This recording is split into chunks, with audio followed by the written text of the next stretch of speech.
Well, hey, everybody, I'm Randy Baxter. I'm the president of a company called Asset Positioning Services. And I started the company about 1986, I think, and it's grown considerably since then, both in sales and in the number of people that we work with. But I do have a website. Jay, I've already lost my pointer. Okay. I do have a website. It's called randallbaxter.com that you can go to anytime you want to hear any of the classes I've done. Any of the classes that I have taught or put on the internet. Most of y'all don't need this, but there's one of my favorite classes in there that I like to recommend people to on randallbaxter.com. It's called Let Me Teach You to Hunt. And we're going to cover that today. A long time ago when I was training agents at New York Life, we had agents that just wouldn't hunt.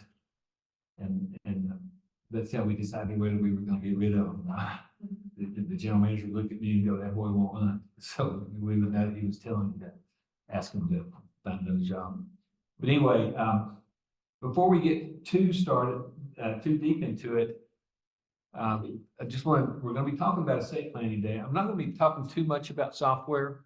I'm not going to be talking too much about product. I'm going to be talking about process and mindset and what it takes to really grab hold of what we're going to be talking about. And my key word for 2024, and y'all have heard me say it before, the key word for me when I talk to other potential planners is implement. And once we teach you to get things implemented, your income starts going up, and your attitude about what you're doing for people gets better, because it's when we find an implementation process that works, we don't have to worry about the other 20 steps. We just have to implement the first step over and over and over and over, and everything else takes care of itself. So first of all, I just want to talk about estate planning. And I'll talk to you again. I'm a school teacher, so I always have vocabulary words. So I like to do a few vocabulary words today. But the term estate planning refers to the facilitation and ultimately the preparation of tasks that serve to manage an individual's financial situation in the event of their incapacitation or death. Planning includes the bequest of assets to heirs and the settlement of estate taxes and debts, along with other considerations like the guardianship of minors and pets. I've been going through that myself with my very best friend. I'm going to be out here for 2 weeks. I hope he's still alive when I get home, but he's had just a hard time over the past 15 years with a stroke, and now he's got sepsis and pneumonia and brain tumor and a wonderful attitude about life. He just, we spend just about every Sunday afternoon sitting out on his porch and talking about things that y'all don't want to hear about. But anyway, all the paperwork that we did for him a long time ago has come in very handy. So I think before we go too deep, I'm going to tell you why I'm here. Because I don't care to tell you, I'll be 70 in August, and I love what I do. I have a lot of my clients that are older and a lot of my clients that are younger. I don't have the energy I used to have. So I think maybe you need to know a little bit about my story so you understand why I even bothered to hop on a plane and come out here. So 1977, I graduated from the University of Tennessee. I was going to be an attorney, but I wound up being an elementary school teacher. I had the money to go to law school. And I sort of lost my desire. So I wound up teaching school. And I kid people all the time, some of you heard it, but the state of Tennessee says I can teach anything I want to, any topic I want to, as long as I don't take it above the 6th grade. So everything that I teach, I try to simplify things for everybody and show you, what the key points are, and you just put the rest of it together yourself. So anyway, I taught in the elementary school for a little while, and then I became a college professor for a while. I did that for about 7 years. I was too young to be one, but there I was. In that small business school, the Vietnam War had just ended. And hello? Hey, can you check in? a sheet here. The GI Bill kicked in. And my small college where I had 8 or 10 students in a class, all of a sudden had 40 or 50 in that class. And originally those 8 or 9 students were coming there to learn business skills. And then all of a sudden, 80% of my students were there to get paid to go to school. And so they, but if I ever failed them, they lost their income. So there was no way I was going to fail any of them. So I began to just teach in a different way. What I would do is I'd always give a quiz. I'd give the test, the final test, I'd give it on the first day. And that way I could figure out what people knew and what they didn't know. So we would teach what they didn't know. But anyway, that got to be fun. But then I realized that I couldn't make much money doing that. And so a friend of mine walked up and recommended that I talked to a New York Life agent. And I was having my first child, and my only child.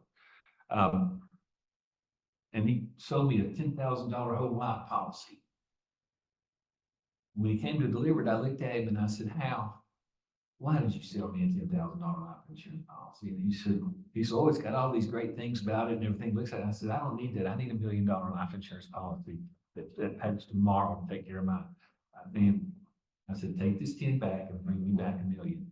So he came back about 2 weeks later, looked at me and with another man, the guy looked at me and said, "You need to go into the insurance business." And I did.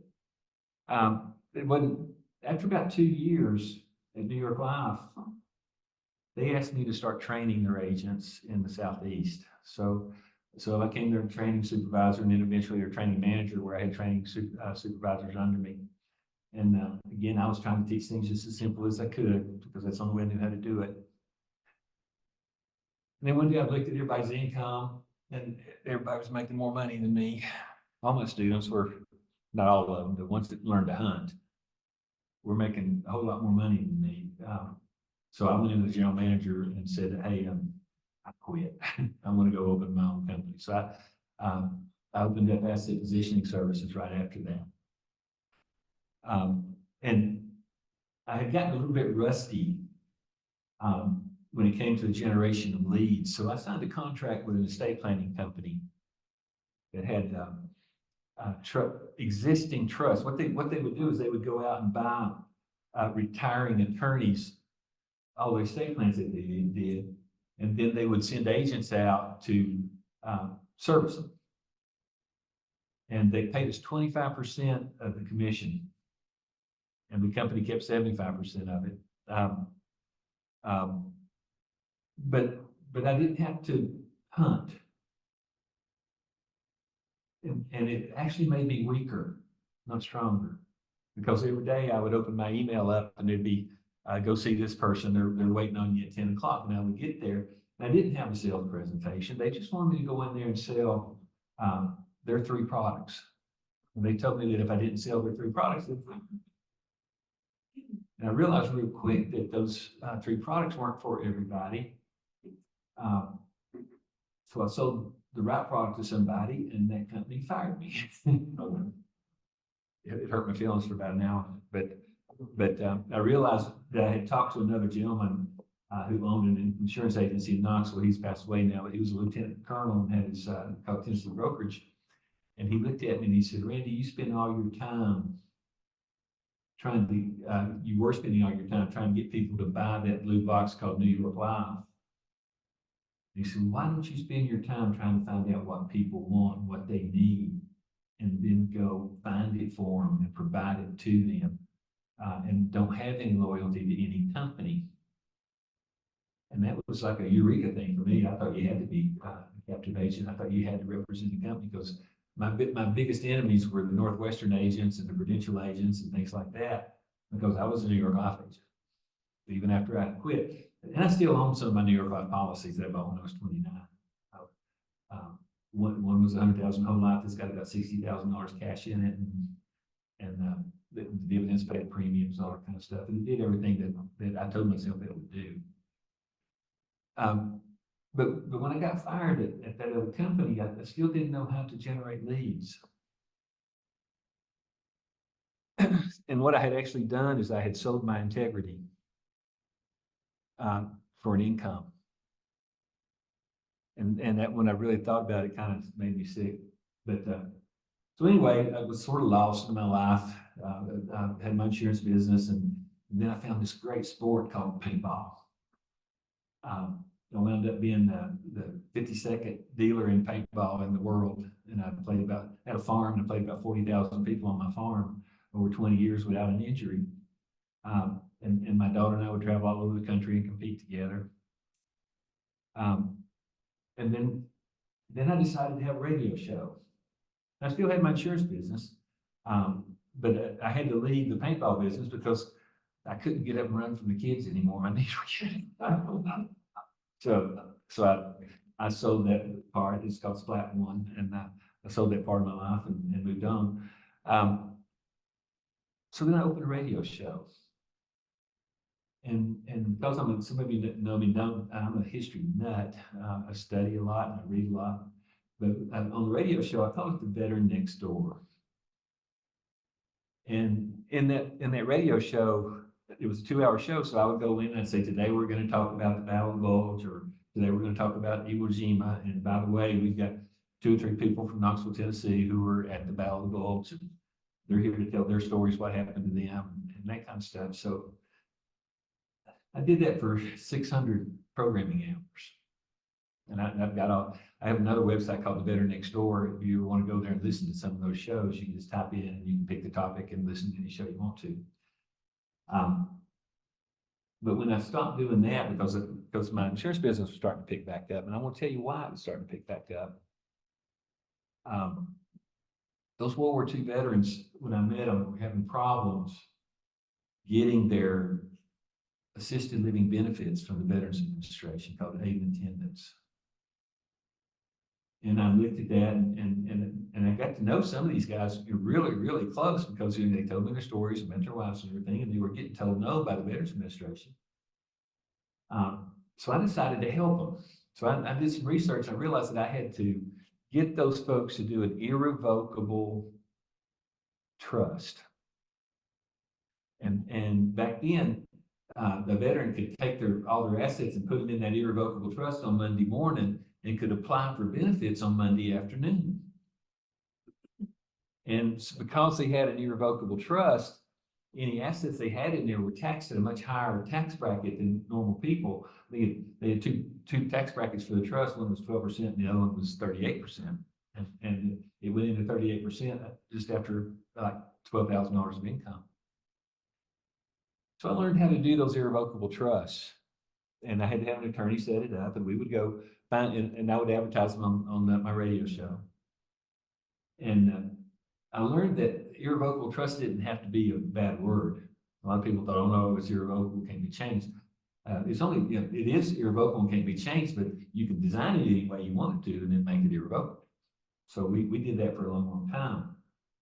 When I left the radio business, I realized that I had all these stories. So one of my hobbies was, I wrote a book. It's called The Veteran Next Door. It's full of World War II stories, and it's got all the stories of these older men in there that were having trouble later on in life. It didn't matter what had gone on to them. Our government was telling them, no, you can't have this benefit. And so we were going in and putting it in that trust, and we had a 97% approval rate for people that we did those trusts for. And we made a lot of money doing funding irrevocable trusts until October 18th of 2018, where they changed all the rules and made it work like Medicaid instead of a way to help our veterans. And then all of a sudden I started running out of veterans, World War II veterans. They were all dying off. I think there's only one that's still alive in this book, and she was 3 years old when during World War II, she was a little Jewish girl. She told her story. So I pivoted over to the Vietnam veteran. And I started pulling the stories out from the Vietnam veterans. And they weren't having assisted living issues. They were having post-traumatic stress disorder issues. So because of all my interviews, I wound up on the Knoxville Veterans Mental Health Council, and we started helping veterans get their post-traumatic stress treatment. And And I realized that took a whole different level of estate planning. And it wasn't irrevocable trust, it was revocable trust. Because a lot of them, and I wrote this book, it's called Vietnam Men Outside Looking In, that talks about these 17-year-old boys, 18 and 19-year-old boys who went to Vietnam, not even knowing where Vietnam was or why they were going, but now they were 70 years old and telling me the story of how their experience in Vietnam affected their lives and why they were getting divorced and why they had drug habits and why they had alcohol problems and why they had violent issues and why they were on lithium and why they would resist if they went into a bar and somebody challenged them since they were soldiers and taught them to not run away, to stand up. They would stand up and get in fights and go to jail and lose their job, and their children wouldn't have their wives wouldn't have any money.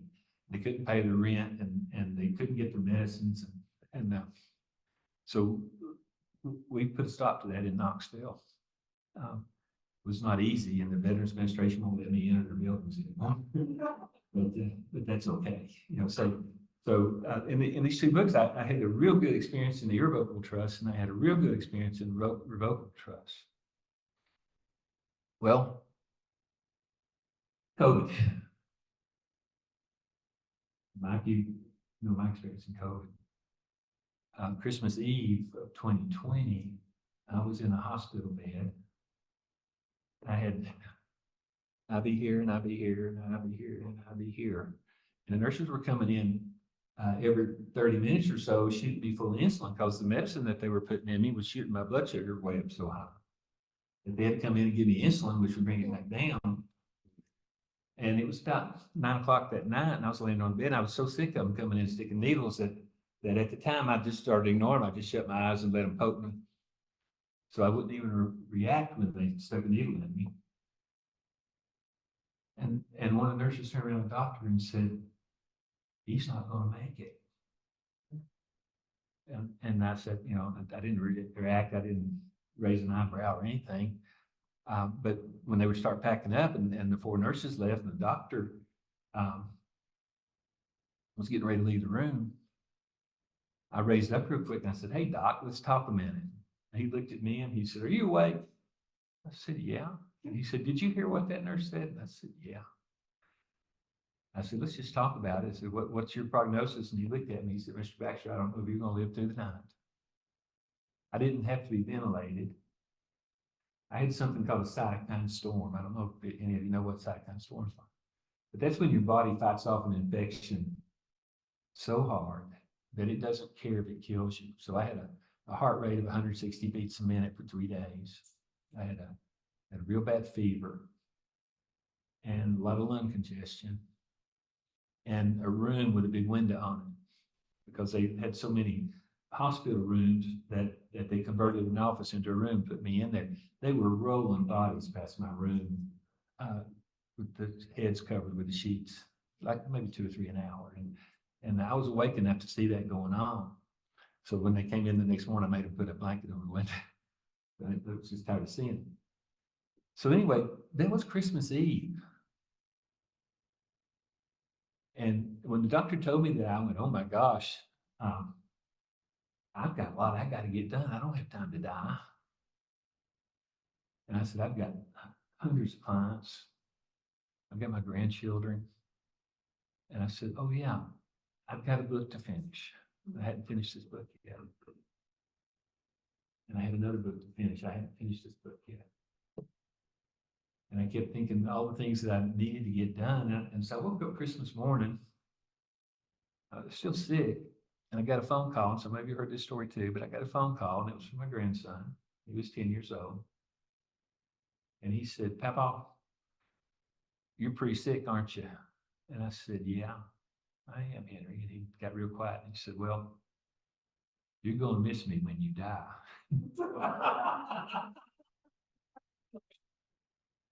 So anyway, I said, "Well, Henry, you just wrote a country song." So anyway, I got to go home on New Year's Eve, but I went home on New Year's Eve with oxygen hoses up my nose and a tank everywhere I went, and people coming in to see if I could walk up steps. And I told Linda, I said, go outside and see my rose garden. I had a rose garden out there, but just check on it. When it roses, it was wintertime. And I went down the steps, and I took about 3 or 4 steps out into the lobby, I'm not the lobby, the courtyard, and realized I needed to come back in, and I couldn't get back in. That's how weak I was. So, 3 months went by. And during that 3 months, I finished this, and I finished this. Jay, will you give everybody a copy of this right here? My mission, because I didn't think I was going to see summertime. And my whole mission was to be sure that because I gathered this big, vast knowledge in estate planning. And I realized that if I didn't finish this book or didn't try to teach people what was going on, that I was going to leave this world and everything that I knew was going to go with me. And so that's why I wrote this book, Approach, Plan, Succeed. Now, I also named it appropriately because if you look at it, Approach, Plan, Succeed is also initials of my company, Asset Positioning Services. Okay. So I just wanted to tell people my story so that, because again, I just didn't know what was going to happen. In the meantime, I had listened to a story at Simplicity. I think it was Mike Stranka and Brian Gingler talking about taking massive action during COVID. You remember that? And I never thought about what massive action was, but while I was too sick to get things done, I gave some orders inside my company, and I told them to take massive action with all of our clients and let's tell them, not that I'm sick, but let's tell them what they need to do if they get sick. And tell them that if they have not got their paperwork in order, that they need to get that done, and that if I could get to them this spring, I'd help them do it. And I got overwhelmed with clients who needed to do their estate plans, and I didn't realize the need was that big. So, and also I realized that even though I'd had my clients for a long time, I had never talked to them about the relationship between the estate plan and the products that they own. Even though I had done estate planning for that other trust company, I had not really done it for my clients the way I should have. So I knew that it was going to be real easy for me to approach people that had done business with me in the past to talk to them about their estate plans. I don't think any of my clients told me no. Well, that was in 2020, and 187 estate plans later, I've got most of them taken care of, the ones that want to have it taken care of. I think you can go through my CRM and look at every one of my clients just about have an estate plan. But that didn't do any good for my personal goals because I knew that if the COVID was going to kill me, all the people that could learn from what I know were not going to have that opportunity unless it was in a booklet that they could read and in a sales presentation that they could follow. So that's why I wrote a 4th ebook. And the reason I didn't bring it to you is because we're going to do it today. I'm going to show you how to do it today. And I call it Family Tree Asset Position. And it's easy to teach, easy to learn, and all that kind of stuff. So anyway, I just want y'all to know my story, why I'm here. I like what I do, or I would have retired a long time ago. I like what I've learned from Mike Bemis, and I've been with several IMOs, but I've never been with an IMO, and I don't work for them. But I've never been with an IMO that taught me more about process than any other of the IMOs that I've dealt with. And then I sort of bonded with him a little bit because Mike Stranka was former New York Life, and then I accused Mike Bemis of being a whippersnapper when I first met him. I thought, well, what's a young guy like you going to teach me? And I realized that he had a lot to teach me, things I didn't know. So anyway, that's why I'm here. Why are you here?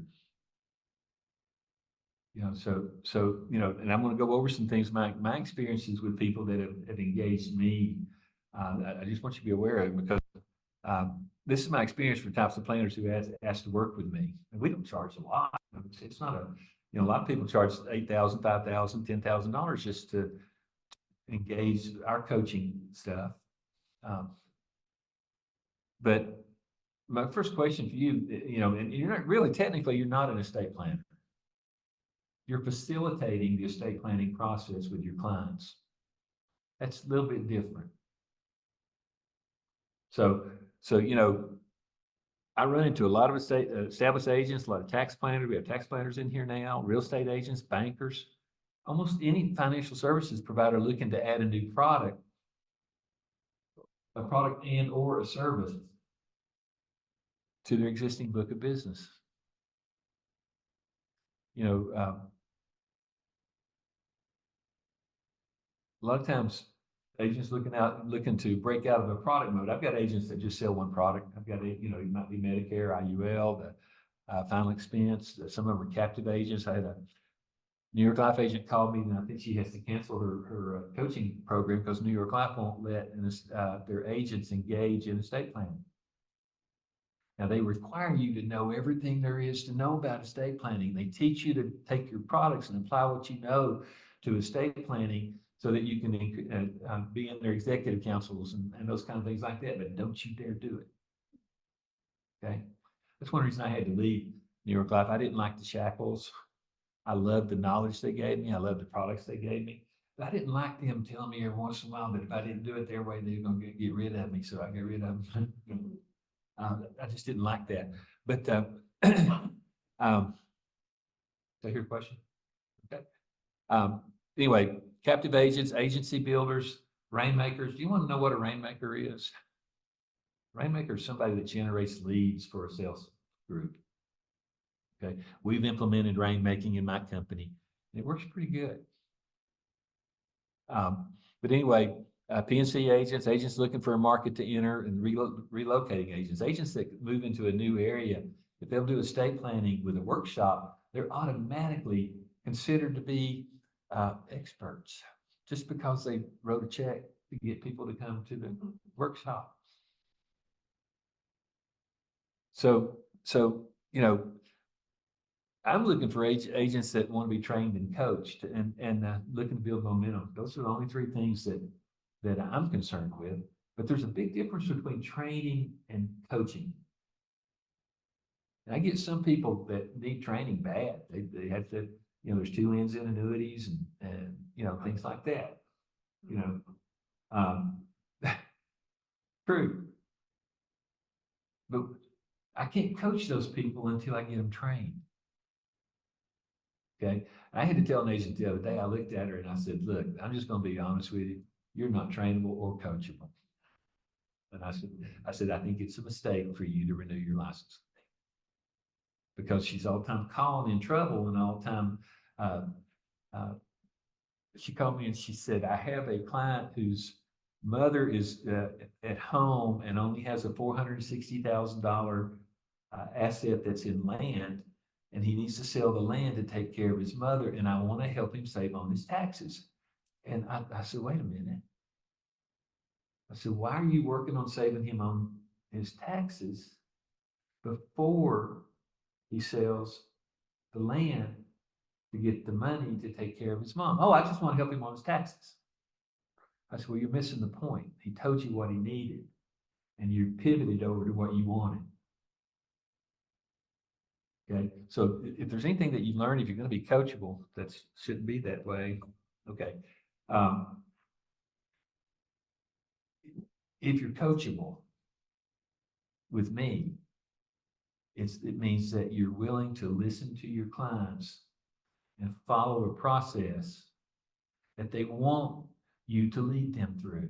And if you lead them through it correctly, they will tell you exactly what's missing in their economic estate planning life. And if you get them to agree to that, when you ask them to buy, they'll say yes, because they'll thank you for guiding them through that process. Then they'll let you fund it. So anyway, I also get slow starters. This is my favorite picture of this dog looking at that hamburger. I've got people like that. I've got licensees that they just want it so bad, but they just can't get up and do it. Okay, so I can help those agents solve that dilemma if they're trainable and coachable. Okay, but I get some who never launch. Uh, Even when offered the perfect sales and marketing system, they still don't get off the launch pad. And Mike, you've been telling me that's just the way it is. Okay. Um, I, I didn't believe it for a long time. I said, no, if somebody sees the perfect training and coaching, they'll do it because that's what they say they wanted. But it's, people have real reasons and good reasons for everything they do. Okay. So, and most of them, I just look at it like it's a poor mindset. And that's about all it is. Sometimes it's a lack of confidence or a persistent bad habit, or maybe just a choice to stay where they are. Some people say, hey, I'm rarely breaking even every month. And that's where I want to be. And next month I'll work until I break even, then I won't work anymore. And I don't know why I'm so unhappy and not right. But I'm not going to work any harder and I'm not going to do anything else about it. And I hear that and see that. What I have learned to do lately is to say, you don't need to take up my time. And I hate to say, but I've had to say that to several people in the past couple of months because I don't know how much time I have as far as the COVID and the damage it does to people and things like that. I only want to spend time with people that want to learn from the experiences that I have had. And that's why I tell people I've got more canceled checks for every mistake that an insurance agent can make, probably as many as all of you in this room together. And so when I train, I try to train against the things that I've learned. Things, and a lot of times I look at people and say, don't do that. And then they go do it, and they come back and say, boy, that was a horrible mistake. And I'll go, yeah. And then I'll go, did you ever watch Little Big Man when Dustin Hoffman tried to tell customer not to ride his horses down into the valley with a little big horn? It's a great movie. And he looks and the customer tries to rationalize with him, and he just looks there and says, you go down there. It's okay, just go on. And he does. So anyway, people all the time look up at me and go, Randy, thank you for what you've done for us. So I call it being an estate planning hero. It's a person who's admired or idealized for courage, outstanding achievements, or noble qualities. But I like to call it the sweet spot. Folks, estate planning will put you in the sweet spot with your relationship with your clients. And I'm going to get to the definition out here in a minute, but listen, I just want to discuss the opportunities a minute for entering financial services and or adding estate planning to your product and service portfolio.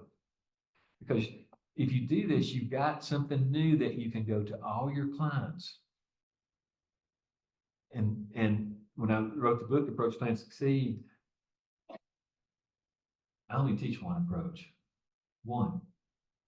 I don't care what else you do. You can use any kind of approach you want to, but this one approach works more than it does not work. And it is, I think you would benefit from a conversation with me about your current estate plan. And it's not the one I want to sell you. Because if I can get you to talk about the one you have and apply it to your family tree, you will come to your own conclusions, whether it's correct or whether you need to act on it now or not. Because none of us get tomorrow. So if you say that to people, if they look at you and they say, why would I want to talk to you about my current estate plan? You got to have the perfect comeback. And that comeback is because you might learn something in which you were not aware. And those two sentences right there will put you in a position with your client that they're either going to appreciate or not be able to wiggle out of it. But most of the time they're going to appreciate it. If you just, those two sentences will get you so far into a business relationship if you're sincere. Don't be robotic. Don't be mechanical. Just be sincere. I don't say it as much to people anymore because sometimes I don't have the energy to deal with them. I have to hand it to Jay or to some of the other folks. I could probably hand them 15 or 20 or 30 a day. And Jay will tell you, at the end of the day, when I'm done, I look at everybody in my company and I go, don't talk to me anymore. I'm going home. Leave me alone. It's just the way it is. Anyway, but you have to be aware of the opportunity costs of entering or not entering the estate planning markets. And so, you've heard these numbers before, but I researched a little deeper the other day for another agent. About 5 out of 10 adults will have no plan at all if you ask them, or they'll say they don't have any plan, and depend on the probate court to settle their estate. If you ask 10 people, but you got to remember, of those 10 people, 1.2 of them are too broke to buy from you anyway. So if you're going to do a mass market appeal, you got to figure out that about 10% of them, if they come to your workshop, if you don't narrow your avatar, we'll talk about avatars in a minute, you're going to get people that come to your workshop and want to buy but can't. They had to keep me away from them because I feel sorry for them. I'll give it to them, but it's hard to do it that way. But there's more to it than that. An estate plan, you got to remember, estate plan is just a big empty shell if it's not properly funded. So when people tell me that, oh, Randy, I already have an estate plan, I'll go, great. Why don't we just do a review if it's properly funded? And most time they look at me and go, what do you mean? And a lot of them say, well, I thought when I bought my estate plan, all that was taken care of. And I'll look at them and I'll go, well, maybe. Why don't we just talk and see, make sure that it's going to happen the way you think? So I'll get the appointment. Sometimes I don't say it because I don't want the appointment. Because you never know what you're going to get when you talk to somebody about an estate plan. Yeah, I saw Forrest Gump. Yes, I was going to, Joe, one of my favorite words from Forrest Gump in that movie is Alabama. Joe's from Alabama. But anyway, you don't know what you're going to get when you do an estate plan. Most of the time you find something that needs to be done that's really good for them and really good for you. So, but you might do it because you enjoy the variety and diversification, what you might find. When I line up all my clients, they're everywhere, from professional sportsmen to actors to plumbers, and you just never know what you're going to get. So, but anyway, if you interview 10 people, 5 are going to say they have no estate plan. The other 5 will either have a will or a trust. They're going to have a will or a trust. That shouldn't bother you a bit. Not one bit. Most of the time, when you open it up, it's empty. So in most cases, they'll be unfamiliar with the contents, and most are improperly funded, and they don't know what their trusts say. They don't understand what their trusts say.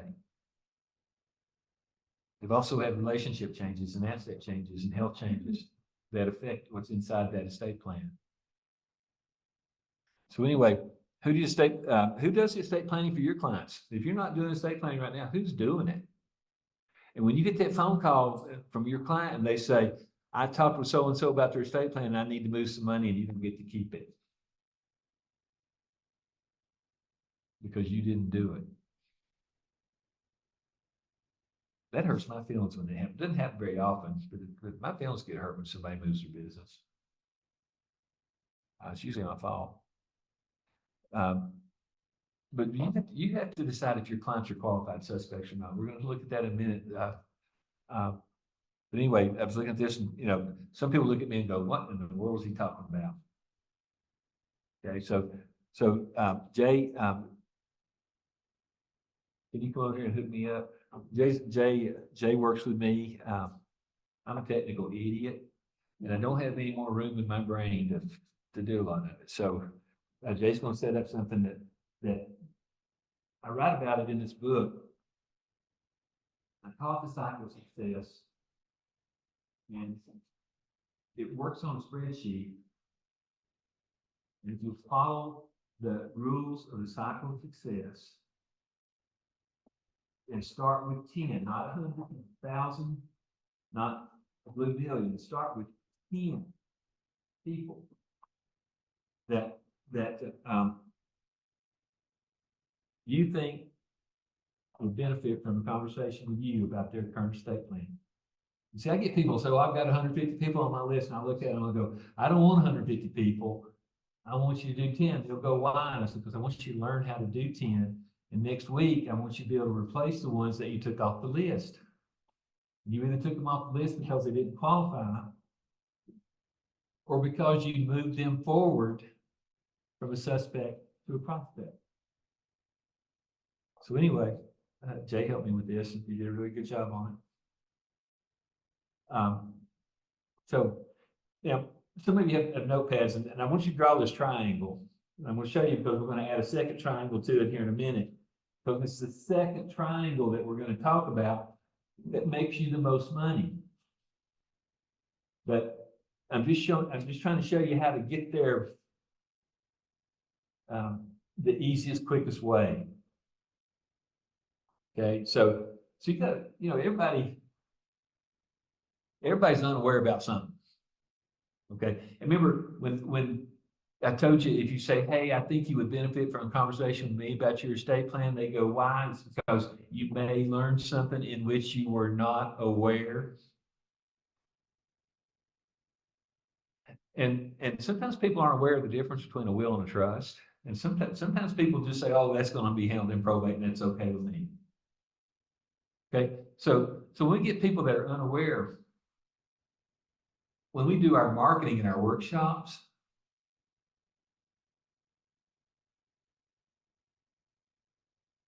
people who respond and schedule the workshops respond because they are no longer unaware.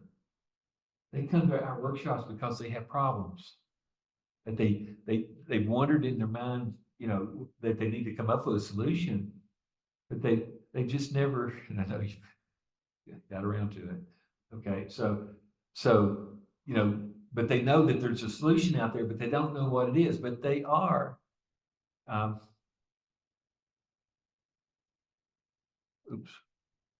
aware. Okay, once you get them aware and draw their family tree at the same time in the same conversation, they will start realizing how important what you're talking about is to their family relationships. Now they're aware. And just because you're aware doesn't mean you're going to act. You just know that there's a problem, that you're uncomfortable with it, and you don't have any solutions. And then they get this invitation from you that we call will awareness.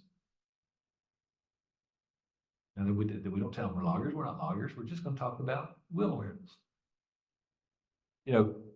That's step one of the cycle of success. So people that you make aware, hey, I think you might benefit from a conversation with me about your current estate plan, brings them from the unaware state up to aware. Now, they may already be aware and just haven't acted on it, or they're unaware and need to be aware. Folks, it's a mathematical process to convert unaware to aware. It's just that easy. So the first step in the cycle of success is your approach. Your approach. And that's why I only teach one approach. Because that one approach will lead you to all financial products that those people own. And that's why I call it the go-to first interview. Capital T-H-E. If you will do this interview every time, it'll lead you to their real estate, their long-term care, their income, their health, their assets. It'll lead them to take action. So that's why I say have 10 people on that list, and next Monday you should have moved them all 10 off that list, either onto prospect or not a prospect. And then you need to have 10 more names that you can put in there. And it's that methodical, that mechanical. And that's,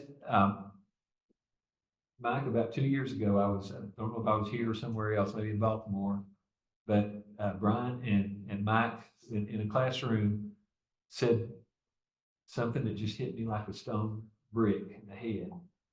And here's what they said: you have to build momentum.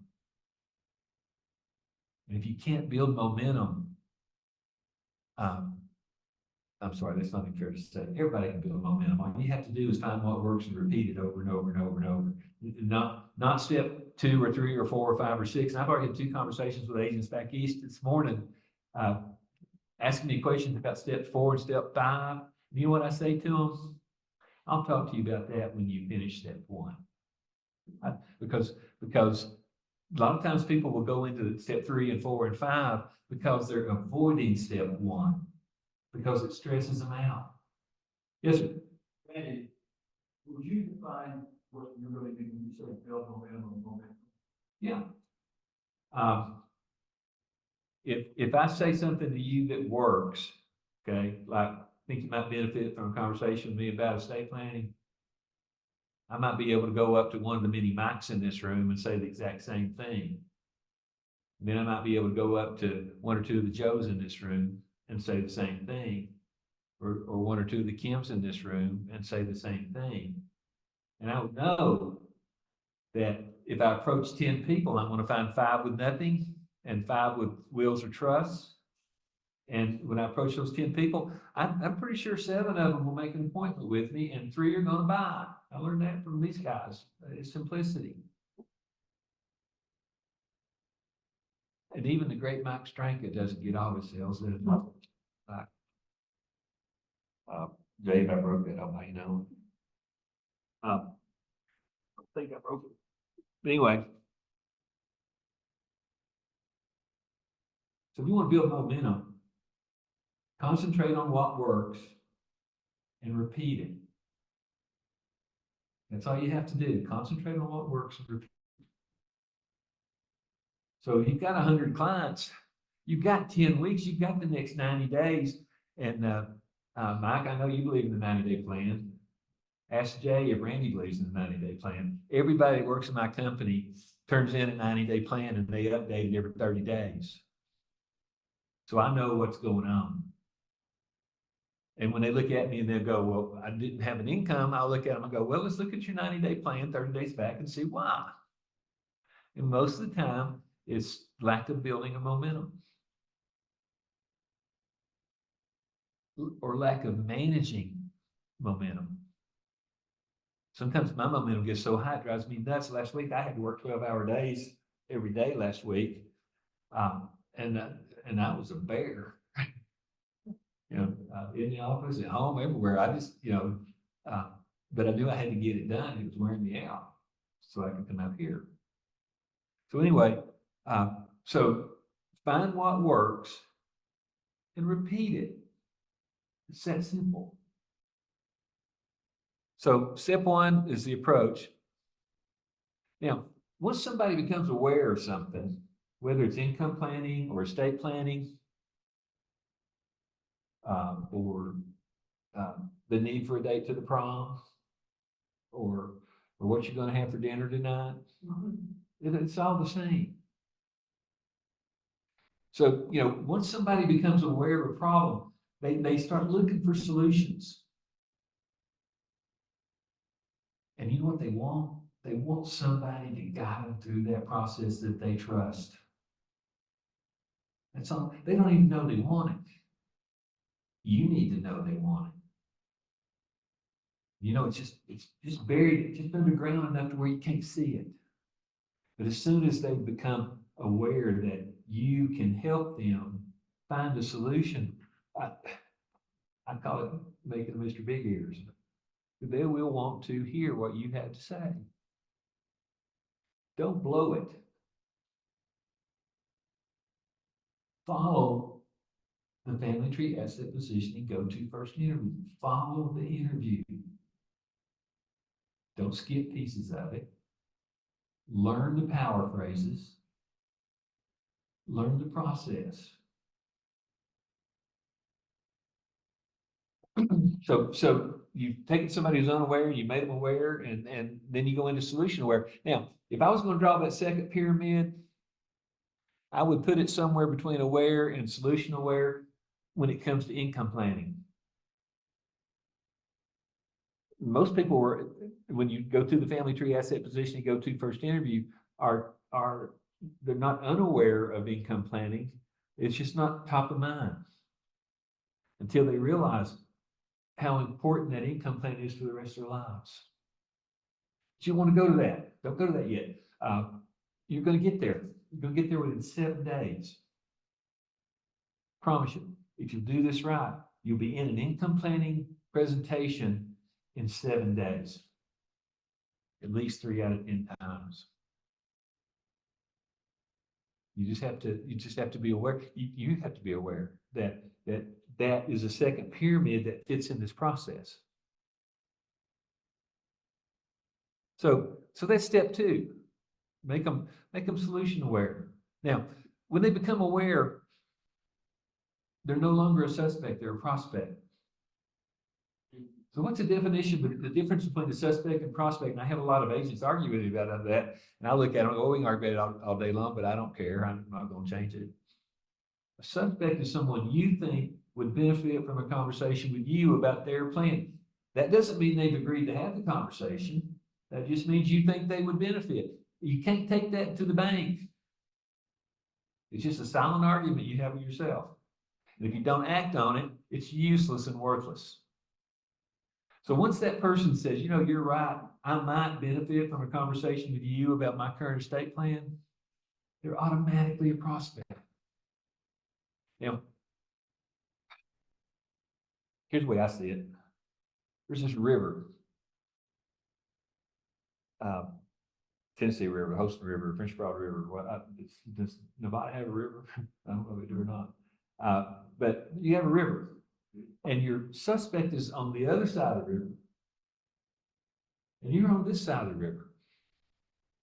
And you have to say something to that person to get them to cross the river. Because they're over there and they're unaware, but if you make them aware, hey, I think you might benefit from a conversation with me about your current estate plan.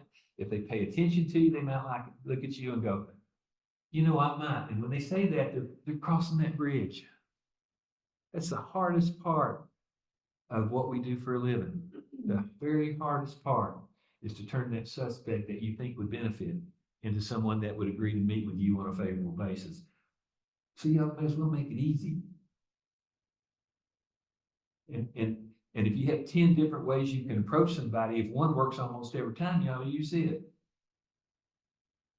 And that's it's not, hey, I want to talk to you about your life insurance. It's not, hey, I want to talk to you about your Medicare. It's not, hey, I want to talk to you about your index annuities or your annuities. It's, hey, I think you might benefit from a conversation with me about your current estate plan. It leads to everything else. You know, if you take anything home today, that's what you take home. When you talk about increasing momentum, ask them to cross that bridge as many times as you can, and then don't worry about the ones that don't come across the bridge, because everybody else is a legitimate prospect. So you know, converting a suspect to a prospect, that's the true talent. You try to sell them right then, that's a true idiot, because you don't do that. They're not ready. You just want to have a conversation with them about their estate plan. So many people call me and say, well, I tried to sell them a life insurance policy at the same time. And I go, well, that was your first mistake. They'll buy it from you if you just give them time to become solution aware. So anyway, that's where you insert a salesperson. Anything below that, you're doing marketing work. Anything above that, you're being sales. And there's a difference between salesmanship and marketing. So and you have to be a halfway decent marketer to make your conversion to So salesmanship, easy.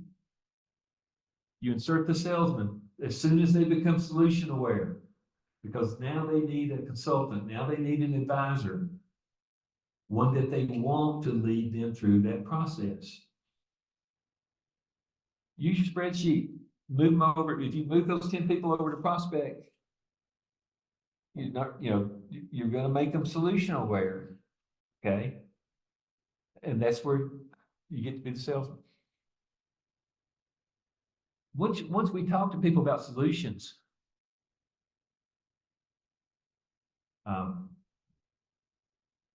you need to be able to convince them, and I do it with a power phrase in the sales presentation, where I look at them and say, now that we got your paperwork in effect, I've got some ideas for you. But I need to do some research and run some numbers. What I'm really thinking is I need to call Mike Demas. Okay, and because I don't have time or the energy to do the excellent work that he does. So when I say I've got some ideas for you, but I need to do some research and run some numbers. When you come back in to go over your paperwork, do you want to see your numbers? Nobody tells me no. They're curious. One of the phone calls I got this morning, the girl said, I need to have all this stuff ready when I go in there. I said, no, you don't. You need to go in and take care of the estate plan. You need to say what I taught you. You tell them that you need to do some research and you need to run some numbers. Mike, we're going to get a call from Heather today. Right? But Heather's such a salesperson and she's a wonderful person, but she's aggressive and she wants to go in for the sale immediately. And that's where people say, well, I want to think about it. Okay. One of the most important things that I think happen when in the family tree asset position you go to first interview, and I kid people about it, and they always look at each other and grin and nod, and they'll go, well, what is it we need to talk? What is it? And I look at them, I go, pill talk. If you look at your family tree and you become product aware of all the different things that are going on, and then you don't close them, and you say, I need to do some research and I need to run some numbers. When you come back in, do you want to see your numbers? And they say yes. When they come back in that next week, man, they've had 6 or 7 times where they can put their heads on a pillow and talk about what's going on. You know what? Sometimes what they say is, in the family tree asset position and go to first interview, page 2 at the bottom, I say in a power phrase, I think your current health situation is the primary factor in your investment decisions. Would you agree? And they all agree. And then I go, I need to ask you some health questions. You don't have to answer them, but it'll help me be a better advisor if I understand this. Is that okay? And they'll go, yes. So I took some scissors and I cut out the questions on the simplified underwriting life insurance application and put it on the confidential. And it looks like it was always there. And then I say, by the way, have you ever had any diabetes or cancer or a heart attack or stroke or AIDS or Parkinson's disease or anything like that? And a lot of times one of those people will go, yeah, me. And I'll look at it and say, well, what happened? And they go, well, I had a mild heart attack or I had a light stroke or I'm dealing with cancer right now. And this is a horrible thing to say to people, but when I get down to the bottom of it, after I've already talked to them about their gaps and cliffs, we're going to look at it here in a minute. I might look at them and go, Mike, you're a little closer to the cliff than she is, aren't you? And that sets the stage for all the pillow talk that's going to happen in the next 4 or 5 days when they come back in. And I'll look at them and I'll go, don't you think it's a good idea to discuss the proper funding of that illness using your current available assets? And I can't talk to you about it right now. I need to do some research and I need to run some numbers. When you come back in next week, you want to see those numbers. Okay. It sets the stage for nice index annuity income products. So before I go any further, let's see, what time is it? 9 o'clock? Really? Good. We're gonna take a break at 9:45. The restrooms are out the door and off to the right if you need to, leave early. So, you gotta take that suspect and convert him into a prospect. Then, and only then, do you start the attempt to convert him to a client. Not until then. You do that with product awareness. Okay, so and a lot of people say, well, I don't know what to do. You might show them 10 products and say, let's pick the 5 that we know won't work and throw them out. Then let's examine the 5. Let's pick the 3 best. Well, I don't have to do that with Mike Bemis because he always sends me the 3 best. And I don't have to do the work. And I trust it. Sometimes I would look in and say, what about this? And he'll show me the other thing that I asked him about. So anyway, once people get product aware, it's time for them to make a decision. And you know what? When they say, I want to think about it, that's a decision. And sometimes, I learned this from Mike Stranka. Mike Stranka will look at him and go, and won't say a word. And so, and what he's saying to him is, why would you make that decision? Why would, if you love these people in this family tree and you agree that what you're doing is not correct, why would you make a decision that didn't solve that problem? And I think I know most of the time what it is. Lack of love for the person they're with.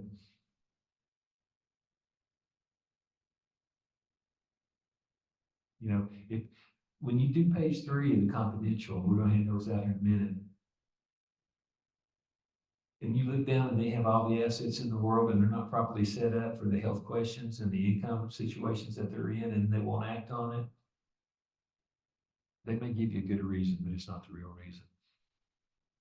Go ahead and hand them out the agendas, right? What I'm going to hand first is the agenda for the sales presentation that we make on the family tree asset positioning go-to first interview. I give it to each and every person that's going to be there. If there's man and wife, 2 of them, then I have 1. Okay, so you can put your logo on top of it. Take my logo off, put your logo on top of it. Okay, so following the agenda means you don't have to memorize the script. So people, and I get people say, oh, I got to know everything about this before I do anything. And I look at them and go, well, then you're never going to do it. Because I don't do it the same each and every time. I don't do it the same way. I try to, but conversations come up and, but if I get lost, I can always go back to the agenda and say, this is where we are. Do we need to go to the next topic? I had a guy call me and say, hey, I was with those people for 3 hours and I couldn't get them back. And I said, if you're not out the door in 45 minutes, you're doing it wrong. You were hammering them. Don't hammer people. Act like you don't care. If somebody tells me no, they don't want to take care of their family, I'll go, I'm busy. I got somewhere to go. Okay, so look at your agenda right there. And when you follow through, you need to understand everything on that agenda. And you have to do it in that order. And I'm gonna perform a sales presentation for you at 11 o'clock. I'll do it my way. It's the exact same presentation in a 1-to-1 as it is on a 1-to-many. Okay, but we'll follow the agenda. And something you need to be aware of is you only have to be 1 step ahead of your client. You don't have to know everything. You only have to be 1 step ahead. And then if you come lost, go to your agenda. Okay, just go to the agenda. Come in, make yourself home. The agenda, Jerry, a little quicker this time. Hand out the page 1 of the confidential. Okay, So I've done this so many times, I don't always use the confidential, I just use scratch pad. Okay, because sometimes when I say, hey, you might benefit from a conversation about your current estate plan, they say yes, and if all I got's a napkin and a cup of coffee, I go to work. I'm gonna draw their family tree on whatever I've got sitting there. Okay, so the agenda fits perfectly into my opinion. So the agenda it's like a transparent thing that lays over the confidential. So if you're following if you follow the agenda, you're following the confidential. You don't have to be a master of what it says. So one of the things that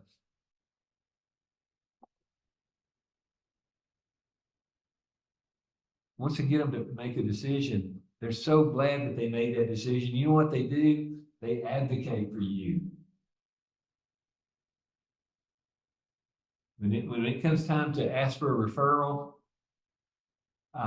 and you won't learn a better referral talk and you learn from Mike Bemis and the folks at Simplicity, and I modeled it after that. You know, but my question is, who in your life would benefit from a conversation with me about their current estate plan? It's a full circle. If I want them to advocate for me, I use the same, except I do it in the third person instead of the second person or first person. Who in your life would benefit from a conversation with me about their current estate plan? And if they get quiet, I might look at them and go, it might be somebody going through a relationship change. It might be somebody going through an asset change, or it might be somebody going through a health change. All of a sudden they'll go, Bob. You know, my husband's brother was diagnosed with cancer the other day. Well, you know, he would benefit from a conversation with you about his current estate plan. Okay, so you want to go through the cycle of success here. If you move them forward on the spreadsheet, and on your spreadsheet, you just have to have suspect, prospect, client, advocate. And their name ought to be just moving across that spreadsheet. And if you have 10, by the time you get to client, you probably have somewhere between 7 and 3.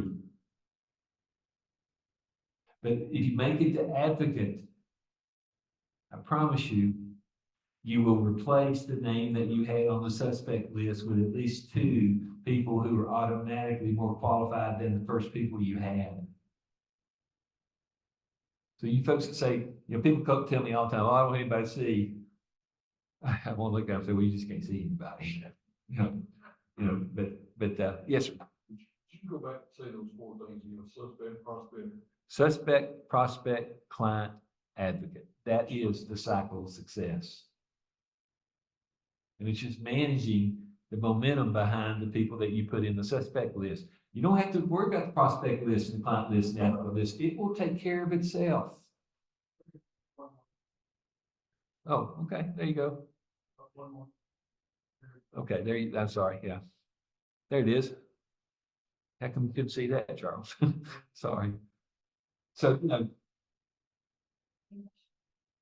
momentum is built by managing your suspect list. That's it. It's not on what you know. Sorry. The reason I didn't do that on is I'm worried about my friend that I was telling you about. Anyway, he calls me and I try to just stop, but the cycle of success. More I look at people and they go, if they're not making any money, I usually look at them and go, well, send me your list of suspects. I don't have one. I go, oh, well, I think that might be our problem. Okay, so it's real easy if you already have clients. You guys that have already got a whole bunch of clients, it's real easy. If you have to approach people that have not done business with you in the past, use your personal observation skills or set up a workshop. Okay, so all right. Can you switch me back over where I was? Okay, so on the, you know where I am, a little bit lost myself here, but okay.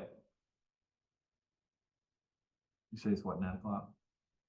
9/12. No, okay, so let me just let you ask a question. Do you have any questions so far? I mean, it's that simple. If, let me tell you how to make $20,000 a month real quick. Have 10 suspects that you convert to 7 prospects. Sell 3 estate plans in 1995. There's $3,600.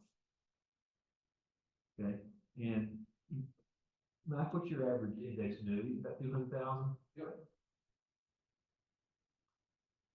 If you found somebody with an income gap, we're gonna talk about that on the, on your agendas here in a minute. An income gap of $1,000 a month is $12,000 a year. And I try to round it off at a 5% payout, because I like to be conservative. And if you're gonna have a 5% payout on an index annuity contract for $12,000, what is it, Mike, about $240,000? $1,000 a month? Yeah, I'd say, lower than that now. so 240,000, that's at 6 or 7%. You've already made $3,600 on your estate plan. You sell 1 index annuity contract on a $200,000 average level, that's going to be about $14,000 or $15,000. 1. So if you only, and I tell people that are starting out, you only need 10 suspects. You don't, 10 suspects will turn into 7 appointments and make you 3 estate plan sales, and you'll probably fund 1 of them. 1. In a 160-hour work week in a month. $3,600, $15,000. That's $250,000 a year almost. Not expanding beyond 10 suspects a month. It's that easy. It's just a mathematical, the thing is, people either don't believe that they can do it, or they can't see themselves making that amount of money, or they've got other issues that are a dog looking at a hamburger, a hungry dog looking at a hamburger. I don't know how many hungry dogs you know that would just look at a hamburger. So anyway, flip over, let's look at your agenda for a minute.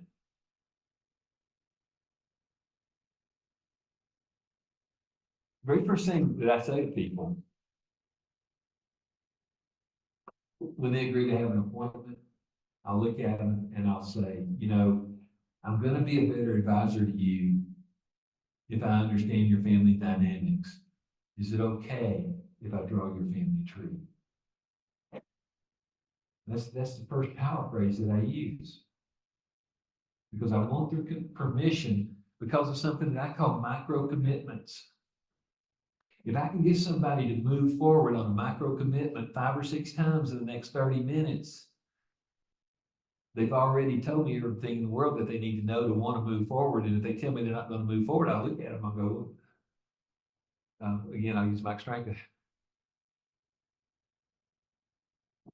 Take micro commitments so you get their permission to move forward on every new topic. I think I'll be a better advisor for you if I understand your family dynamics. Can I draw your family tree? Now, family trees can be, complicated. They can be easy. If you want all the family trees that I've done in the past year, send me an email and I'll send them to you. But I'm going to show you some of them today in the presentation. And then we'll talk about that below. But then I'm going to ask them in the confidential on page 1 there to tell me about their current estate plan. Look at the questions there. Do you have a will? Do you have a trust? When was it done? Those kind of things. Okay, that's when 5 out of 10 people tell me, no, they don't have a will. Okay, or other people say, yeah, we've got a will, or some people say we've got a trust. I don't try to say, I don't make any comment about it. I just say, no, that's great. I'm glad you have that. But you want to find out what they've got. Now, this is where I'm a little different than what most attorneys do or what most salespeople do. I'm going to explain their trust to them in reverse. And I even do it if I'm gonna do it, I'm gonna do it to y'all today. Okay? I'm gonna say, I'm gonna get y'all to take a little journey with me. And I'm gonna say, I need you to take this journey with me. And tonight at 6 o'clock, you're in the hospital in a coma and the doctor doesn't think you're gonna survive. Folks, I've been there. Um, you know, I hope you don't get there soon, but if you ever get there, or you know somebody that's in that situation, you'll know that they wish they had their affairs in order. What? Affairs. Yes, sir. Oh, good. Question? You just didn't hear the part where you said sheriff's. Oh, your paperwork in order. Okay, so, you know, and I'm gonna do it for you, so I'm gonna do it right now, okay? But I take them on that journey, and when I get them there, in the hospital, on the table, in a coma, the doctor doesn't think they're gonna survive. Who in your life do you want to represent you? And most of the time, they'll take their finger and put it on that family tree and say, I want this person right here. And most of the time, it's a spouse. And that's when I look at them and go, well, what if she was on the table with you? Or what if he was on the table with you? Who would it be? That's when they start breaking things down for you. That's when they start making micro commitments. And they start telling you things that you're not asking them. That's when mom and dad start talking to each other right in front of you. Once I see mom and dad talking to each other right in front of me, I just shut up. Listen. Because that's what their pillow talk's going to be about in a little while. But if you can get them talking in front of you, you just increase your chances of making a sale by a bunch. I'm not going to say what the percentage is. But then once I explain how the trust works, then I'm going to look at them and go, you know, one of the first things we need to do is talk about your real estate. I get a lot of folks that in Tennessee, they're moving from California into Tellico, they're moving from California into Crossville, they're moving from Illinois, they're moving from New York. And they're leaving the property that they have in the other states. When I'm talking about the real estate, sometimes they'll say, well, we have this new house in Tellico or in Crossville, Tennessee, but we've also got a house in New York and one in New Jersey and one in California. Well, if they die and they don't have a will, that's going to be a lot of probate. If they die and have a will, that's going to be a lot of probate. They have a trust and it's properly funded, their children are going to be able to handle those real estate properties from their kitchen table at home. If you explain that to them, yes, sir. All right, looking at the agenda in the confidential. Okay. When you're in this interview, Mhm. you're on the tree and talking to each other and that, and you're following the agenda, but you're also completing this as you go. Yeah. Now, most of the time when I have a new agent, I have them with me and they fill it out. Okay.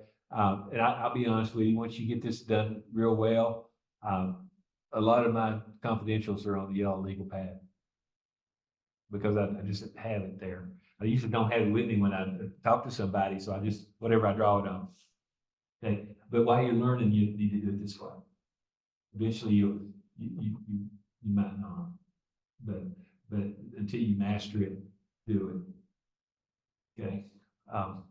So anyway, I'm going to talk to them about the real estate. Did you get page 2 yet? Go ahead and get page 2. So on the confidential, you draw their family tree, you talk to them about a trust in reverse, and you talk to them about their real estate holdings. When you draw their family tree, you really don't have to fill out that bottom part where it says Janie Sue and her birthday and what town she lives in, because you're going to get that on the family tree and you can transfer it over. But if you want to do it, run down the aisle and then about 4 or 5 down so we can get done quick.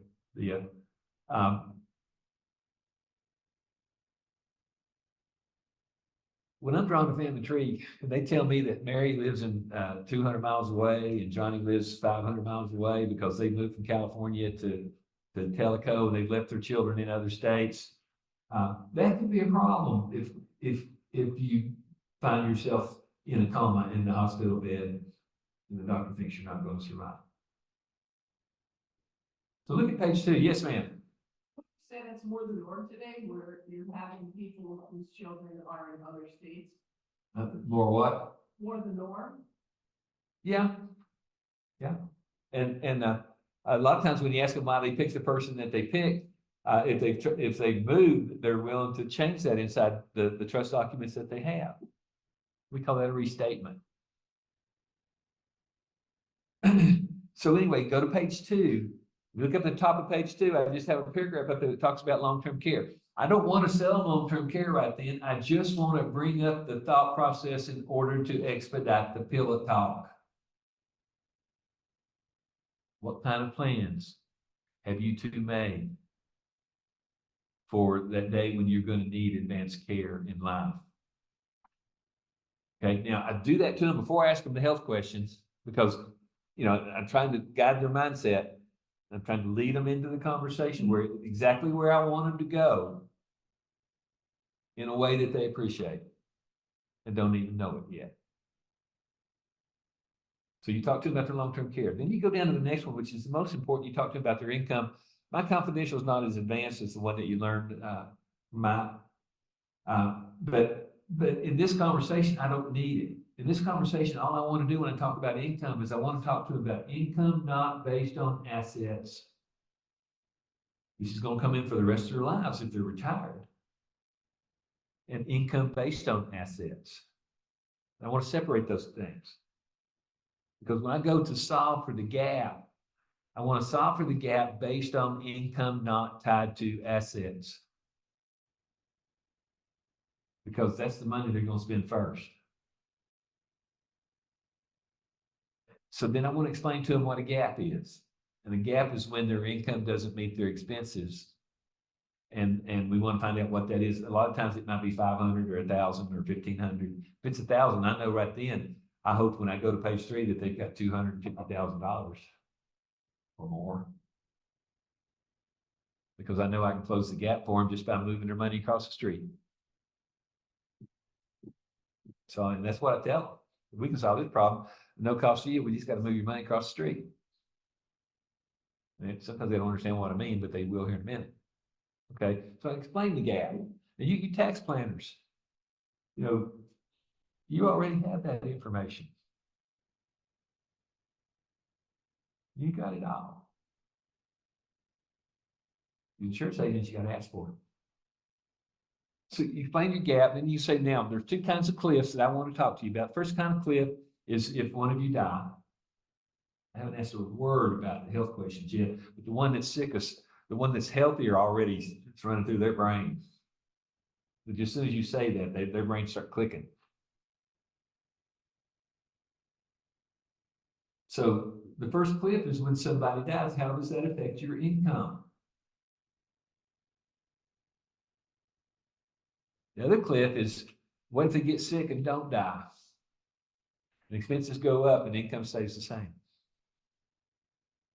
I don't want to sell them anything. I'm not there to sell them anything today. I'm just there to plant that seed. And once I see that they know what gaps and cliffs are, then I talk to them and say, here later on, we're going to find out whether you've got those things funded with a sure thing or a maybe. Thank you, Mike. And they'll go, what is that? I'll say, well, we'll talk about it soon, but right now we just need to make you aware of it. Okay. So then I stop right there, and that's where I go, okay, I'm a firm believer that your current health situation is a primary factor in your investment decisions. Would you agree? Now, remember, I've already talked to them about the long-term care. I've already talked to them about income gaps and cliffs and sure things and maybes. I haven't tried to sell things. Now I've talked to them about their health. And remember now, the healthy one's already churning. The sick one's starting to churn too, because they know whether it's properly funded or not. They know whether they've had the conversation or not. And you know what? Most of them are hoping that you're the person that's going to lead them through it. And it's the healthy one that is hoping more than the other one, because it's the healthy one that's going to suffer the consequences if it's not done properly. But you don't want to say that. Let them think about it. Let them come to that conclusion on their own.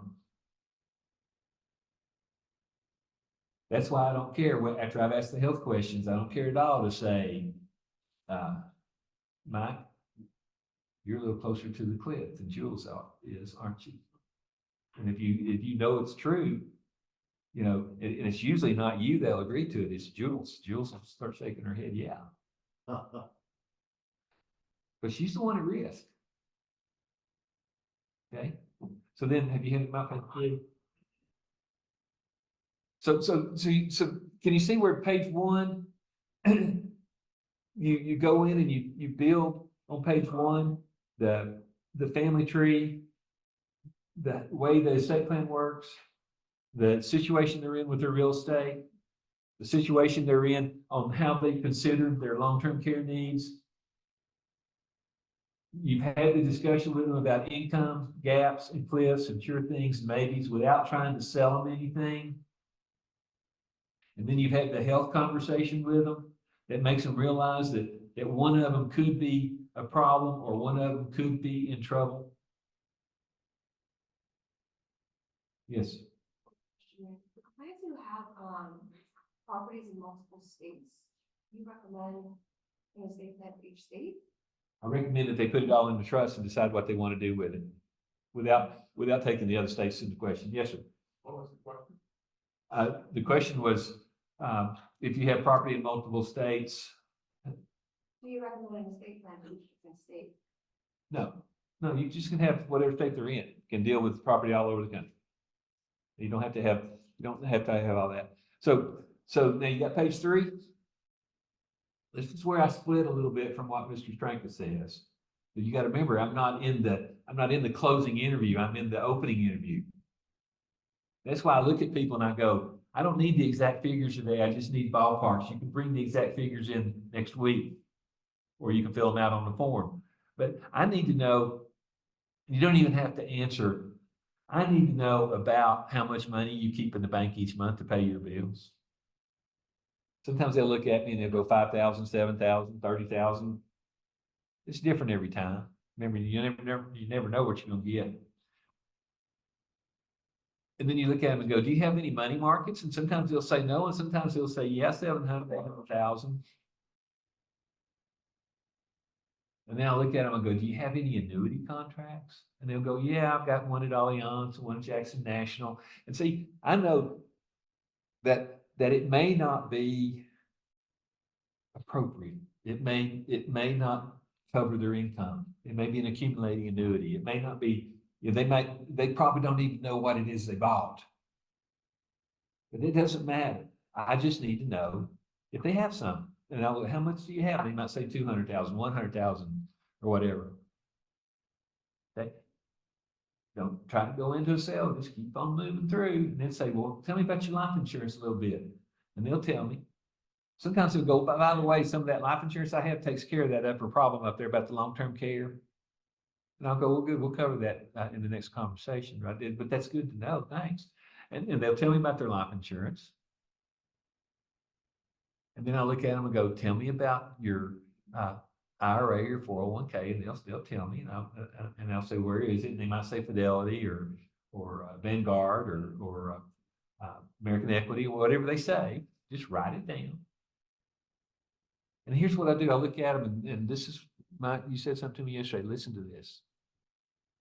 Once I get that information, and I go back to page 1, and I see that they either don't have a will or trust, or that they've got a will, or that they learned some things that they weren't aware of in their trust, I might look at them and I go, Charles, you've done a pretty good job with your assets. Don't you think we need to get your paperwork in order?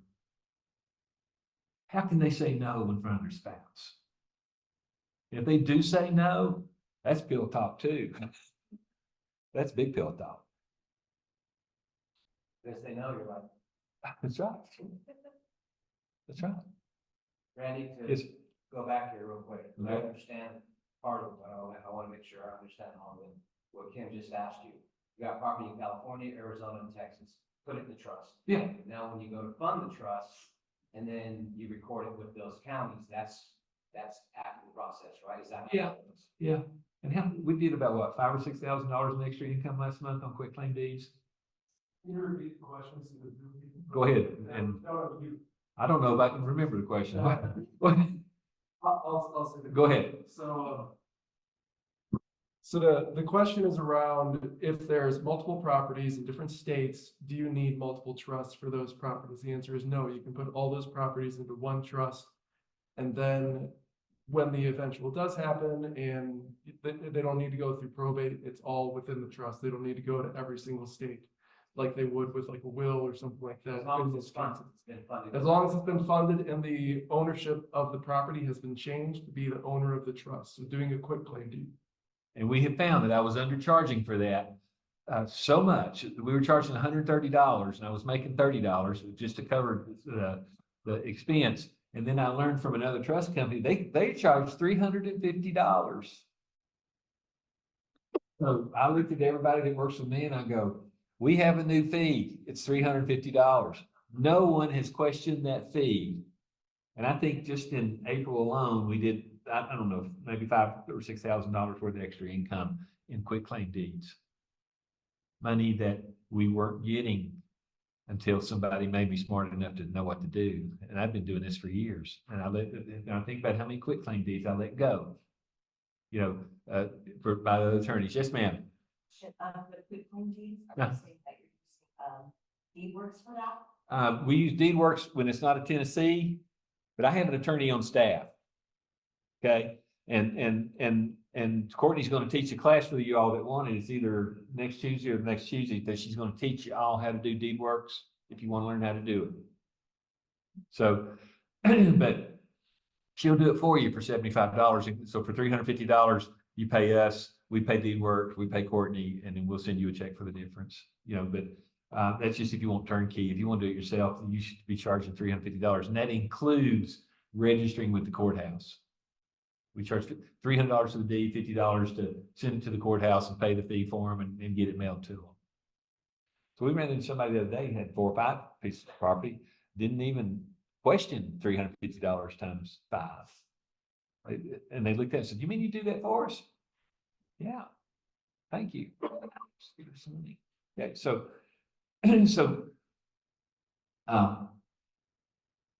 any other questions before we move forward? Yes, ma'am. I know I brought this up in one of the calls, where the client has properties in different states, but they're all held in an LLC name. Okay, so in the software that we use, Family Estate Docs, you get a work order, you get a form where you can go in and it'll tell you what to do with the LLCs. You just have to handle that in the minutes of the LLC. So we can pull that up later and I'll give you the exact answer to it, but yes, sir. 10 minutes, okay, we're gonna take a break in 10 minutes. So when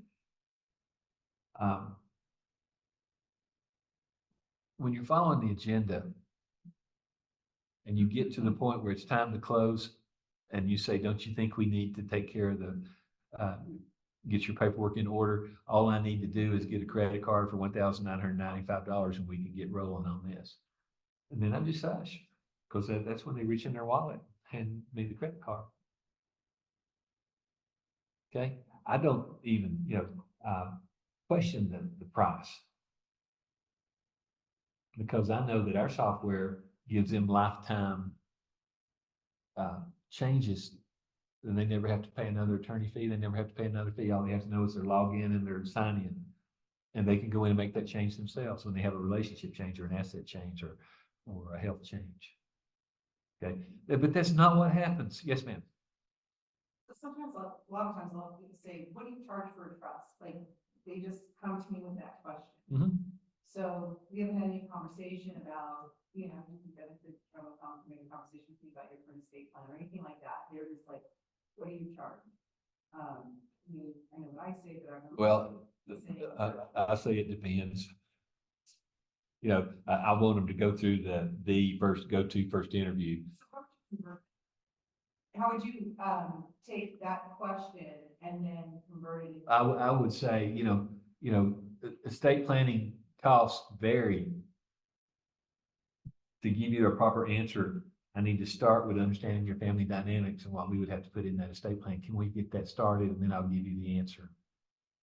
And then I'll whip out my napkin and start drawing their family tree. If I have a pen. Okay, so that's why I gave everybody a pen. You ought to have one with you. Some people charge $695. And every time they do that, they're losing money, but to them, it's the way to get to the back end sale. And that's okay, you know, if you want to do it that way. But I also think those same people, if they don't buy the annuity, don't get much service the rest of the time and don't know what they have. So just be, you know, sort of be aware of that. After the break, I'm going to go over an experience I had with a family using the family tree. Okay. And then after that, I'm going to perform the presentation for you before we have lunch. Okay. So right now, are all the confidential pieces of paper handed out? Let's go ahead and hand out those other two. Page 4 and page 5 of the confidential. Page 4.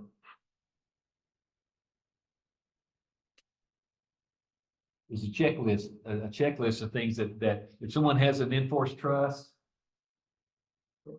you can go through that checklist and make sure that those things are what they need inside their trust. Page 5 is just a work order for making changes. Now, some people don't understand the difference between a new trust and a restatement and an amendment. Okay. Your software will allow you to do restatements. It will not allow you to do amendments. You need an attorney to do an amendment to a trust. You can do a restatement using attorney written software, but do not call it an amendment. It's not. Yes. See the difference between doing a restatement and. Okay. A restatement is, let's say, and I did one for my friend that's dying, I was telling you about, he did one in 2014, and I met with him Sunday because they wanted to make some changes because they knew that John probably going to pass away in the next week or two. And John had some things that he wanted to do. Okay. So we went in to do a restatement. Okay. Now, when you do a restatement, it was the Huddleston Family Trust dated July 2014. When you do a restatement and go into your software, you call it the Huddleston Family Trust dated July 2014. It has to have the exact same name. That's what makes it a restatement. If you go in there and give it a different name, you're replacing it. You're not restating it. You want to restate it because you don't have to refund it if you restate it. So if it's already got real estate from all those different states, if you do a restatement, you don't have to go back in and change all those deeds around again. Okay. An amendment is you go in and change just the beneficiary section, or you go in and change just the trustee section. And it's just, and as time goes on, you start doing a whole bunch of amendments, and your trust that was this thick is now this thick. So you can clean it up by going in and doing a restatement, and you can restate everything in the trust. And once you get it done, you have to call me, and you're going to meet Frank Divers here this afternoon. He's coming, he's flying in just to talk to you all. The trust will say, this is the Huddleston Family Trust dated July 2014. This is a restatement of that same trust. And it has to have that paragraph in there that it's a restatement. But it can't be added until you get the trust done and pay for it. But then that means automatically that if it's already properly funded and all you're doing is wanting to change what it says, not how it's funded, then you do a restatement. I charge the same thing for a restatement most of the time as I would for a trust. But then I look at them and go, no, this is important, Kim. Now that we've done this restatement, you never have to pay again unless you want to. Now, remember I talked to you about being in the sweet spot? When someone has a relationship change, an asset change, or a health change, they will not call their insurance agent. They will not call their stockbroker. They won't even call their attorney. They'll call the person that did the estate plan. And you can bring them in and do the restatement form and look at them and say, no, you don't owe me anything. But I tell them they have to pay for printing because it can be $75, $125. You know, that's not the restatement. I let them pay for the printing. They bring their trust in. I see what conditions it's in. Sometimes I'll replace the book. But most of the time, I get what Mike Stranka calls a future sale. And I think most of my sales in the month of April were future sales. Because they were done with people who had already totally done their income plans with me. And they had gotten a little older and they wanted to come out of the market, and it was just another sale where they sold a piece of property. Okay, I think Mike calls them the pillars, the 10 pillars. If you've got somebody's estate plan, every time one of the 10 pillars happens, they're probably going to call you. That means they're going to change jobs and need to move the 401k, future sale. They're going to retire. They need to redefine their 401k, future sale. They're going to sell a house and have some money left over. Folks from California are moving to Tennessee, and they're selling their houses for $3 million and coming here and buying the exact same house in Tennessee for $700,000 or $800,000. You understand that, don't you, Charles? Poor old young couples in Tennessee are competing with the wealthy people from We're California. doing it in Las Cruces, New Mexico, they're saying cat. Yeah. Talking about it. And the young kids can't compete for houses. Question.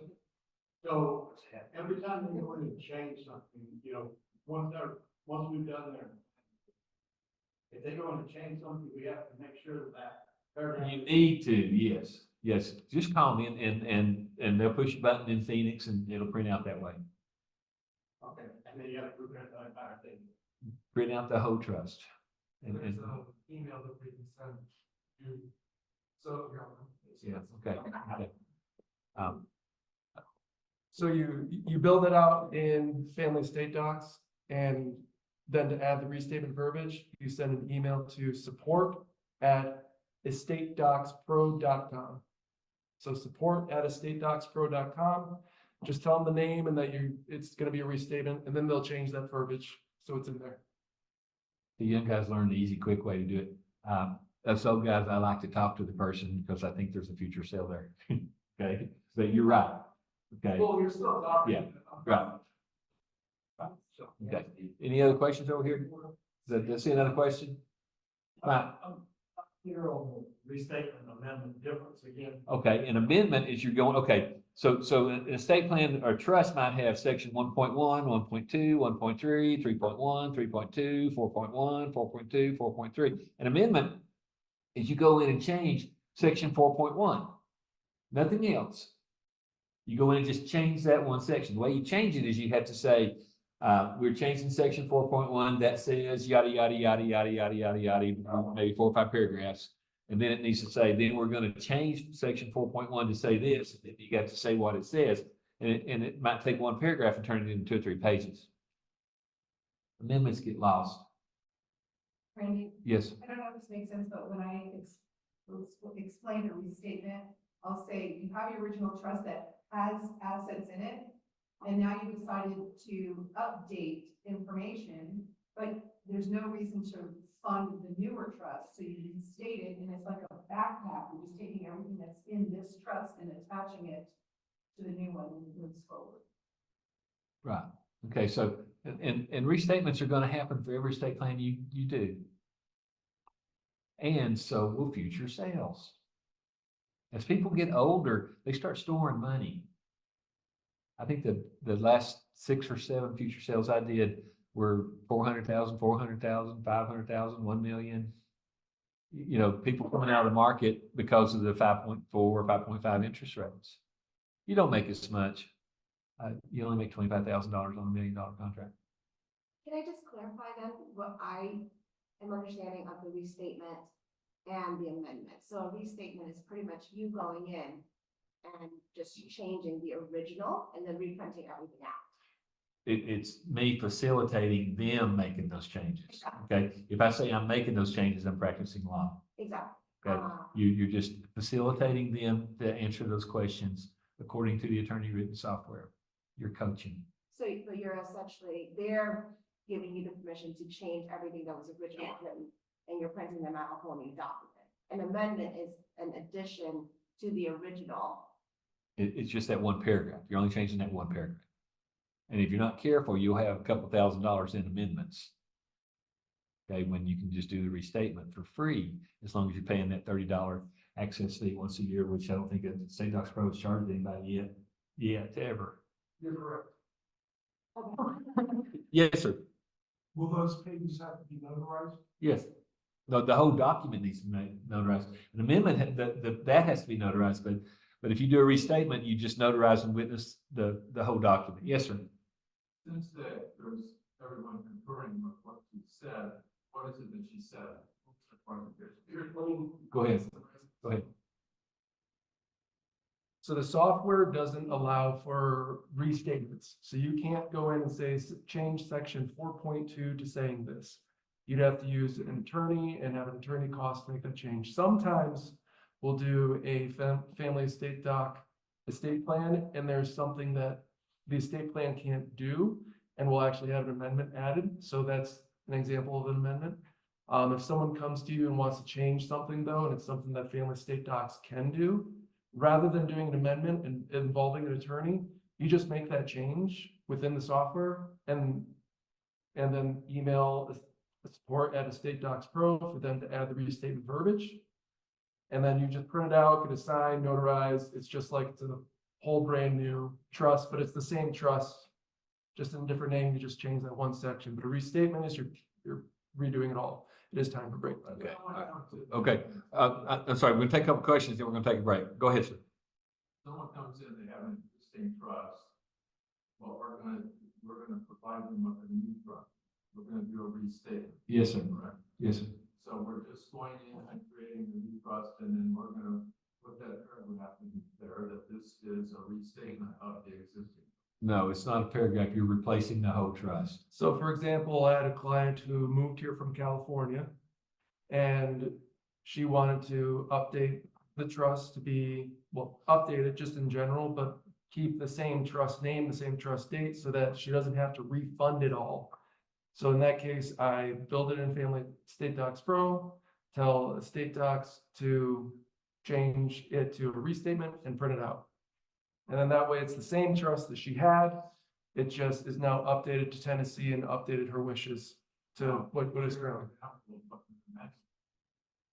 An amendment would be, change paragraph 4.2 where I say I'm bequeathing this to this person to instead bequeathing it to this person or something like that. It's changing a very specific thing within the trust. Okay. And So then I am redating the trust. you're in a restatement, you're not redating it. You're saying the same date. On the amendment, I'm redating. No, it's a different thing. You're just changing one piece of it Okay. rather The than, attorney needs to read, because. Right. Yes. The attorney needs to do the amendment. Because we're actually changing the language in the trust, yeah, that's why the attorney has to do it. Right. correct. You're not just changing the beneficiary, you're changing the total. Right. If you're changing just the beneficiary, you're doing an amendment. Sorry to say here. And you're charging, when you take that trust from California and put it into a new one, calling it a restatement, you're charging the full $19.95. Yeah, so that California client, I charge a full $1,995. If you were to do that, so if she was with a typical attorney, let's say she bought the plan from them for $4,000 or $5,000, moved somewhere else, contacted another attorney, they're gonna charge another $4,000 or $5,000. But now that she has it within Family Estate Docs, and later on, if she wants to make changes, she can call me and make those changes, and we don't charge for changes, just charge for printing costs. So then what I would do is, if she wants to change it later on, I go in there, make the change, acting in a clerical capacity for her, reprint it off, we'll change it to a restatement, reprint it off, sign date, and then it's updated. Most of the time, this is the gentleman's next thing we get ready to say. Most of the time, there's a future sale. Go ahead. What would be an example of something we do for every state? Well, restatement, that'd be like what I just mentioned, like say something changed later on, their wishes changed and they want to update their trust. Then, Not change the beneficiary? so yeah, if they want to change the beneficiary, specifically naming someone, that could be an example, or say they had it as per stirpes, meaning it would go through the bloodline, but they don't want to go through the bloodline anymore, then, they want to change it per capita, things like that. There could be a whole bunch of different reasons. And I want them to come in. Yeah. And that's, and I'm still saying that too, like, Yeah. you still have them come in. Yeah. I'm just saying for the to actually have the software change to restatement language, that's when you have to email that. Two questions. So the client that you had in California, that was changing it to a different state. Yep. Was she originally a family estate stock client? So the client from California, was she originally a family estate docs client? No, she was not. If she Okay, that's was, what each- that's why I charged her. Yep. If she was, I wouldn't have charged You you. gotta join the family, Yeah. you know. She is. If we were to do a restatement to add funding, add different funds into the trust, would that be a restatement? So adding funds into the trust isn't really something you need to change the trust for. It's more you change the account. So for example, if I had a bank account with Chase and I don't like them anymore, and it was, let's say it was already in my trust, I just go to the Chase bank account and cancel that account. I don't need to do anything with the trust. And then I make a new account somewhere else and have it so that it's in the name of the trust, or that it's saying that the beneficiary or the payable in death, transfer in death is the trust. Let's say I have a client who has a life insurance policy and they wanted to put that one into an already established trust. Could I do that? Yeah, so you, most commonly with life insurance, what I would have clients do is add the trust as the beneficiary. But I'm sure Randy will get into funding later. So that's a more funding question. Okay, let's take a 15-minute break.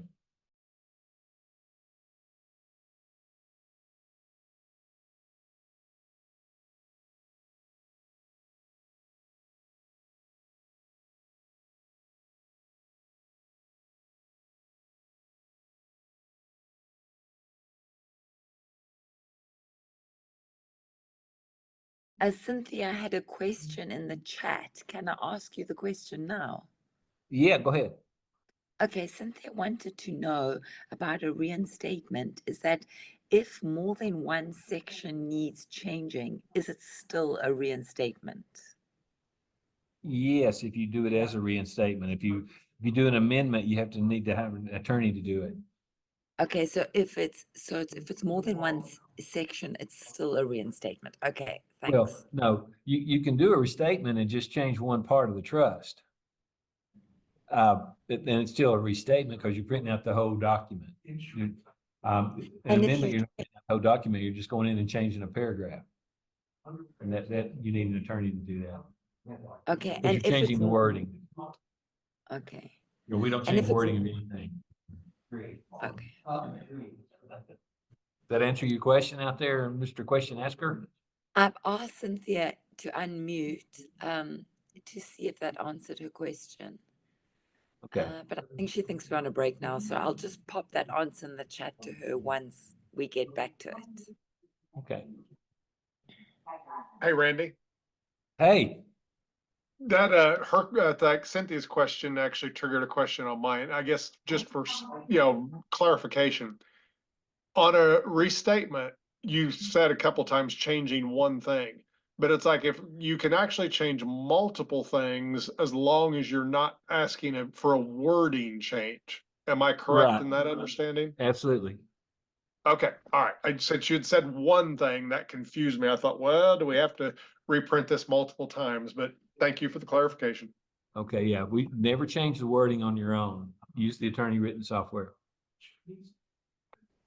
But multiple changes, like death of a child, basically you can have a change of address, a change of a piece of real estate, and someone being no longer in, a beneficiary. You could make all three of those change in one reinstatement. Right. Thank you. Okay.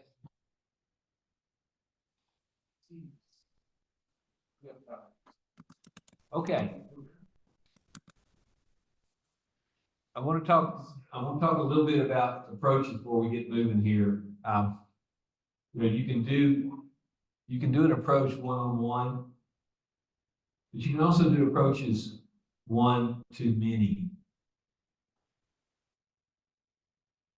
We have found since February that the approach one to many increases our unit sales exponentially. Where we were, Jay, what are we averaging? 4 or 5 or 6 estate plans per workshop or per then we're having funding interviews. Time-wise, speaking to a group of, just like this is one to many. Okay, so when we, when we do that, you have, but I call that a rainmaker. If you hire somebody to do your marketing and fill your workshop up, they are the rainmaker. But you also have to have a setter, S-E-T-T-E-R or S-E-T-T-O-R, I don't know. But you have to have a setter, someone that's going to make the appointment. But you got to remember that if they come to the workshop, it's not a seminar, you're not feeding them. They're there because they're aware that they need to find a solution to a problem. And you don't know what that problem is. And it may be multifaceted. It may be an estate planning problem that leads to an income analysis and an income sale or a life insurance sale. Okay, so be aware that we do workshops that cost $3,500. They're all Facebook. They're all digital. We don't touch anything. They tell us how many people are going to show up. I think Jay gets on the phone and calls them the day before to remind them to be there. And to be honest with you, we have about 50% attendance of people who say they're going to come. And actually, I found out they didn't call it for us, so I don't need to do this call. Okay. All right. So of those people that come in, that's where the sales are coming. Okay. And like I said earlier, you never know what you're going to get. But you're going to get people that want to talk to you about a possible solution, and that's where you insert the salesman. You do the marketing up to a certain point, and then you insert a professional salesman. One to many using systematic actions or workshops or seminars. Okay, so Mike's got a great system too. I think I did the workshops with Jeff Mills strictly because it was my money and their labor, and I went with a lower price just to see what happened. Okay, I would like to find out, maybe by talking to Mike, if the little higher price generates a higher quality. But we talked about it last night, but it comes out to about the actual sale costs between $300 or $400 for the actual sale. If your actual sale is $5,000 to $20,000 on the back end, then you're doing pretty good. If you're going to approach somebody, you have to appreciate the fact that you might get rejected. I've worked with folks that rejection is like a spear in the heart and a break in the ego and destructive to their whole day. And when they come to me and tell me that, I say, look, there's only one thing that'll fix that. And that is not to care because you know the numbers work. That, just don't care. If you're going to approach 10 people, 7 of them are going to make an appointment with you because they're going to benefit from a conversation with you, and 3 of them are going to buy. So don't worry about it. Estate planning, people who want to go through that estate planning process, you got to remember, and we've said it several times this morning, they want to think and expect that the traits that you're going to demonstrate are the traits that they're looking for to help them solve this problem. And if you're not sincere, they will know it. Okay. A true estate planning here, you'll be idealistic, courageous, empathetic, humble, honest, and resilient. You won't worry about it. Yes. Okay. All I need to say to you though is everything that I'm trying to talk to you about, you can accomplish if you do the family tree asset positioning go to first interview every time. That's the way you build momentum. That's the way you pick up the ones that have already done business with you in the past. That's the way you know what to talk to about when you're talking about people who have not done business with you in the past. And that's how you know what to say when you get into one-to-many presentations. That's what people want to hear. So we've talked about it. You've got the agenda and the confidential. if you go to my website or you email me, I'll send you the sales script. I'll send you the exact script to all the power phrases. It's the power phrases that work. You're going to hear a few over here in a few minutes. So, and to get there, if you really want it to work, in that page 1, you're going to have to get them in the hospital in a coma with a doctor who doesn't think they're going to live. Yeah, if you can get them to go there with you, it'll make them see the importance of all the paperwork, and it'll make them see the understanding of the proper funding. To not do that is a mistake. So I just want to talk about the front end sale real quick. Why do I call it the front end sale? And this is important. I call it the front end sale because it's superior in its approach to most other approaches. And it also makes you distinctive. So if you know you're superior and distinctive going in, you don't have to act like it. They will come to that conclusion. So it's a front end sale because it leads to discussions of all financial products and all financial services. And if your client is not interested in long-term care or the income or anything, or the life, that's fine, but you're going to cover every detail. And all you have to do is listen to them. It's superior because it allows you to cover the whole spectrum of financial services without being pushy or product driven until a need is established. Remember when I told you about the lady that was wanting to save the guy taxes when he was trying to tell her he wanted to take care of his mother? She wasn't listening. She hung up on me. Okay, but that's okay. I didn't want to change. I'm not going to change the answer just because you don't like it. Okay, so I want you to talk about that. It's superior. It's intellectually pleasant.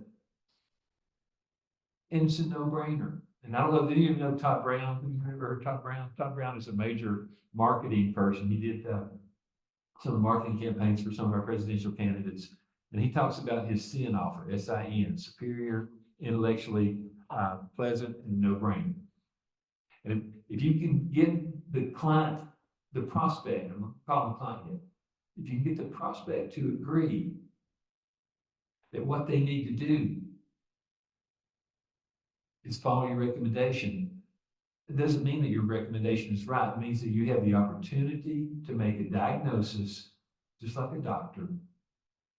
And if you make the proper diagnosis, you have the responsibility of writing the proper prescription. And if their diagnosis is they're $1,000 short every month when they retire, that's the diagnosis. If they don't want the diagnosis that they see and it's true, they will take the prescription you offer if it works. So when I go into a case, I look at it like that. I look at it like, you come to see me, I'm going to make the diagnosis, and you're going to help me do it. But once I make that diagnosis, I'm going to show you what works. And that's the prescription. You got to have faith in that. It's distinctive in that few people lead with the approach that I'm showing you. And being distinctive is very, very important when you're in a competitive situation. So the other day I wrote a case, and Tony's not going to be here, but I did a deferred sales trust for one of my clients because they'd sold some real estate. And they needed a deferred sales trust, so we set up one so they could defer their capital gains. And then they wound up writing an annuity for $130,000. It wasn't big.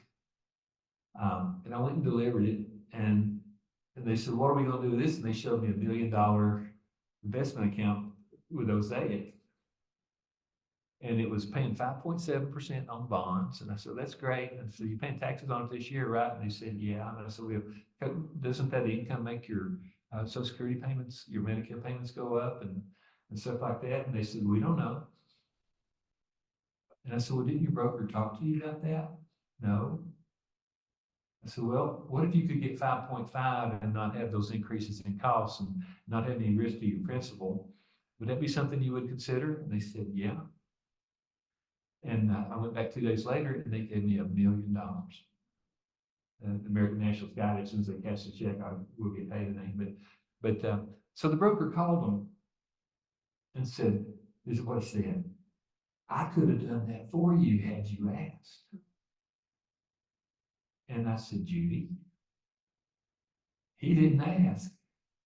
You were so easy. He just took the sale. And he didn't explain to you what he was doing to anything. And I said, he's just trying to get your business back, but would you want somebody that could only give advice after somebody else gave them the proper diagnosis and proper prescription? She said, hell no.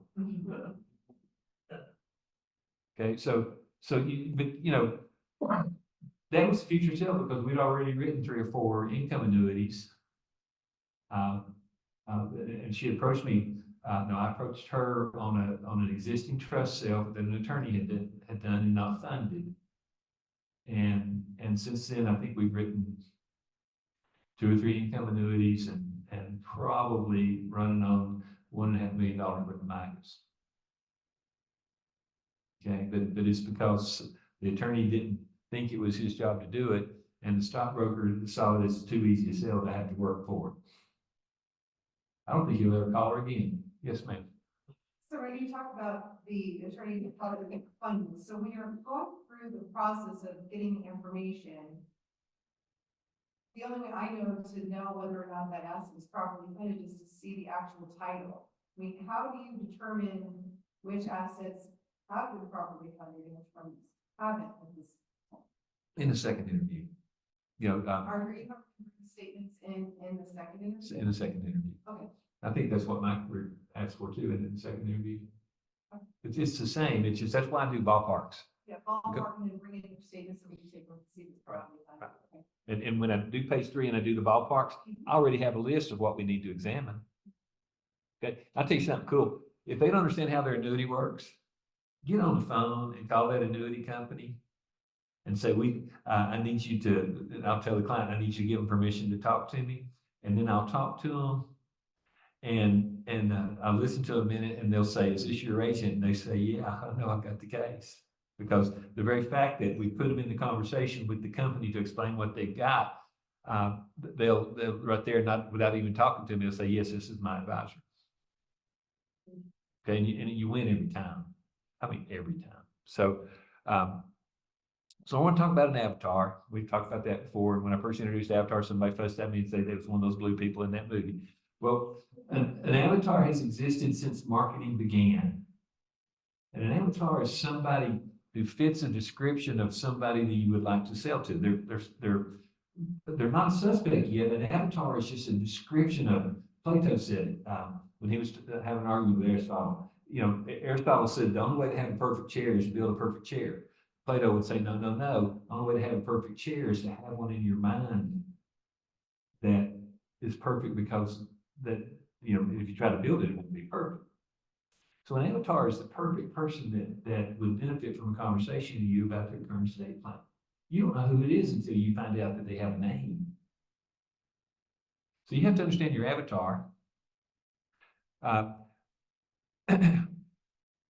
an avatar, like I said, it's just this imaginary description of the perfect person sell to.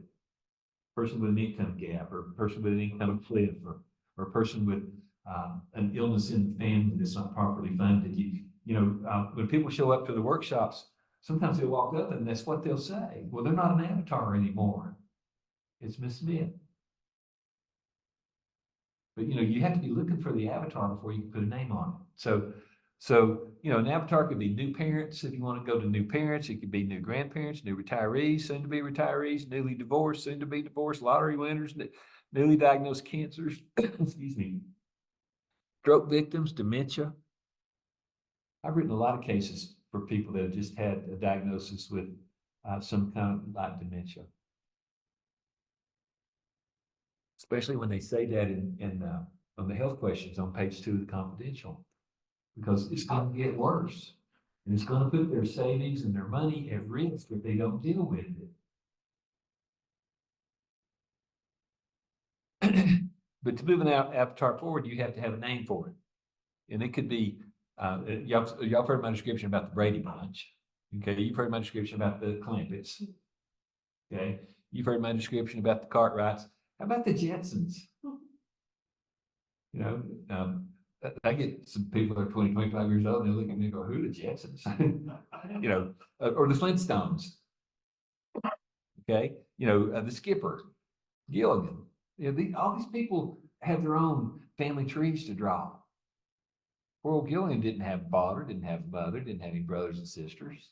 But it doesn't mean he didn't need an estate plan when he was stranded on that island, because when he was stranded on that island, his estate plan, if he had one, would consider him to be disabled if he could not attend to his affairs.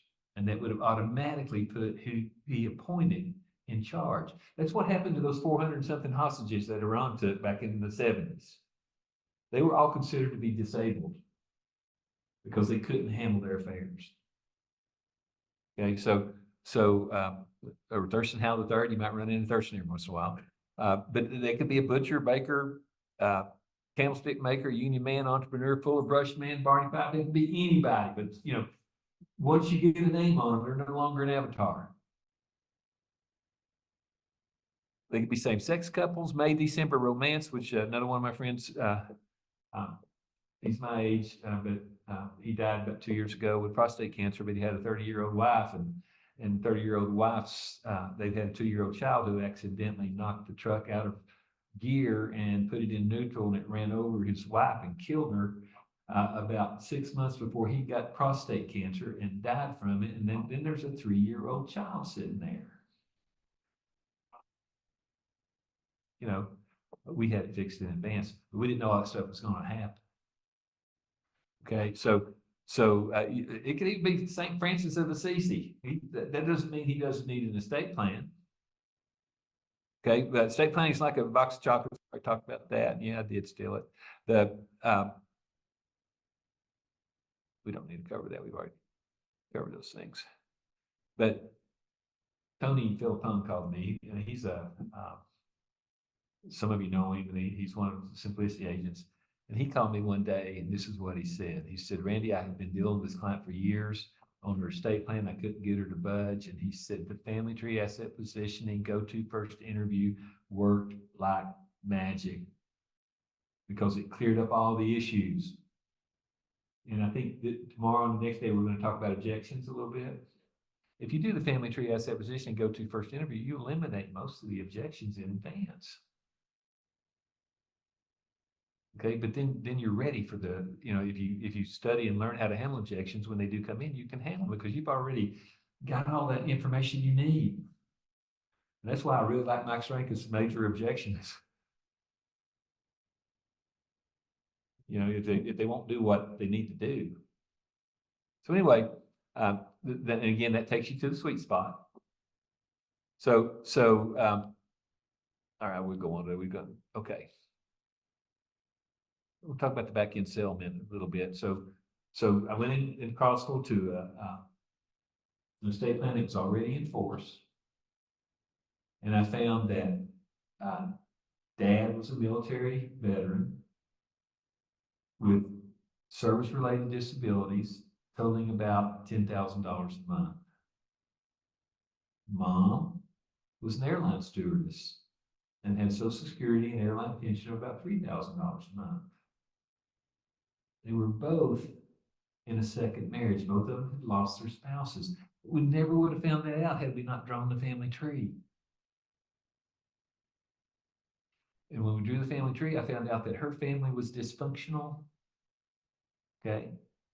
And I really liked the way you treated me on that. My dysfunctional family, you called family dynamics. Okay. And his family was stable. But his pension goes away when he dies. So they're living on $13,000 a month right now. He's 85 years old. When he dies, her income drops to $3,000. And he looked at me and he said, can you fix that? I said, maybe. Okay, but we can't use income tied to not tied to assets. We have to use income tied to assets. And I've looked at your asset review right now, and I found that he had 3 annuities One was American Equity bonus gold that he had bought about 10 years ago. And one was Jackson National, and one was USAA. A lot of military people buy USAA. His USAA had 2 more years on it at 2.2%. And his Jackson National was a variable annuity. It was jumping all around all over the place. So it's about $500,000. And he's approaching 85, and I looked at him and he said, he said, I almost died about a year ago from a mild aneurysm. And he said, it really scared me because it might happen again. And I want her to be taken care of before we take care of all these heirs. What we found out was that he probably needed the Emeritus contract because it, and correct me if I'm wrong here, but most of the index annuities you have to wait a year. Emeritus, you only have to wait 30 days. Is that right? Yeah, there's about half, half the I didn't hear it. I'm sorry. what happened? Okay. So, we didn't mess with American Equity because that bonus gold, the income he'd had it so long, it was just huge, although the internal returns were horrible. But that's not why he bought it. He bought it because of the income. But we took the USAA and the Jackson and combined them into the Emeritus. And I said, I always get people, when I talk to them, I always, whether they buy from me or not, I always look at them and go, do you know who Patsy Cline is? And they'll go, yeah. And I say, well, when she would sing in her concerts, at the end of her concert, she would go back out on the stage and tell everybody, she'd say the same thing to them every time. She'd say, well, that's the best I can do. Okay. And I looked at him and I said, if we're only dealing with the annuities, that's the best I can do. And he said, okay. I've got another $800,000. What can you do with it? I knew he had it, but he hadn't committed to it. So we split it into 2 MIGAs and so they can have the income. But I think we pretty well got, we figured out she needed $7,000 a month, and I think we've solved that for her. Okay, so it was an existing trust that had great assets on it. But when we read their trust, they needed a restatement because they had designed it wrong. They were her family was so dysfunctional, okay, that they didn't have anybody to handle things. So they wanted to. So when I walked into the independent living community where they lived to talk to them, she was at the door waiting on me. Because here's what happened: I had met them in October. And when I helped them with their restatement, it took just a little bit of time to do. And to get it delivered. And then Christmas came, and then right after Christmas, it snowed real hard, and they were sick.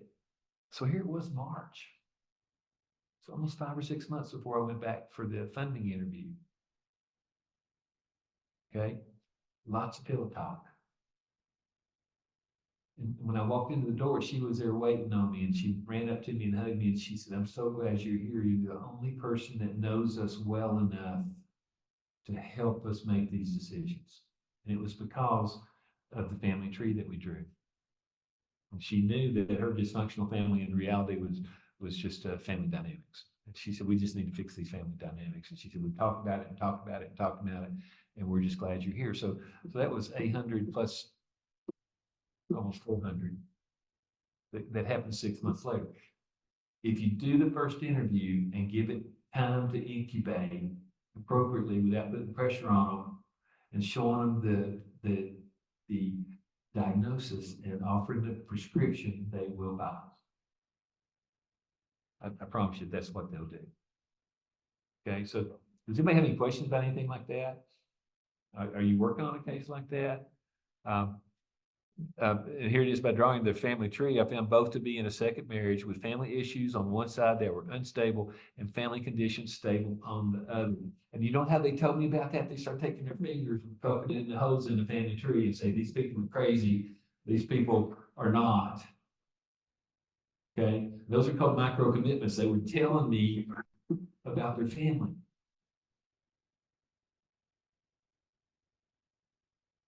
Both had lost, we already covered all that, but and one cool thing about him when he read this book that I had written about Vietnam, if you knew the Tonkin Gulf Resolution, It was started by the American ship sending a helicopter over this island to look for some North Vietnamese ships. And they were gonna take them out, and Bruce Owens, my fellow client there, was that pilot. He was 25 years old in that helicopter on Tonkin Gulf Resolution. And so we sort of bonded because of the Vietnam experience that I had had, and the Vietnam experience he had had. But anyway, but this is what they really wanted right here. This is what they said they wanted. They made the diagnosis. They just wanted me to write the prescription. But it didn't happen overnight. But at no time did they ever say no. What I did was just slowly move them forward so that they know what to do. And we found it all in the family tree interview. So then we already talked about the time frames there. Oh, okay. So let me tell you where I got the other $800,000, and I learned it from Mike Strength.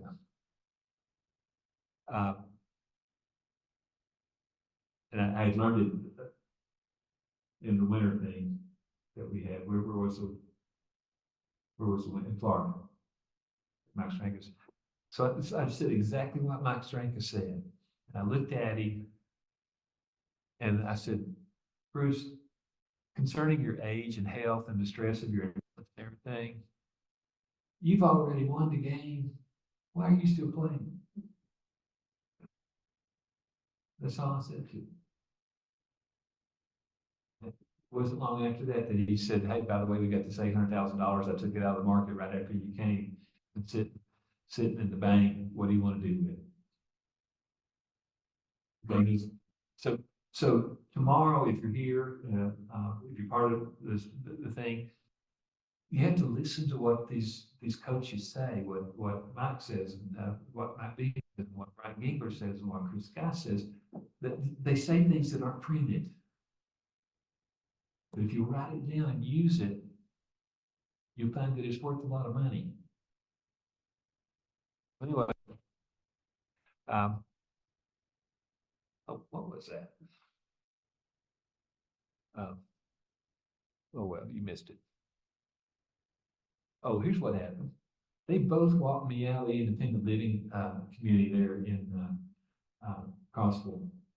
And we stopped about 4 or 5 times, and they introduced me to their friends one at a time going down the hallway.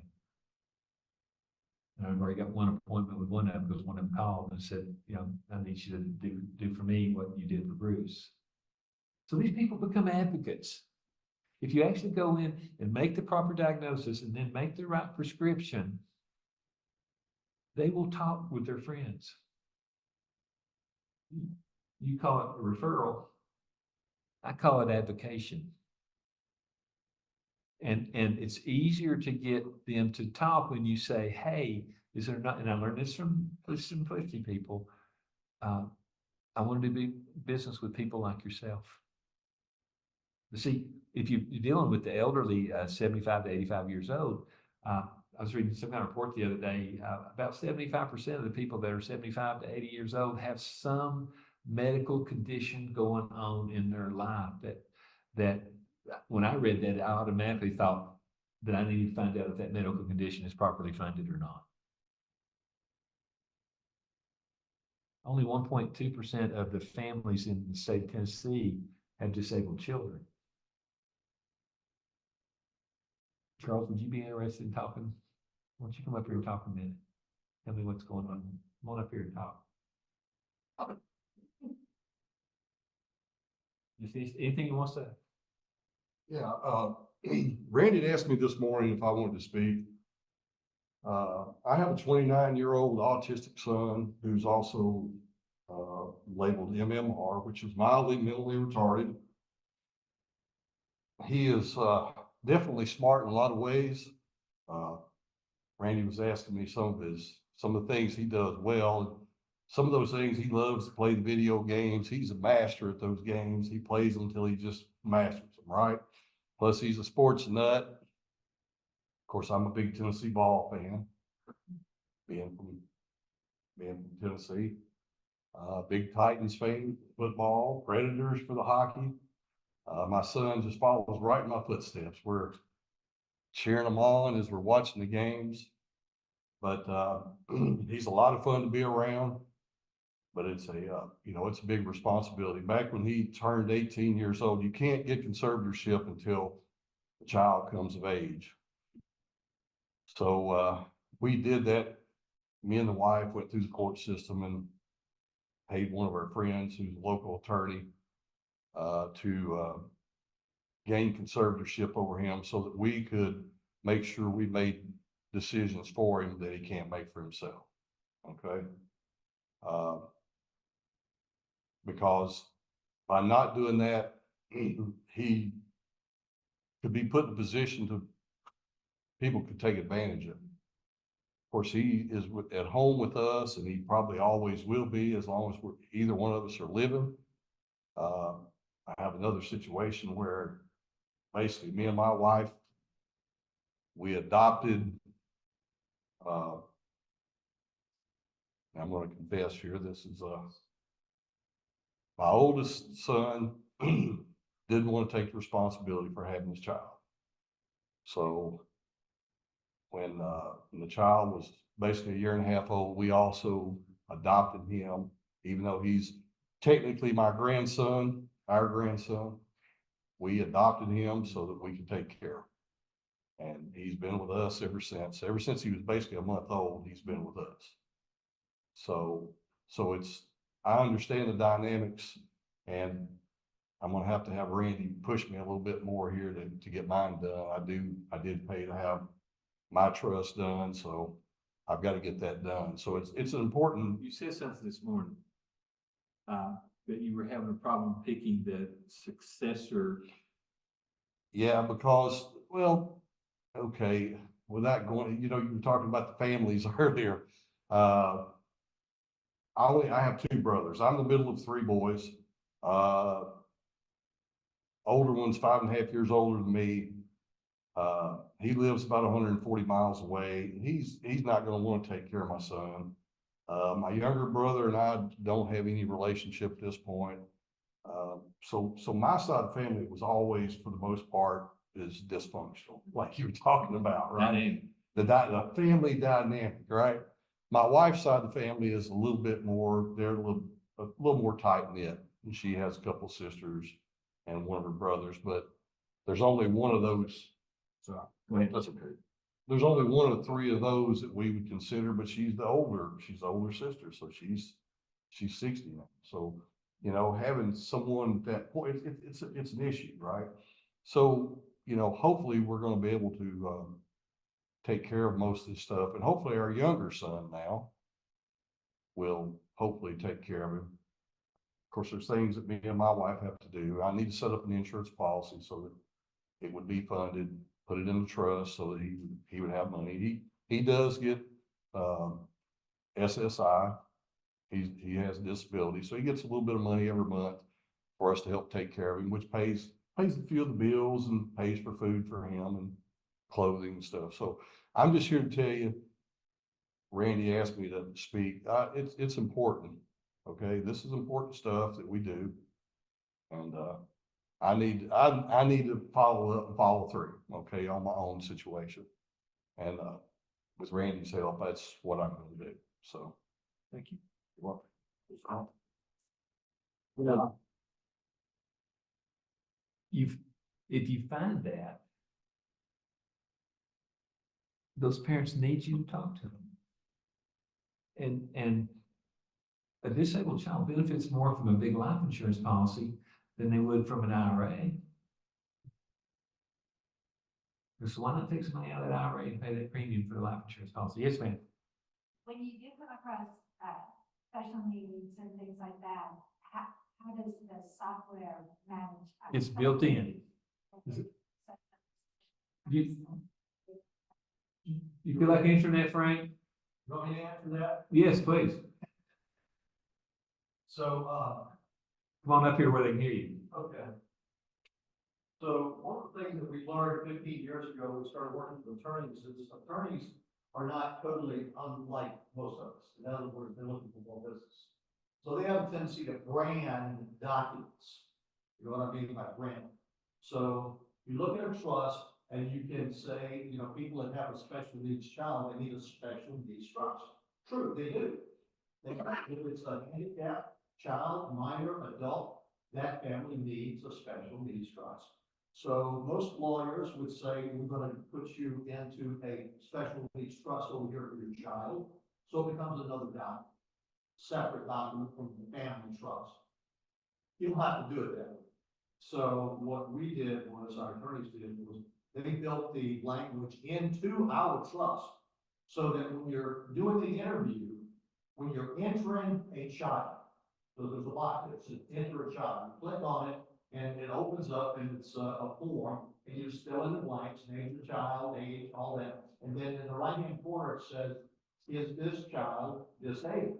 Yes or no? Check the box, yes. So now all the language in the trust that speaks to that child is going to recognize that child as being special needs. So then what else do you do? When you put them in as a beneficiary, which you obviously want to do, right?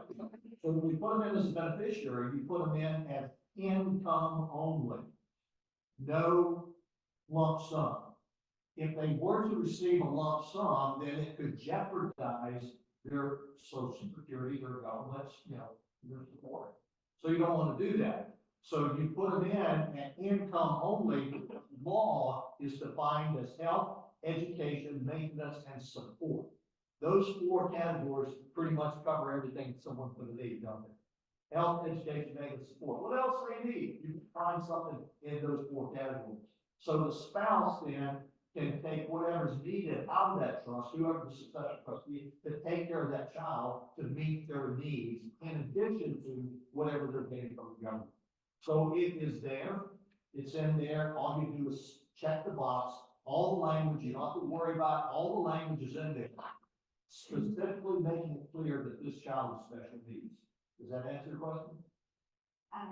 Well, sometimes there's like an able trust versus, I mean, there's a couple different kinds of special needs trusts. Well, it's so again, what the attorneys say is you can label things any way you want to. The bottom line is, what do you say? The language here, it doesn't matter their level, as long as they're getting some, you know, support, you definitely don't want them to become an outright beneficiary because it would jeopardize. So as the caretaker, so you're also going to appoint a guardian. If you don't appoint a guardian, and a lot of people overlook that, you know, oh, I was 23 years old, so I'm going to put, no, you need a guardian because when something happens to you, that special needs child needs someone that's going to care for them. So when you fill out the guardianship form in our platform, then are you arbitrarily or just, this is going to go? It still has to be approved by the court. You can't just arbitrarily select someone to be a guardian or custodian, you know, over someone without it being court approved. So by filling out that guardianship, when the person passes away, that document then would go before a probate court, and they would look at it and say, okay, they would make the appointment because you did it while you were alive. If you don't do that, and I know this is factual, if you don't do that guardianship form, it just slips through the cracks of this thing do sometimes. And then, oh my gosh, well, you know, we turned them to special needs, we treated them as that, but we didn't do the guardianship. Now what do we do? It's got to go to probate. And I have heard probate court attorneys tell me that they will charge someone 5 to 10 grand just to do that one thing. Why? Because they got you. How are you going to get it without them? So it's called a gotcha, right? They got you.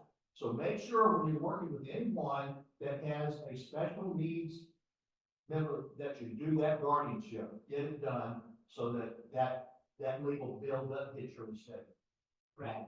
So what you're saying is you specify the name of the guardian when you do Yes, that. yeah. And you can change it down the road if you want to. Sure. But after the person passes away, then what you're saying is guardianship will go to court. There will be simpler process. Is that what you're saying? So what I'm saying is that if it's a two-grantor trust, so you got husband and wife, the successor trustee is automatically the guardian. All right, but if they're gone, then who's going to be the guardian? So you've appointed that guardian in that form that you filled out in our interview. That document then would be presented to a probate court and the judge would approve. I see, okay. Without having to go through the. Exactly, because it's like a will. A will, you know, you say, well, that makes probate easy, nothing makes probate easy, right? But at least, as long as no one contests the will, it makes the process move along, because the judge said, okay, this is what they want to do, this was their intentions, these were their desires, nobody's contesting it, they typically go along with it. But this is the thing, it just presents to the court, there's nothing there to contest, because the living parents select who they want to be from. Okay? Some attorneys will actually charge a completely separate charge for just a special needs. So the cool thing about the software is you don't do that. It's included in the package. Exactly. Yes. So the software would flag that, you Yeah. haven't selected the property. Yeah, exactly. So you're going through the So review. we don't have to do If that. you name special, it'll pick it up and say, hey, you didn't select guardian yet. So that's up, can you name successor guardians, and that's 60-year-old and. Now, as long as you're living, then you can go in and change it or whatever. But once you got that guardian, now there's an alternate in here, so in case they're unable to or whatever. But yeah, yes. How do you limit the amount of income to the disabled person so that they don't go above the? So a good question. How do you done this? So is there a formula? No, not really. It's health, education, maintenance, and support. Keep in mind that a trust is not something that is overseen by a court. It is a family document. So within your family, whoever the successor trustees are, they are the ones that's managing. So what would happen if I just all of a sudden go crazy? And I was like, you know what, you've been a good kid, I know you're a little bit handicapped, but I'm gonna send you on a round the world trip or whatever. I'm just gonna do it. Well, then the other beneficiaries are sitting there, they're watching the estate start to dwindle down because you're not doing what you're supposed to do. So the only ones that's ever gonna really challenge your trust are the beneficiaries. Why? Because they're the ones that stand to lose, not the neighbor down the street. So they are always in the background, but if the beneficiaries never say anything, then for all intents and purposes, that successor trustee and guardian, the guardian is reporting to the successor trustee unless it's one and the same person, which it can be. Yes. I was stretching. Okay, for example, you have two gentlemen there. One is the life insurance. He does have a question. Okay, so, you know, I do have a question. Basically, The guardian you can name, but you can't. Now, you said successor guardian or alternate. What is it different in the what? So if you, for whatever reason, the guardian is unable to Yeah. leave during an accident. Right. Then someone else is able to stay. Okay, well, that makes sense. But then you said it was something else you couldn't. You couldn't name the successor guardian. I don't know. It's an alternate. Oh, wait, yeah. In the event someone can't do it or What if they die? You know? then the alternate steps in. Oh, if the guardian dies, if the guardian dies, then the alternate steps in. I think it's on there, but I definitely understand it, but. Okay, so there's probably two sales there. One is the big life insurance policy, to take care of that child. And then maybe take some of the proceeds from that life insurance policy when it does get liquid. And guarantee that child's income. Guarantee the income for that child. Okay, all right, so I promise you at 11 o'clock, I'm gonna perform the presentation for you. Okay, so, here's what I need you to do. You have my piece of paper.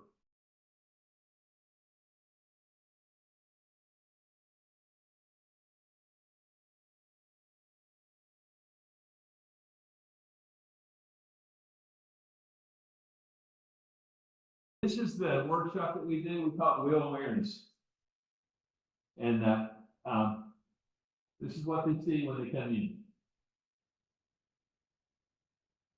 So, and now we try to explain, I've already explained who I am, what I do, and all that kind of stuff. So we talk about where we're located. And then we have about 150, they're not all trained and coached. And we got some that are inactive. Okay. But using our tech planning process, I think, Frank, you probably have thousands. Tens of thousands, okay, all right. We use the same platform from Frank, we just have our own name. Okay, so that's why we call them the state docs. Not take our pro, the only real difference is training. So,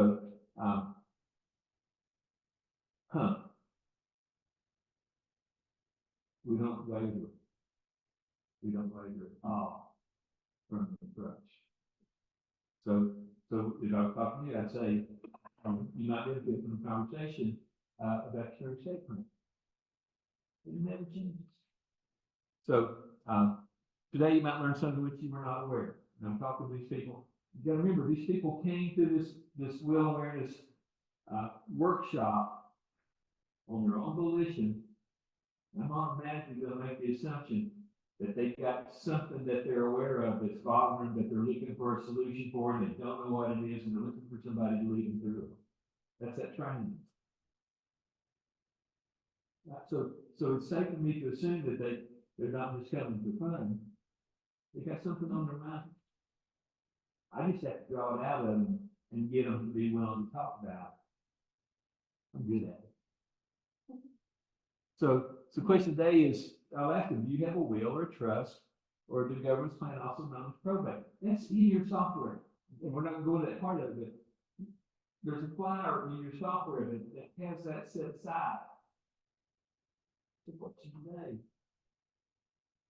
Remember I told you about the Vietnam veterans and how I would teach them, they would come in, so there's no way I was ever going to fail them because they would lose their income. I would give them the final exam on day one, so I could figure out what I needed to teach them. Not what they didn't know.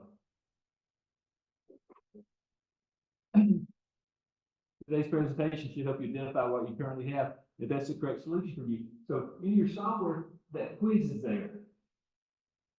They can take that quiz, they can add up their points. It tells them whether they need a will or trust. Okay, you've got access to it. You can print it off. We bring it to the workshop.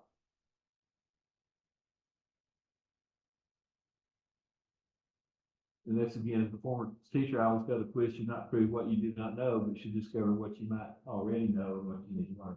So that's why I like the quiz in the software. So did I let them take the quiz? And to help you reach the answer, I've always felt that the first step was to understand the dynamics in your family tree. Is it okay if we draw your family tree? You all have to think of it. Okay, if you can draw a circle the size of a quarter, you can do the family tree.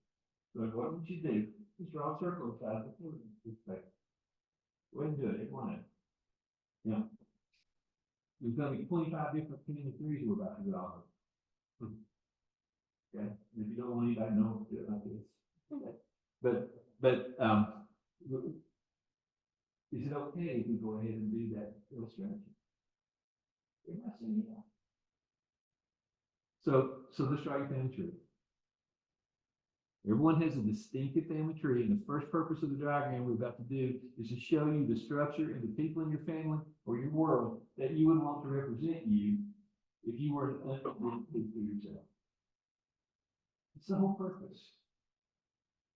Main purpose. So we start by drawing. Drawing that SCA on your kid. I had to do that like it was an SCA, so I like things that look like this, great, I had to do that. But actually, that was the best one I could draw at the time.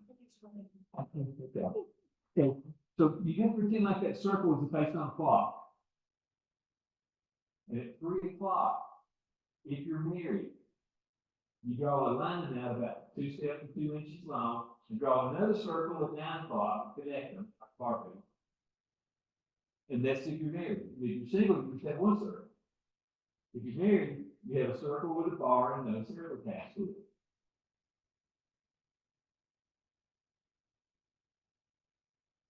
If you're divorced, just put an X to that. If you're actually divorced, put an X to it. But I do it on purpose. I make that X right there in front of them. Okay, because remember now, I'm setting the stage for a particular mindset that I would tend to come to conclusions that are honest diagnosis to give me the ability to write the perfect prescription.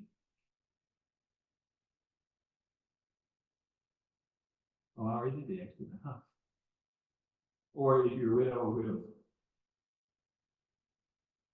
If you're remarried, look in a straight line. But mark out that X and draw another one, or you might see that this way. So some people, I've got some people that got 4 or 5 X's. With children, with 2 or 3 of them. So you can see how complicated it gets, but draw it. Yeah, there's no particular way to draw it. Draw it so that you understand it and the client understands it. That's all you have to do. Again, I did it like this on purpose, just so you can see that it doesn't have to be perfect. To illustrate your parents, I always talk to people, I'm going to find out if their parents are still alive. Let me tell you what problem that I had. I had an 83-year-old client came in and sat down in my office. He flipped over and I said, "What's wrong?" And he said, "Well, I've got a real problem." I said, "What's that?" And he said, "I don't know what to do with my mother." I looked at him, his mother was 104 years old. He lived in Tennessee and she lived in Arkansas. Okay, and I looked at him and I said, "Well, you're lucky to be 83 years old and still have your mom." He said, "Well, I don't know." But to illustrate your parents, you know, to illustrate your parents on the face of the clock, with dad at 10 and mom at 2, if they're still alive or if they're dead, mark them out. But see, that lets me look at them and go, well, are their stakes settled? Sometimes they'll go, "It was a nightmare."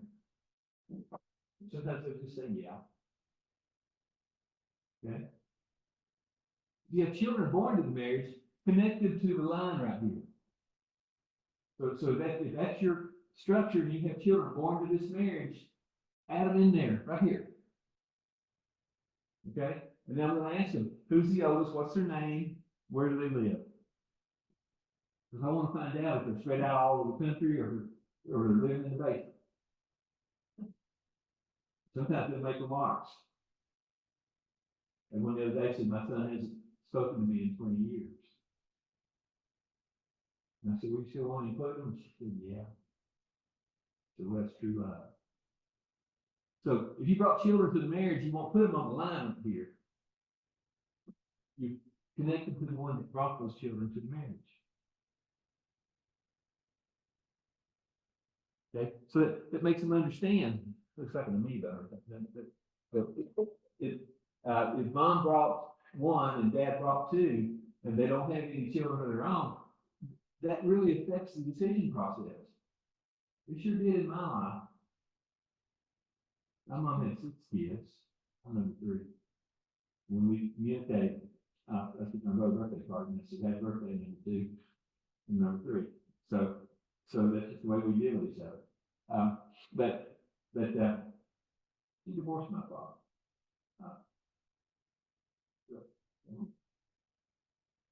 But anyway, she got remarried about 15 years later.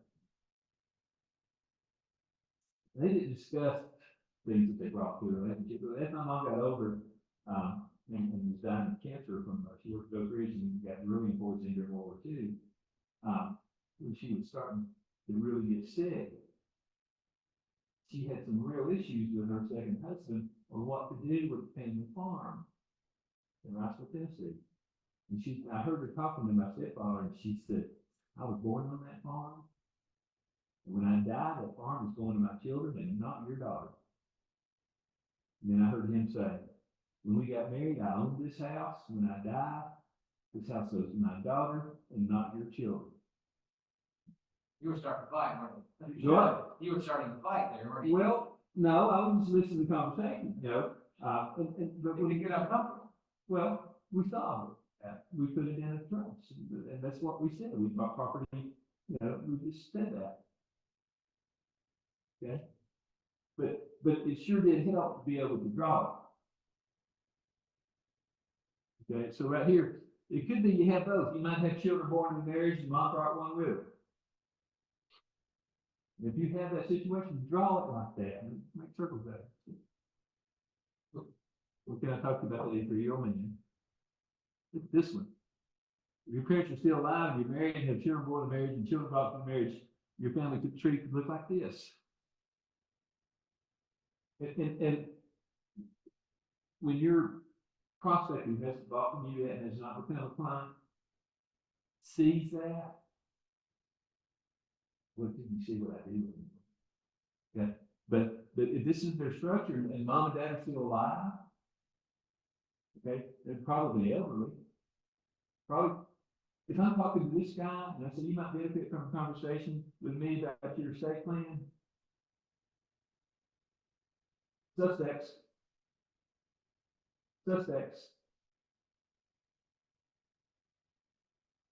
On the spreadsheet, where I had one name that I moved over, I replaced it with somewhere between 2 and 4. If I do a good job, they're probably gonna wanna talk to me. Wait, before you change that, so there's the 2 people who are married, the line across is their children, right? On the right is him or her previous marriage kids, and then above is the parents. Correct. Okay, so just draw it for them, you know, they want to, you know, all of a sudden it's forming, you know, what's going on it's gonna bring up all kinds of issues. It might be a farm, it might be an asset, it might be, Could be a vehicle. be a bill. Okay, my children are the heirs to my books. Okay, not my wife's children. Not yet. Okay, so anyway, if your grandparents, your family tree might look like this. Okay, so here's your grandparents, and they might have one child that's not married. They might have one child that's married with 2 children. That's going to affect the decision process and the funding. So the second person is set the stage for proper distribution when that time comes. We talked about first one, what to do if you can't communicate. Third purpose is to be sure that your wishes are properly funded while you are retired and when your life ends. Remember, I'm talking to people that they're not financial people like you all. They're just people that have got these issues on their mind. And I'm trying to be sure I touch each and every one of them. Randy, will we be getting this presentation? Yeah, we're recording it, Zoom right now. It'll be on my website, randallbacker.com, the whole thing. No, I'm talking this PowerPoint that you. Yes, it'll be on, it's already on randallbacker.com. Important things, identify everyone in your family tree, get their ages and their resident locations and their importance to you. That's those micro commitments we're talking about. Now that I know your family tree, I need to review your current plan. And you've already taken the quiz, so you have a will or trust, and you have the government plan called probate. When it was completed, have there been any relationship changes, asset changes, state residence changes, or any health changes? There will always be some variation of those 4 things, always. If the trust is very overdeveloped. Most of the time, it's a relationship change, an asset change, or a health change. I do more work with people on restatements during a health change than anything else. Now we have these issues clarified, we need to understand their usefulness, okay? So now, real quick, y'all gotta go with me. But remember the old black and white movies when they were gonna take one up there and things would get blurred and I need to let you get blurred. Okay? You have to go with me now. You're in the hospital. You're on the table in a coma. The doctor doesn't think you're gonna live. Who in your family tree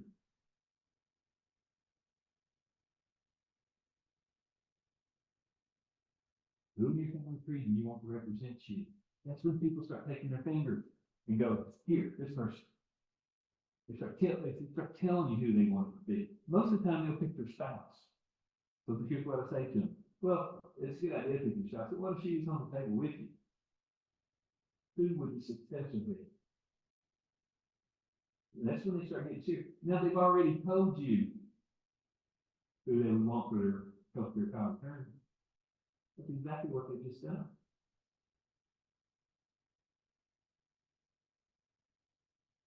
Okay. Then I look at them and go, okay, you're in the hospital, on the table, in a coma, but the doctor thinks you're gonna live, but you're gonna be unable to handle your own affairs for 3 to 6 months. I was real close to that myself, and took that story this morning. My brain was great. I couldn't walk through the door.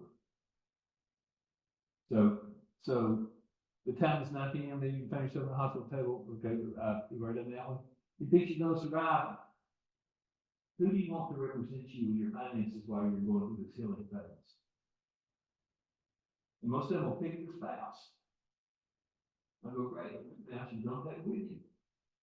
And who do you want to represent you in your finances? And sometimes it's not the same person, they'll pick somebody else in the family tree. Now they just told you who their power of attorney is, who the successor of power of attorney is. They can't back out of it, they're telling you the truth. And they know whether they have documents. So when you go back to your family tree drawing, who would that person be? One of your children, the siblings? One of your spouses on that table with you, we've already done that. We've already done that. So now, okay, we've already done that one. And most of the time, if you go into it on the power of attorney for finances, I'll do the quick version for you. Would that also be your choice of executive? Most of the time, the person they pick is a financial power of attorney, they would pick as the executive of their estate. Okay? If you have a will, or if you do not, in most cases, both guarantee the need for probate court. So they've already told you in page 1 of the confidential whether they have a will or trust. And you've already started to plant the seeds where maybe that's not a good idea.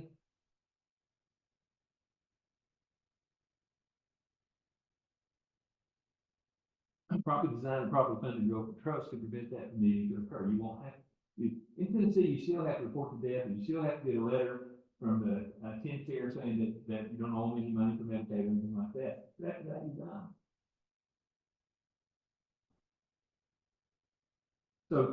So now let's sit here and this is where we're going to get down to the nitty gritty. This is where they're going to understand whether they need to go ahead and so it's important you understand the roles people have in your revocable living trust. And if you do a attorney's office or sometimes to some of the seminars, when they get so technical on how trust works, don't do it. All you have to do is explain it in reverse.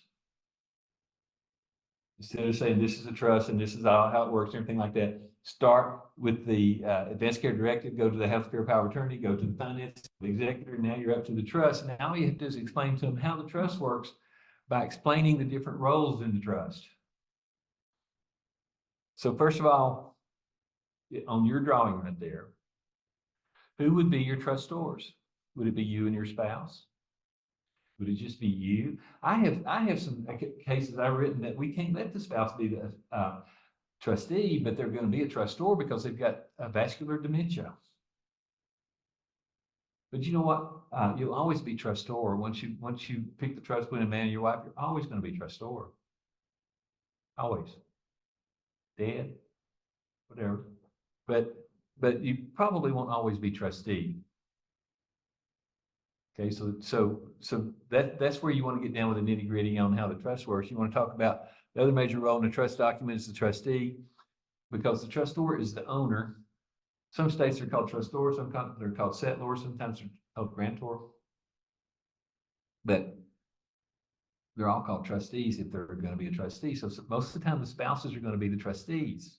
There's 4 things that will happen, not at the same time, that they will no longer be trustees.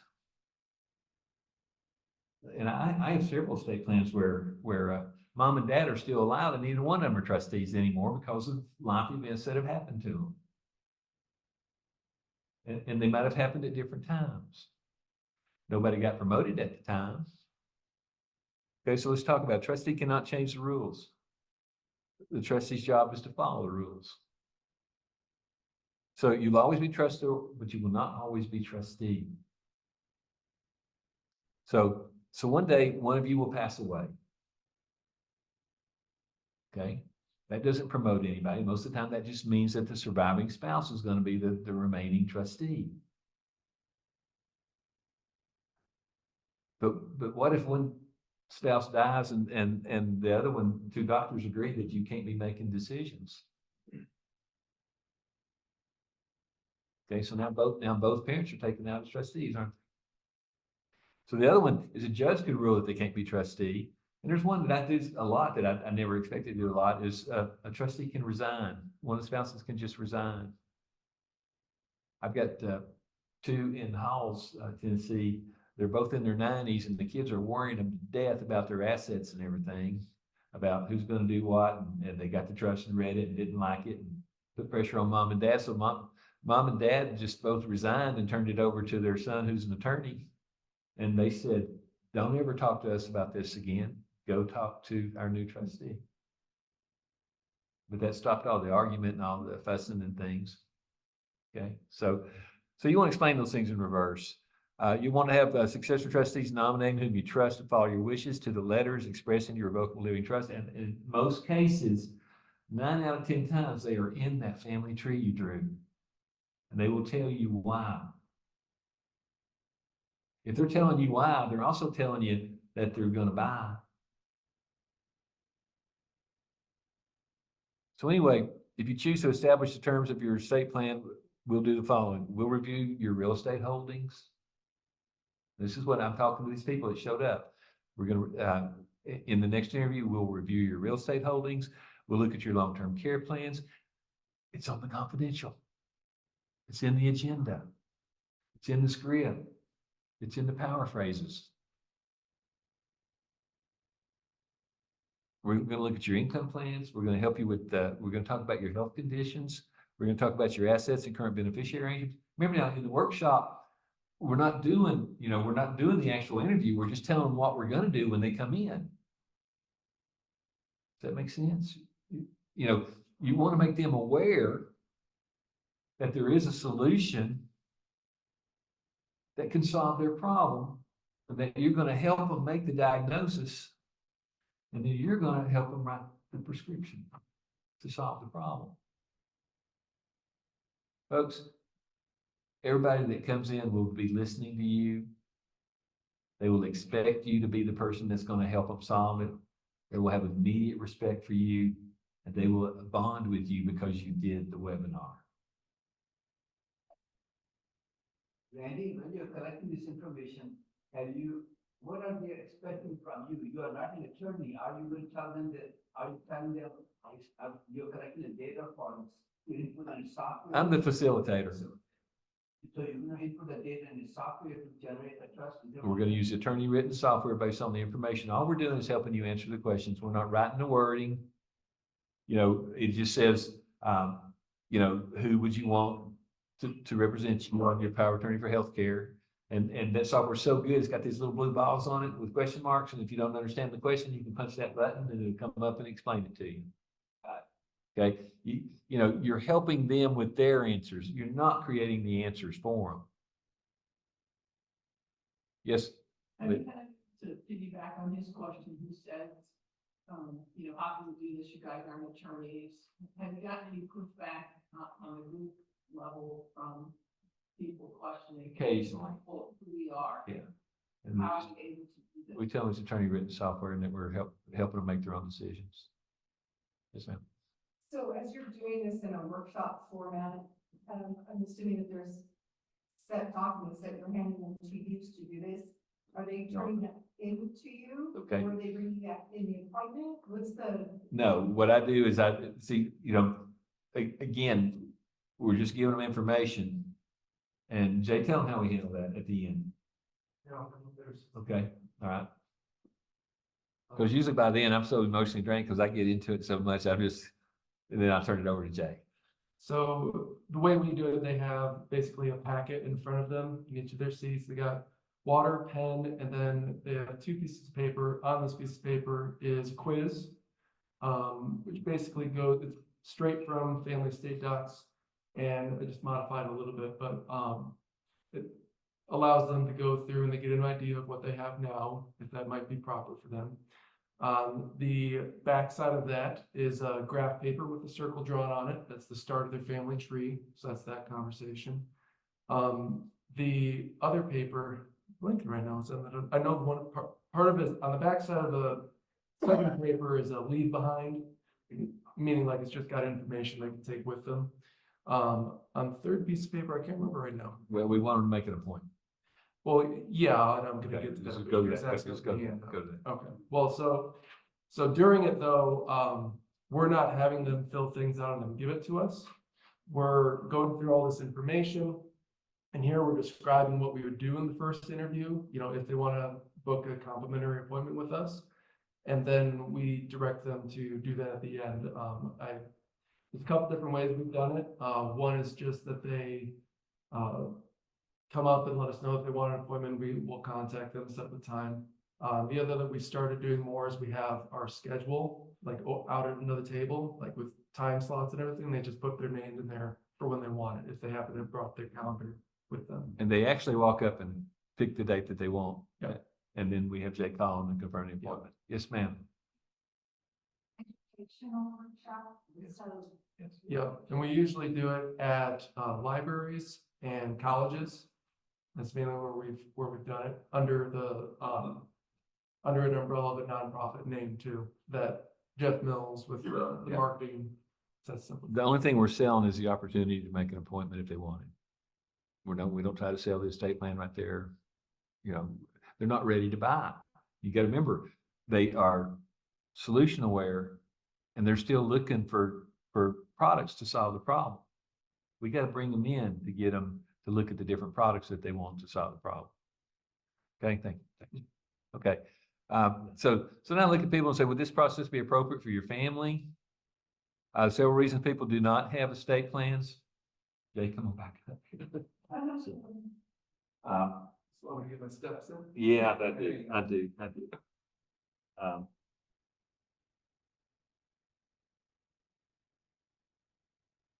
Not yet, but here in a minute. Oh, sure. So anyway, they think, people think it's gonna cost too much. That's the reason they don't have an estate plan. They also think that they've not taken the time to get it done. It's just because they haven't taken the time to get it done. The next thing is they don't know who to talk to about it. The other thing is they've never been approached by someone who can lead them through that process. All of a sudden, all the way back to the very first statement that I told you. Hey, I think you might benefit from a conversation with me about your current plan. Yes, sir. I did this workshop a couple of weeks ago, and I had several people say, it's something I've been going to do, and I just haven't gotten around to it. That's right. We like that. It's a good idea. Okay, so, and it's the fact they just, they haven't run into someone that they trust enough to, and they want to be guided through the conversation. So the number one reason is they never got around to it. This is, I always look at Jay, hand them out. So I give everybody there a little wooden round to it. I said, when you go home tonight, put that in your pocket, and it's time to have some pillow talk. Those cost 23 cents a piece. They're generic. Where do you get these from? Pins.com will do them. You can put your logo and your name on them if you want to. Don't you? I sell them by the hundreds, but they cost, so they can make 2 cents on them. It's pens.com. Do what? Pins.com. Yeah. Now, if you want to get it down to 23 cents, and that counts shipping and everything, you need to order 1,000. Okay. And that's why I sell them by the hundred to license per quarter. They cost 23 cents. But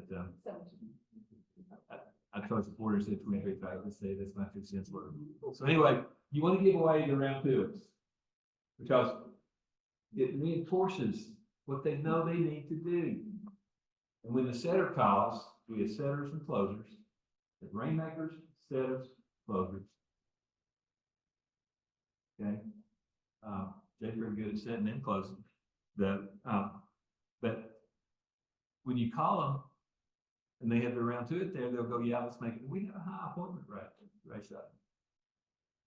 Okay, so This is your chance to get it done, you get around to it, if you just haven't never got around to it, now you have one, go ahead. Pricing is in the workshop. Occasionally, it does, 1995, that's when I go into the price, because it's a lifetime price. You know, the very first thing, and somebody else might try to do is go in and cut the price. And your client needs to know, does it come with a lifetime ability to change no charge? That's what, you know, the value is there, plus they get me, or plus they get you. Okay, yes. And I had that question come up, and one that really kind of drilled me on that. And I kept saying that, well, you know, is everyone on your block what we saying? Does everyone have the same needs, the same lifestyle, same, because they don't, so I can't really tell you how much it is until you come in. I think it was a mistake. I think yours was probably just put it out there. It's 1995. It's like, Frank, I think you get somebody that sells some costs in order to get you back in sale. So, you know, inside the software, you've got under marketing, you've got promo codes, and you can adjust the price any way you want to. but I think by not filling them, it's kind of like, I typically, This is not the 1995. I'm telling you, it's worth it. Frank, I think you want to talk, go ahead. Yeah, I can't contain myself. Go ahead. So first of all, we're talking about cost. Propane port cost, propane port is an expense, it's an inconvenience, it's still your identity, it's all kinds of stuff. This is a small investment. This is an investment that you look to get an ROI on versus expense. So that's where, so how much is it? It's like, who said there was a cost? Who said there was a cost here? I didn't say there is a small investment if you want to take care of your family, but there is no cost. But if you choose the option, which is the state, it's going to cost you. And the majority of the sales that are going through on the software that I see are 1995. People are buying 1995. But you have to understand that you need to understand what you're selling, and there's an end user agreement that's in the software that you, if you read it and learn it, you'll understand what it is you're selling. If you don't read it, you might be making a mistake, but if you go in and do $695, I promise you, you're losing money. But you know, I've done 2 $695s this month for friends. And one of them couldn't afford to have it any other way. So that's my call. It's your call too. But, you know, your 1995 is a fair price for what you're offering, and that they can call you at any time, they can change any time they want to, or they can come see you and get your input at any time. I'm promising you, you'll get future sales if you're coming in to see. So you know, I'm saying, well, that's free, and then make $25,000, $20,000, or $7,000. Because you made the proper diagnosis. So, you know,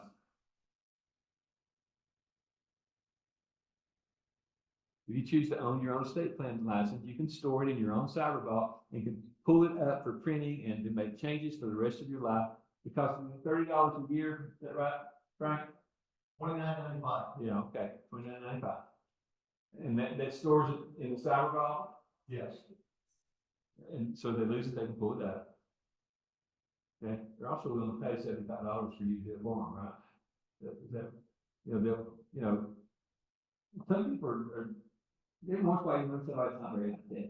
I don't know. But anyway, they will pay you $75 to do it for them. Okay, so what we have found is ways to, after 1995, we get the back end sale for the funding, we get the deed work, we get the upload work if that's what they want. And it's turned out to be an extra $5,000 to $7,000 a month. what exactly can they store in that for that 29? They can upload anything, so it's not exclusive for their documents, so if they got other papers or whatever, pictures, then they can upload it. Directly, positions. Yeah, they can, anything that they've got, all they do is scan it into their computer and save it, and then upload it in. It's like a safe deposit box, like that, right? Yes. Like, this is very familiar with documenting. I've heard of it, but there's several online vault services. Yeah, One of them I know is out of New York, it's $75 a year. yeah, documents are fine. It's 100, okay, it's very simple, it's just it's a place where you can store your documents. So, person goes in the hospital and they need to access a copy of it. They can, with their phone, they could access Yes, this yes, vault system. yes. And is it always 30 or is it 30 the first year? So first of all, let me be clear about this. We haven't even started charging it yet. Right. And the You reason, don't have to. no, I know we don't have, yeah, we're, what? The reason is because we've got so much in development, that's adding on to what we're doing here, that, that switch hasn't been turned on, but it is gonna be turned on this year. Anybody that's in the system, they're not gonna be back charged, so if they've been in over a year, they're just gonna get a notification saying that now we're going, time to review. And then, we'll get a little bit of what they're doing. So, and it's gonna be coming later this year. Okay. Yeah. I actually had some, interesting, like $30 for a year to get unlimited changes in your documents, and you can upload birth certificates, just like it is your own encrypted vault. And so what I've said to people is, look, if you don't want to pay it, you don't have access to it. But let's say 10 years go by, and now you decide you want to go in and make some changes. You'll have to pay the back fees on that. So what's that, $300? If you want one amendment or one change or one restatement from a law firm, they're going to charge you $400, $500, $600. What would you rather do? Just do this for $30 a year, or wait and pay an attorney that you don't even have a relationship with? So they go, oh, okay. And by the way, just something to think about when that happens, when we do initiate it. I do know some agents and advisors that are gonna use that as their reason to have a review, to get together with their clients, say, by the way, I'm gonna cover this for you. So It's like taking them out to a Starbucks, right? when that happens, will we know so that we can reach out to the client, or? So I don't know how all that's going, that's, now you're talking about it. It's just gonna go to the people to let them know that, hey, it's time to review, and so, yeah. Okay. Yes. And that means I have to do between the vault and just that are. Well, they can't change it, so they can't go into a document. When you print that document out and you want to change it down the road, you can't go in there and start changing it. You do your practice tomorrow.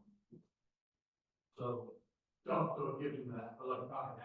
Absolutely, absolutely. So it's gonna be updated, it's gonna be any law changes in the state, it's gonna pick those up and incorporate that into the document as well. Okay. All right, so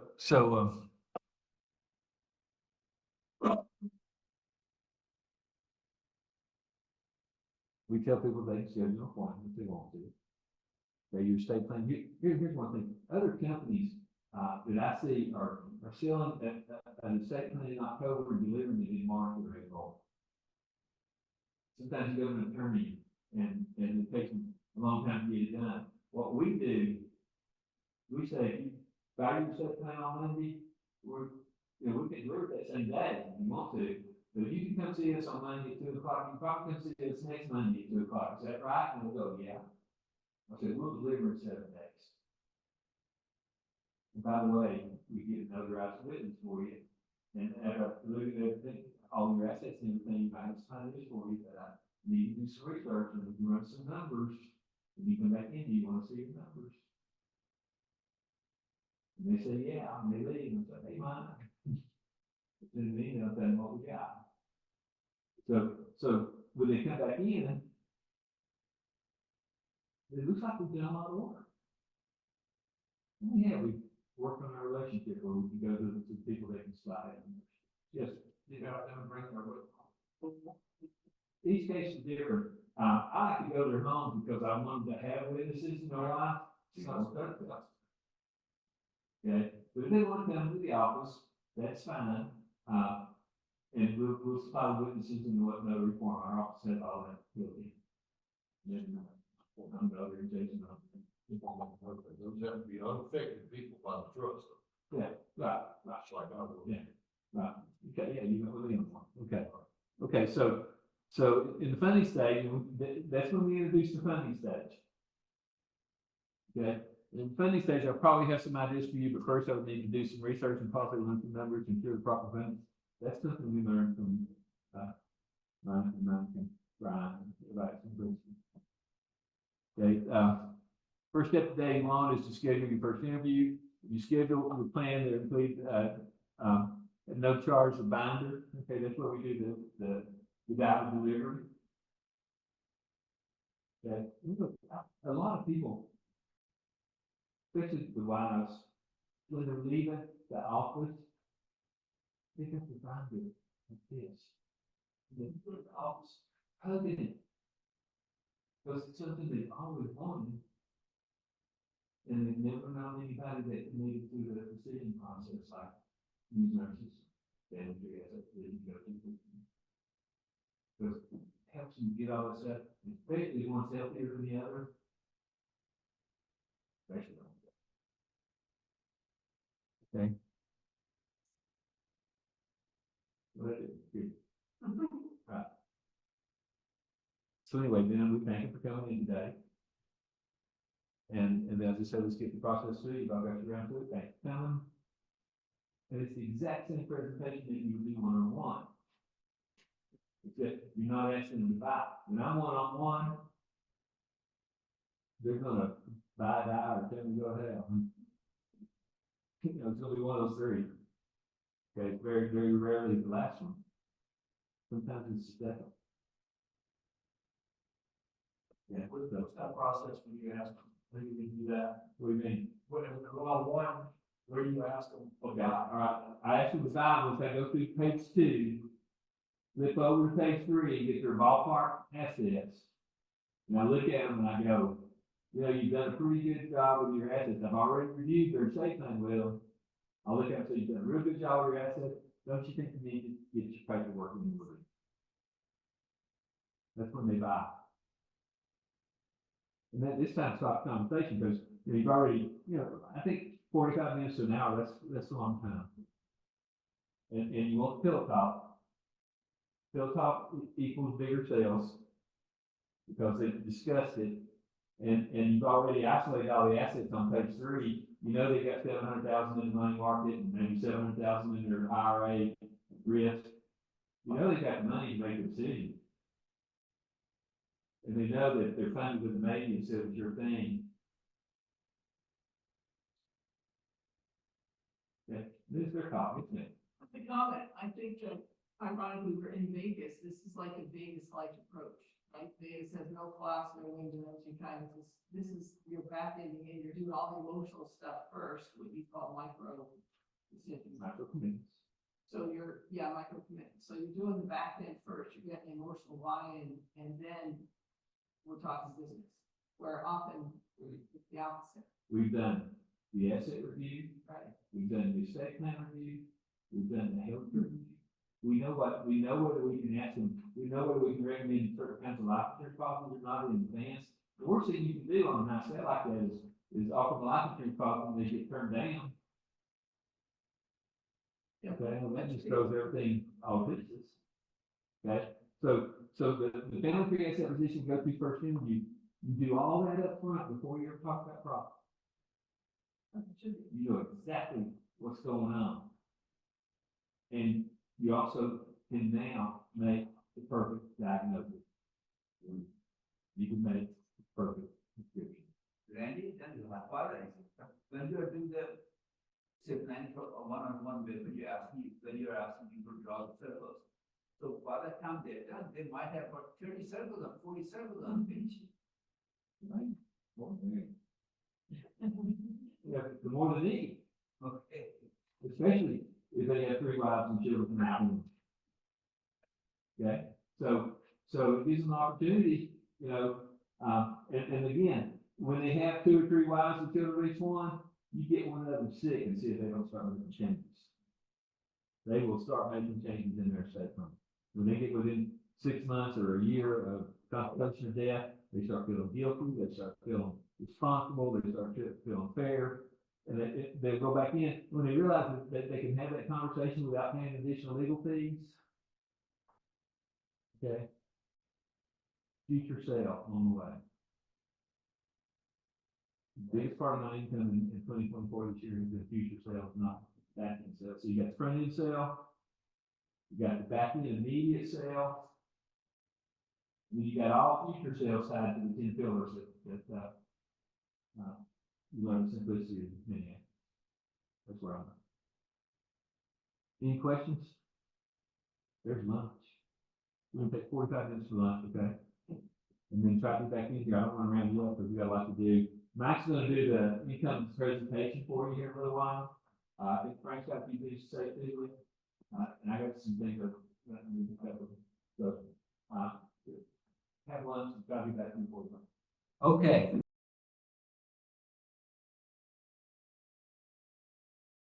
At least if you can hear me, everybody there needs to do the same thing. If you're on Zoom call, pull out a piece of paper because we're gonna learn something that you might not be aware of.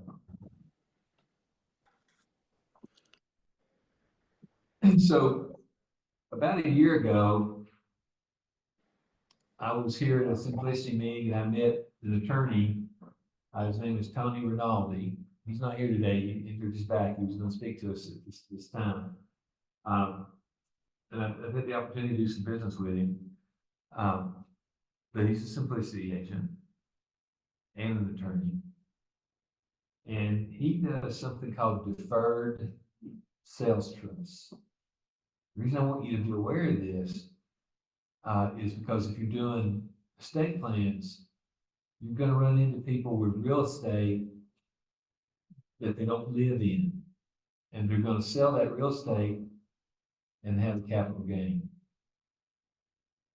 Okay, so that's the basis. Is you have people with multiple real estate holdings that they don't live in. It's not their primary residence. And they're older and they're starting to liquidate their real estate and turn it into cash. Okay, and it happens, especially, especially with people who have grandchildren that aren't interested in real estate. And the grandparents, she's a grandparent, didn't have to be grandparents. Matter of fact, my friend I told you about that's so sick, and that's why I've been watching my phone. They have a 3-story house on a mountaintop that when my friend John had his stroke, he used to call me all the time cussing me because I sold him a disability policy that cost him $500 a quarter. And he would, for about 10 years, he'd call me and say, Randy, ding, dang, nabbit, I got to pay this $500 again for something I'll never collect. And one day on his way home, he had this bad headache. And he had a wet stroke on the way home. There's dry strokes where you TIAs and things where you just have a blockage inside your bloodstream. But he had a wet stroke, which he had a blood vessel break inside his brain. So the blood got into his brain and paralyzed him on half his body. But anyway, they bought this farm in Granger County. They paid $100,000 for 120 acres. And built a house on it, cost them $300,000 to build.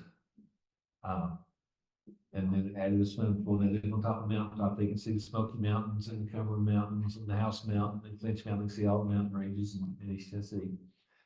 But they can't live there anymore because of his disabilities and things like that.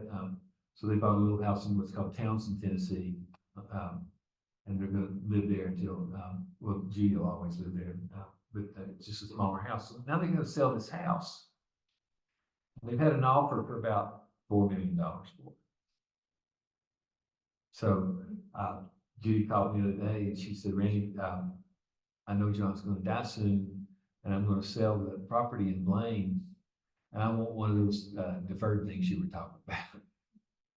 Okay, so I want you to understand a deferred sales trust, because if you're doing estate plans, you're going to run into people selling their real estate who have these huge capital gains on it because maybe they've already depreciated the value of the home because they were renting it out. In one case I was working on, they paid for a house like 30 years ago, paid $20,000 on it. sold it for 240, had already depreciated it. So it was almost all capital gain for them. So I had remembered my conversation with Tony, and so on that blank piece of paper, I want you to draw a box in the center, just a square box. And I'm going to give you the short version of how it works. But in the right-hand corner of that box, on the outside of the box, put seller. Okay, and I'm just going to pick a number, let's say $200,000 capital gain. Okay. And in the upper left-hand corner of that box, I want you to put buyer.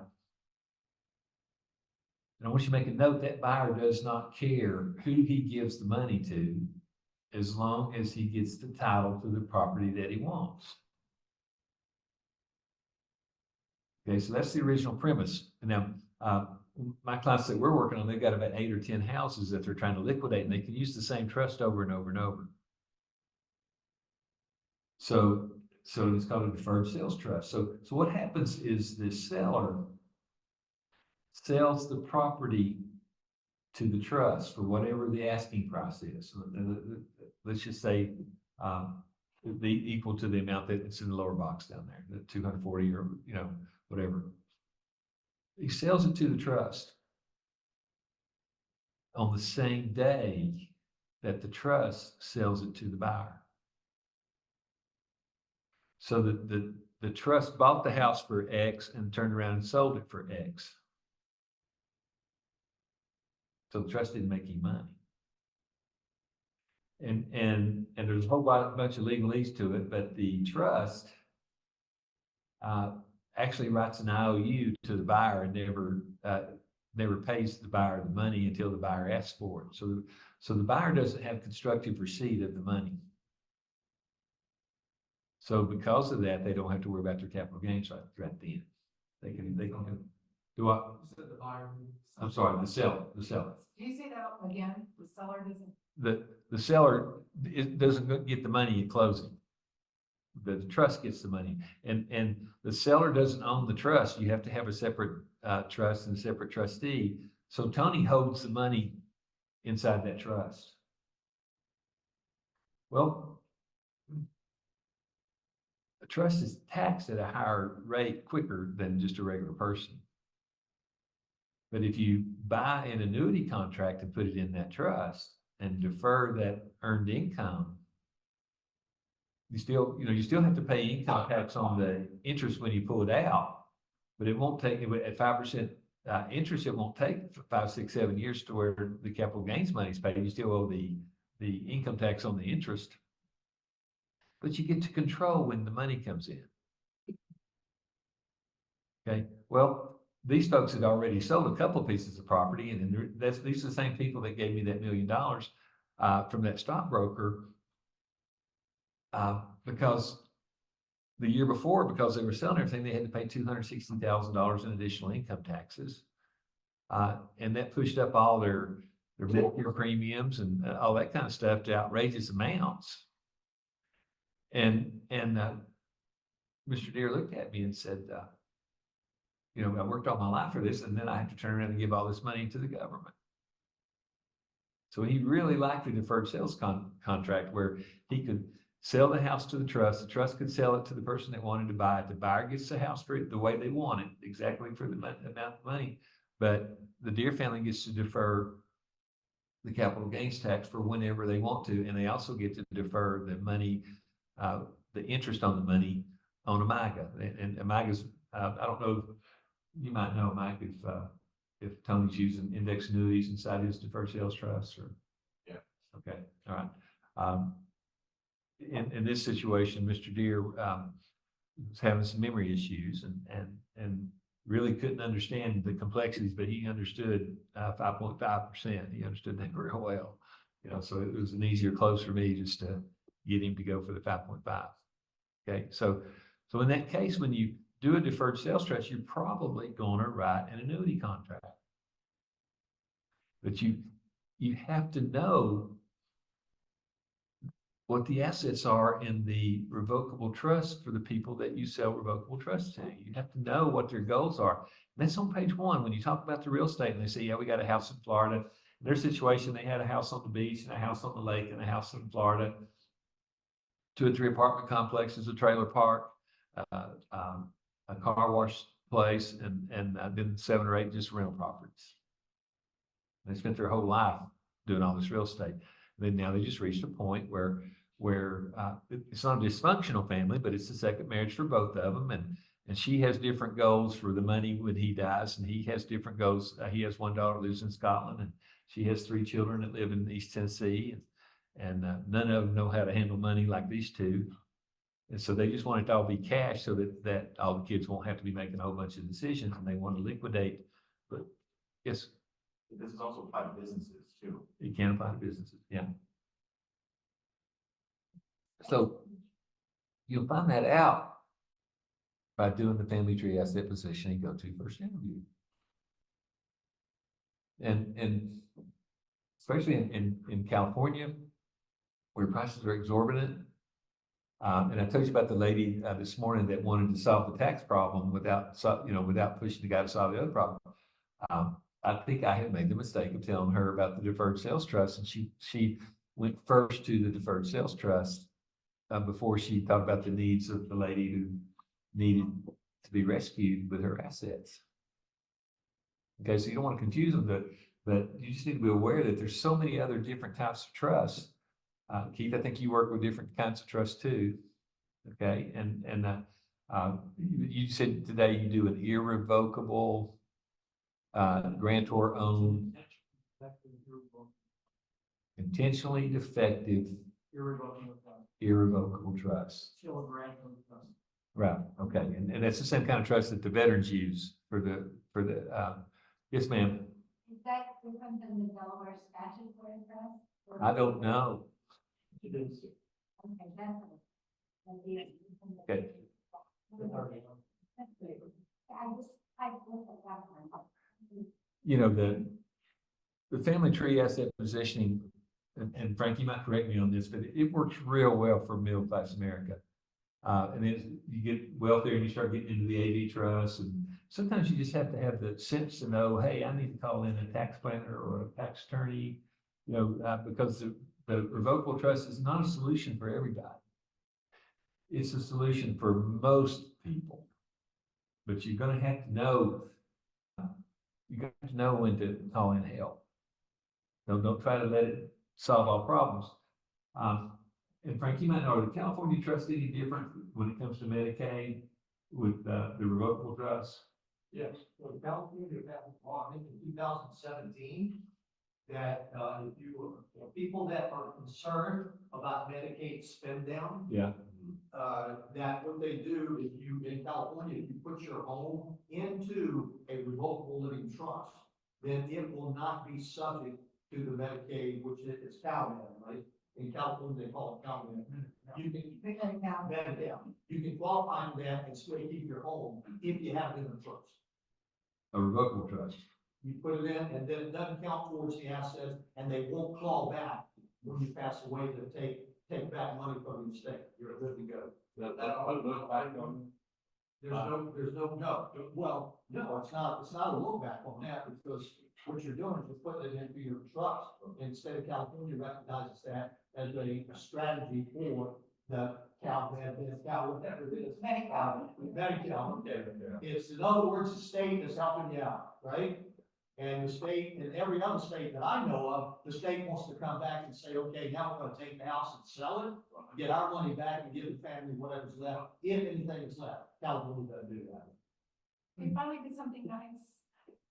For those people, I think the math transfers it over to other people that have to pay the bill. So, okay. So anyway, the biggest thing I want you to know is that there's a wide variety of different estate planning concepts. Okay. What we're doing is the base. Okay. So you're just going to have to know when to call in help.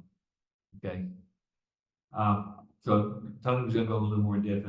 He got injured this weekend, he can't be here, so, but Frank's here, so I wanted Frank to bring you up to date on what's going on in State Docs Pro. We are what do you call us, a white label of, white label partner, with State Docs Pro. We use the same platform. It just has our name and our logo on it. It's the exact same platform as EDP. And I was at EDP for a long time. And I didn't take it serious for a while, you know. But when I learned that, and I told you my story this morning, when I learned that I could teach agents how to use estate planning, it became really valuable to me to be able to share that information with people that we could change their lives in the financial services. So I'm going to turn you all over to Frank here. Frank, if you'll just stick near the microphone. The Zoomers here that are listening, they told me I was wrong. Hey, Zoomers. Go ahead. I'm not gonna get in behind you. So this is good enough right here. Is it good enough? Okay. So good to see you. I'm glad that we had the opportunity to hop the plane this morning and come up here from Phoenix. And it's always good to be around this gentleman right here. I've known Randy 12 years maybe. Randy showed up on our doorstep shortly after we launched this company. And when I say we, it was me and my partner, Dean Martin, two of us. We joke about it today when we sat down to have a cup of coffee or breakfast, whatever. And we say, you remember when? You remember when it was just me and you. And we didn't have any software, but we had an idea.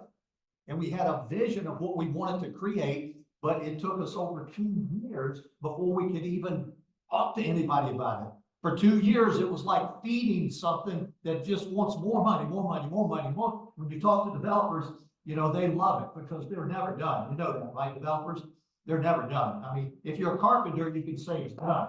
A developer can never say it's done. It's always in the state of becoming. So that's where we sat. That was 15 years ago. 15 years ago. Wow. And here we are. When Randy talks about all the different types of trust and all these things, what I want to encourage you to do is keep life simple. The majority of the people that you're going to talk to out there are going to need what we have to offer. And you're going to run into opportunities, not situations. Eliminate that. You're going to run into opportunities where someone is going to need something that's a step beyond what we have, as Randy was alluding to. They're going to need something. So you got to know when to bring someone in to have a conversation. So the best advice that I can give you is don't make that decision. Yeah, I just threw a curve at you. If you're in doubt, you go to this, you go to your partner, you go to this man because he owns this white label. And if he's not sure, he comes to us. And we just happen to know a person or two. You know, it's like we know a thing or two. We actually have attorneys. People say, do you have anything? Yeah.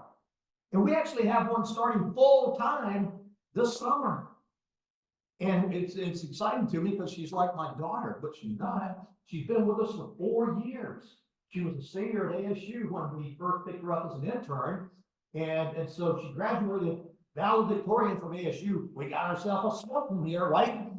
And so then she sat down with me. She said, so what do you think, Frank? What do I do now?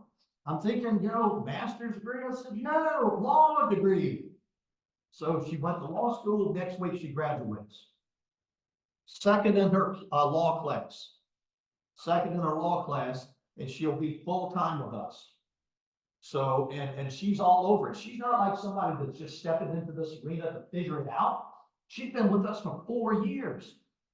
She knows more about this business than we do. She handles basically all of our deed. She manages that relationship and still going to, I don't know how she does it. She doesn't sleep. You know, she doesn't sleep.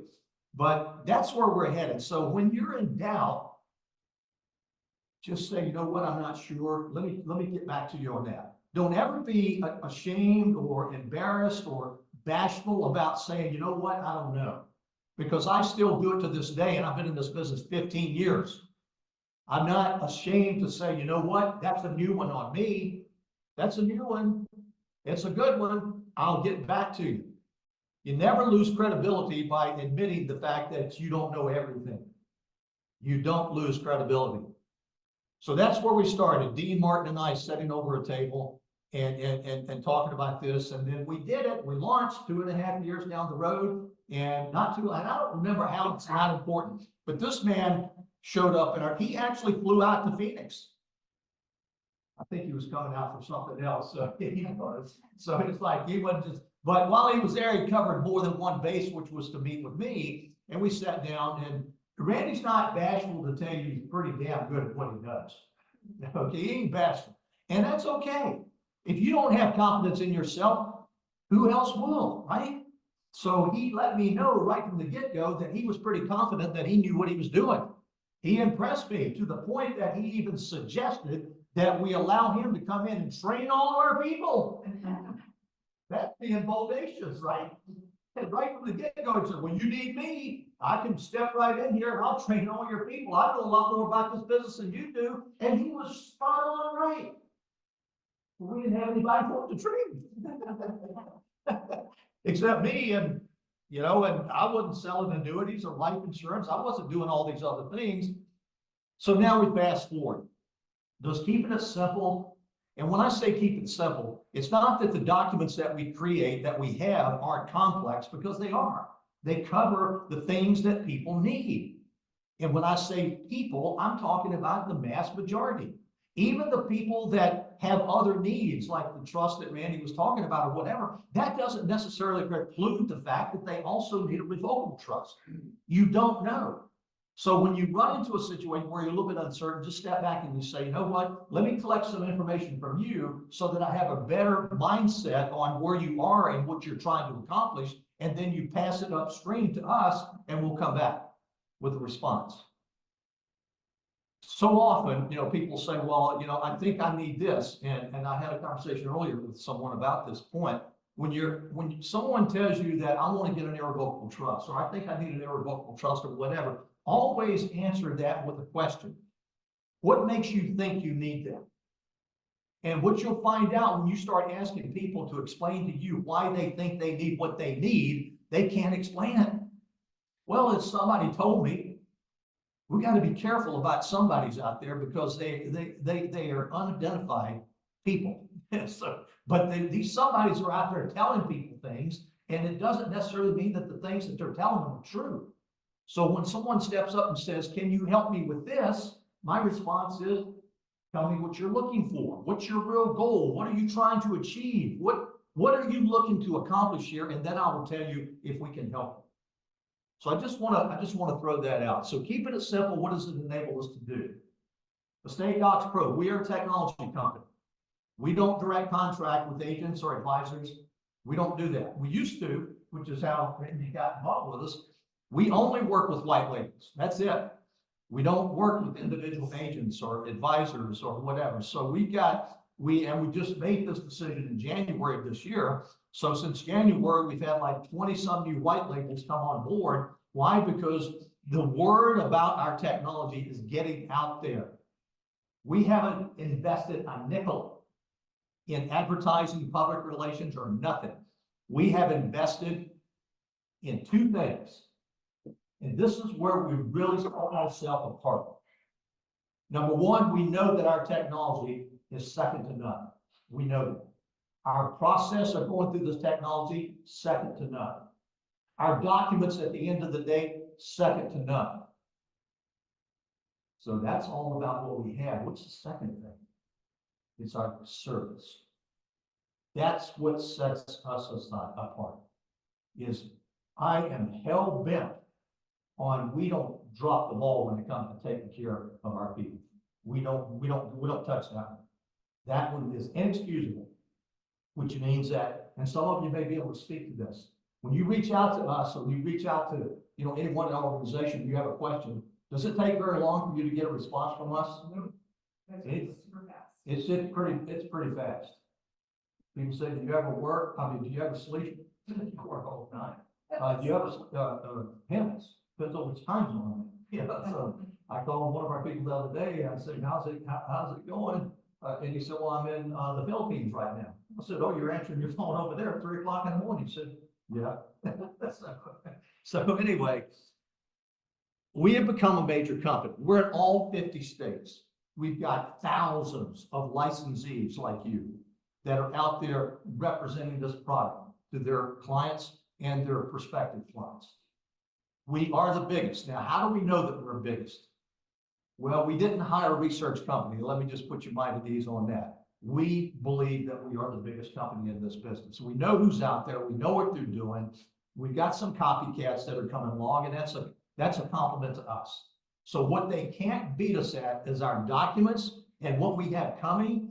We've got a full staff. If someone had told me 15 years ago that we would be investing 6 figures a month in development, I would have looked at my partner, Dean, and I would have said, "Hi, damn, we must be doing pretty good." Right? Well, we are.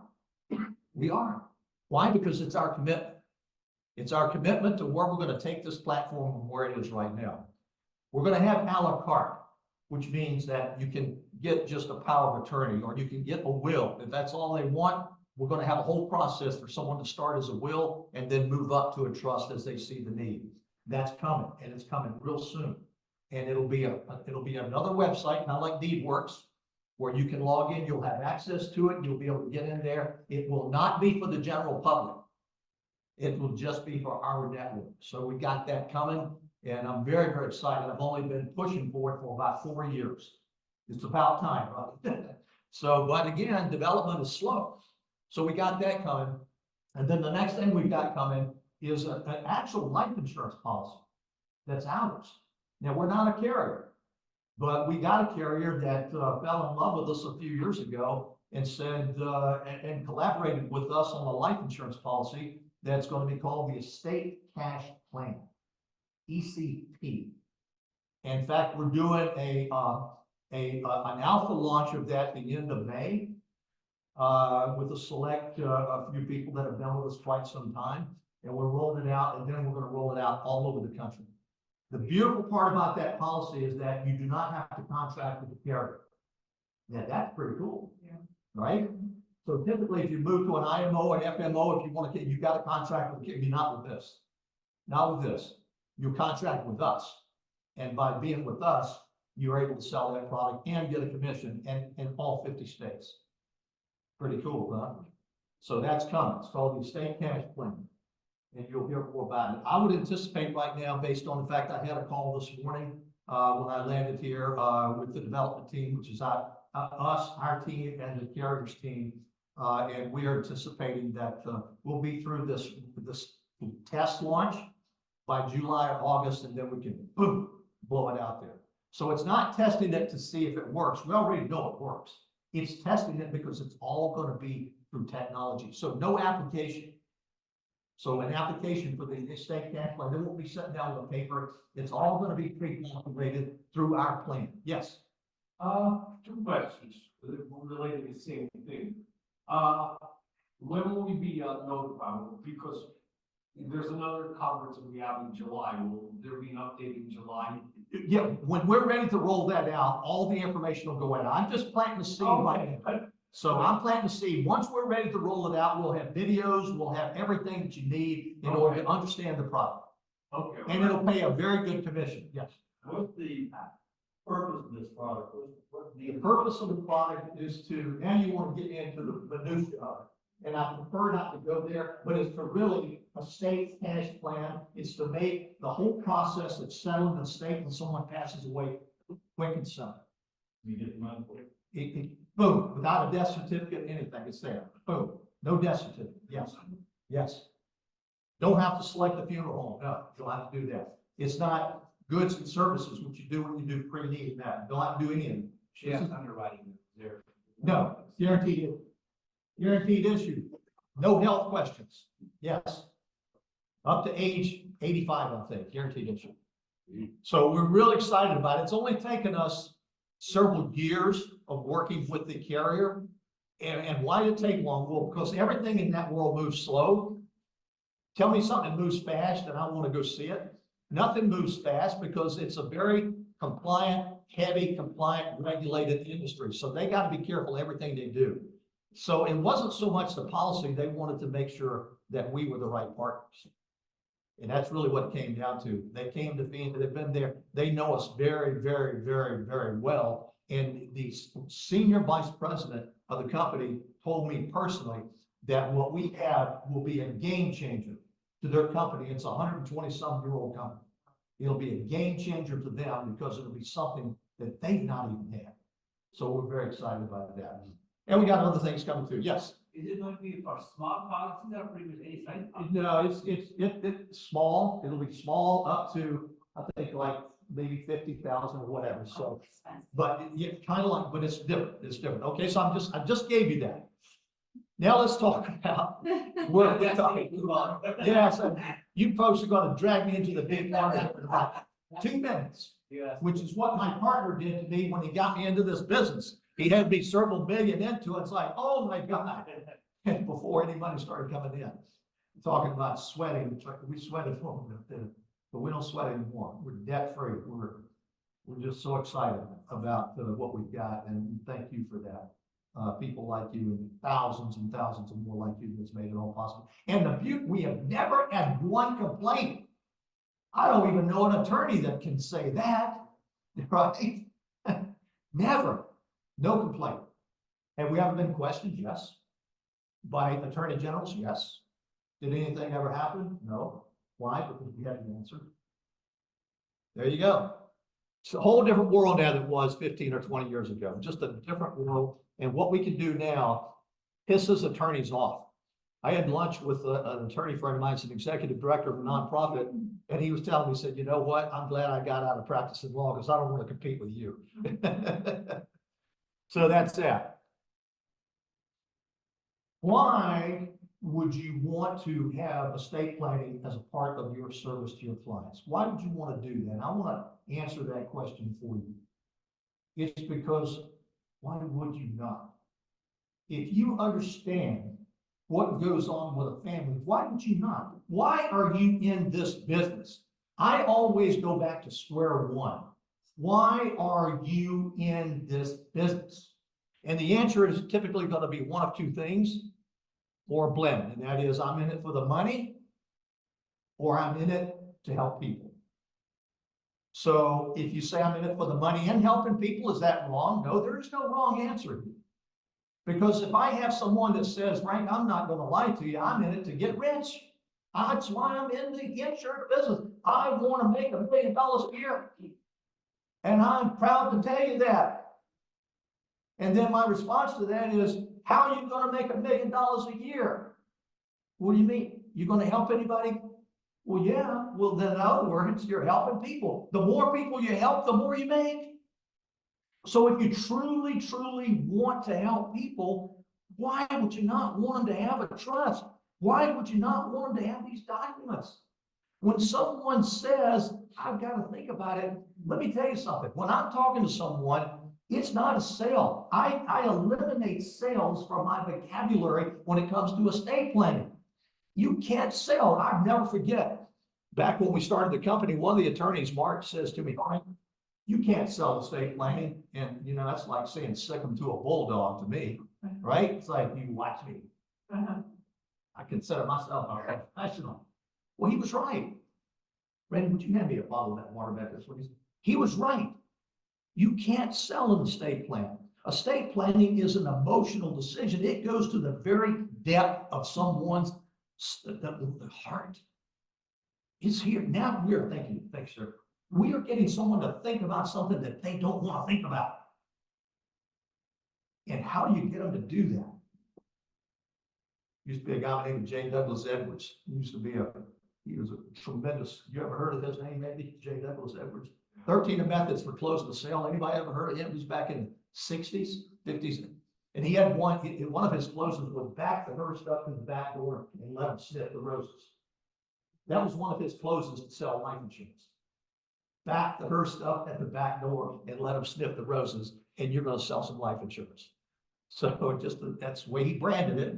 But anyway, seriously, it's when people understand what it is that they're doing, It's not a plan to die, it's a plan to make sure that you have peace of mind for the rest of your life, that your life and your estate and your family is not going to be turned upside down. And when I talk to someone about that and I put it into that heartfelt statement, you know, it starts to seep in, and the women are the ones that will trigger it. Women are more emotionally typically than most men. So they will get it faster than most men. They will get it.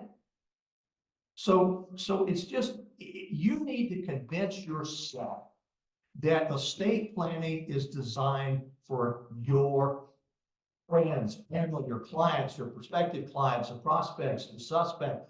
It's designed for all of them. Don't be prejudiced against anyone and preconceive an idea about maybe it's not for them. They're wealthy people. He drives a Lamborghini and she drives a this and they got a private jet. I'm sure they're in good shape. I don't know about that. I met the attorney in Minneapolis, Minnesota, representing the artist formerly known as Prince. That estate's still in a mess. This lawyer told me that their law firm had pulled in over $100 million. Now that's an exception to the rule, right? But I heard a family in Phoenix, so estate was like 1.4 million. This made the news. Gentleman's son came on TV and he said, probate cost my family over $400,000, and the estate size was less than $1.5 million. Why? Because it can't. Probate is a government process that is self-serving. It does not serve your interest until they're done with it, and then your interest is served. How many people here know what the word professional is? Everybody pretty much knows what a professional is, right? If someone says to you, this lady, right, what's your name? I'm sorry. Jules. So Jules right here, she's a professional. She is a professional at financial planning, insurance planning, estate planning. She is a professional. So now when I tell somebody that, how are they going to view her from an image standpoint? They're going to view her as a professional, right? So when you think about professionals, where do they typically come in at the end of the day when you're counting money?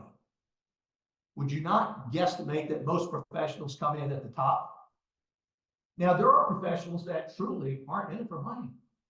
I mean, they do other things. I mean, some of these people out there that work in healthcare and emergency services and first responders, you know, these people aren't necessarily doing it for the money. They're doing it because they really, really love it. And they're very good at it. But a professional is someone that has subscribed to a standard of operating that's typically higher than everybody else. So where do you want to be in this business? What is your label? Because your label is up to you. So your label can be, I'm an insurance agent. I have an agency. I'm a planner. I have estate planning here. So now your level of commitment is all going to be predicated on how you have branded yourself. So if you have branded yourself well, I'm a good producer and I make a good living and I do the right thing by clients. So now you're talking to a prospect and they say, oh, by the way, you know, we've been thinking about, we probably, you know, I heard something about it, probably need to be looking at doing a will or a trust or something like that. Oh, really? Oh, I got one of those right here. So you can be an agent like that. In other words, you pull it out when the occasion makes itself known to you. Anything wrong with that? No. To me, that's an order taker. It's like you show up with what they ask for after they ask for it. So then it's someone that says, I'm going to take this to a little bit higher level.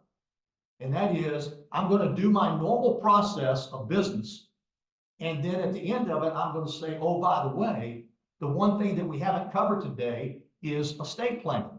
I'd like to cover that with you. So a lot of our people we know do that. So they've already talked about insurance planning, retirement planning, college education plan. They've talked about all the what ifs in life. They've checked all the boxes on that. And then it's at the footnote of it. It's like, now let's talk about your estate. Well, by that point, you have pretty much worn them out. They're like, okay, that sounds good. Yes, we need to think about that. We need to talk about that. We need to wait on that. And that's typically what you end up with. Does that make sense? It's just kind of a natural flow. It's like, thank you for they'll even thank you. Thank you for bringing that to my attention. My wife and I, we've been talking about that. We know it's something that we need to do. We really do know it's something, but now that, we just made this step, we just started this college education fund for our kid, and we just opened up this, we just did this. So yes, we need to take that up down the road. That's that person.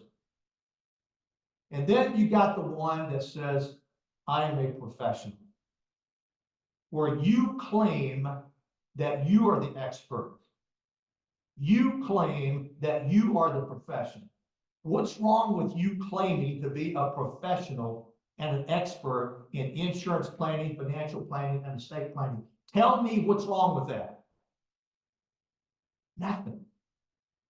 Tell me what's right about it. Everything, because you just put yourself on the line. When you have branded yourself as an authority in insurance and financial planning and estate planning, then you better know what you're talking about, right? Otherwise, you're going to look stupid. And I know none of us want to go down that path. So as soon as I commit myself to being an expert and a professional in this business, then I'm looking in my rearview mirror at all my competition behind me. Why? Because most of them are stuck in their thinking about how they operate their business. If you ask them, they don't even use the word professional. But every profession that I know, every occupation that I can think of that pays people a lot of money, they're referred to as professionals. The top attorneys, they are always, this is one of the top attorneys in the country. This is the top doctor in the country. All the docs are top docs, especially if they're yours, right? Right? It's like, oh, I got the best doc, I got the best cardiologist. I had this temp the other day. I was talking to some people, and he started telling me about his cardiologist. I came that close to saying, oh, I need to introduce you to mine. No, leave that one alone. No, I'm not, no, I'm not out selling my cardiologist. But the bottom line is, you claim it, but then you have to do the work. You have to take the time to learn the business. It frustrates me when I see people with so much talent leaving that talent at the table because they haven't mastered this science, if you will, the science of making sure the predictable results. The science of predictable results is that if you do your job the right way, the end result is going to be the right way. If you do your job halfway, then the science of predictable results just got flushed. And estate planning, if you don't believe estate planning is one of the best things you can ever do for people, it's like giving your kid an airplane that you put together in glue and you forgot to get any glue. I never used that one before. I used that one as a kid. I don't know where that even came from. I never even built the airplane, so I don't know. But seriously, that's what it's like. It's claiming that professional.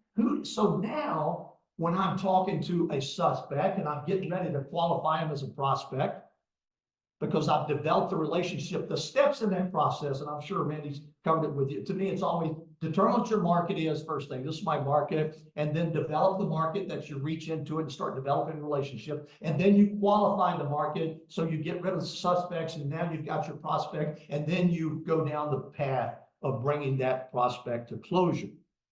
And it's not selling, it's educating. And if you follow that educational process, then you'll get the desired predictable result at the end. And what happens if you don't? My favorite thing, when I have a client that I'm working with and I'm talking to, and for whatever reason, they're not ready to move forward, I apologize. I apologize, and I mean it sincerely. I apologize for not getting through to them, because I don't know if the next breath is going to be there. We had someone bought our plan Sunday morning, and by Monday morning they died. How do I know? The agent called me and said, is there anything we can do? And I said, no, Michelle, no, there's nothing we can do. Did you suspect? No, it seemed fine yesterday. Got a call this morning from his daughter, and he's dead. So we don't know. We just don't know. One of our white labels, 54 years old, last October, dropped over. Strong advocate for this. Strong, believed in it, used to get on Zooms and talk to his agents and say, you need to get your clients into an estate plan, and by golly, his family needed it faster than anybody's. True story. So it's your level of commitment. If you want to be a professional, what does it take to be a professional? I didn't know anything about this business 15 years ago, Zippo. And when they say you can't teach an old dog no tricks, don't believe it. I'm an old dog. And I've learned some tricks, but good ones. Things to show people reality, not illusions. Things to show people that make sense. I believe in getting to the heart of the matter. It's what matters in life. And I'm very, very serious about it. It's not the money. Trust me when I say this, yeah, right. It's not. It really, we have built close to $100 million company. 15 years ago, just me and Dean Martin talking about it. And the best is yet to come. The best is yet to come, and you're part of it. And we are going to be creating a way, just so everybody knows, where people will have an opportunity to earn some equity. That's going to happen too. We're in plans with that. And we plan down the road, not for tomorrow. Although I did plan yesterday to fly up here today. I don't typically do that. So yeah, we got the plan. We know where we're going, and it's getting fine-tuned every single day. So the things that you need to focus on is you need to focus on learning the business. So where can you learn the business? This gentleman right here and his training, I love him. He is so committed. He is so passionate. He knows this business better than I do. He knows this, whatever type of trust you were talking about here. I was impressed, but I don't know those things. He's just got real, genuine human caring inside. And if there's one thing that's not short about Randall Baxter, and that's his money, he's got some money. Why? Because he's earned it. He has earned every nickel of it, and people literally bring him their business. Why? Because he's earned it. He's earned it. And you will too. And you already are. I'm sure you are. But he knows what he's doing.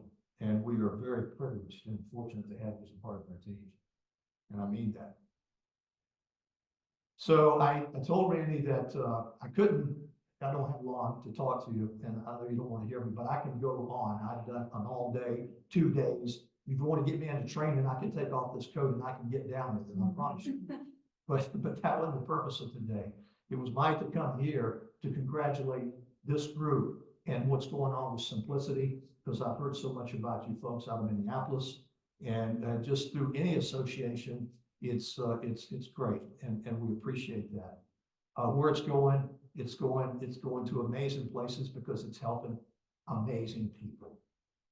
I consider everyone amazing that takes the time to take care of their family. That's something that I want to congratulate them for. That's important. And I want to apologize to them if I don't move them to say, yes, let's get this done. They need to hear my apology. And that does move people as well.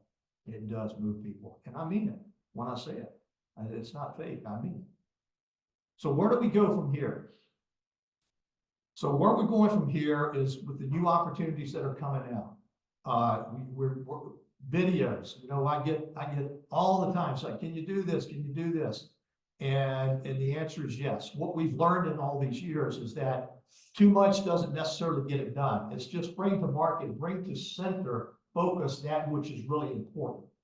And we've been able to haircut a lot of our stuff off the table over the years when we figured out that, you know what, that's irrelevant. We don't need that PowerPoint. We don't need this. We just need to stay focused on what it is that we have and why it's so important and how people need to be educated on the consequences if you don't do it. The consequences if you don't do it. That is where it gets really, really challenging for families. That's where we sail. So as a company and we go forward, you're part of it. And you'll have an opportunity to actually earn a part of it, because the day will probably come that this company will be bought.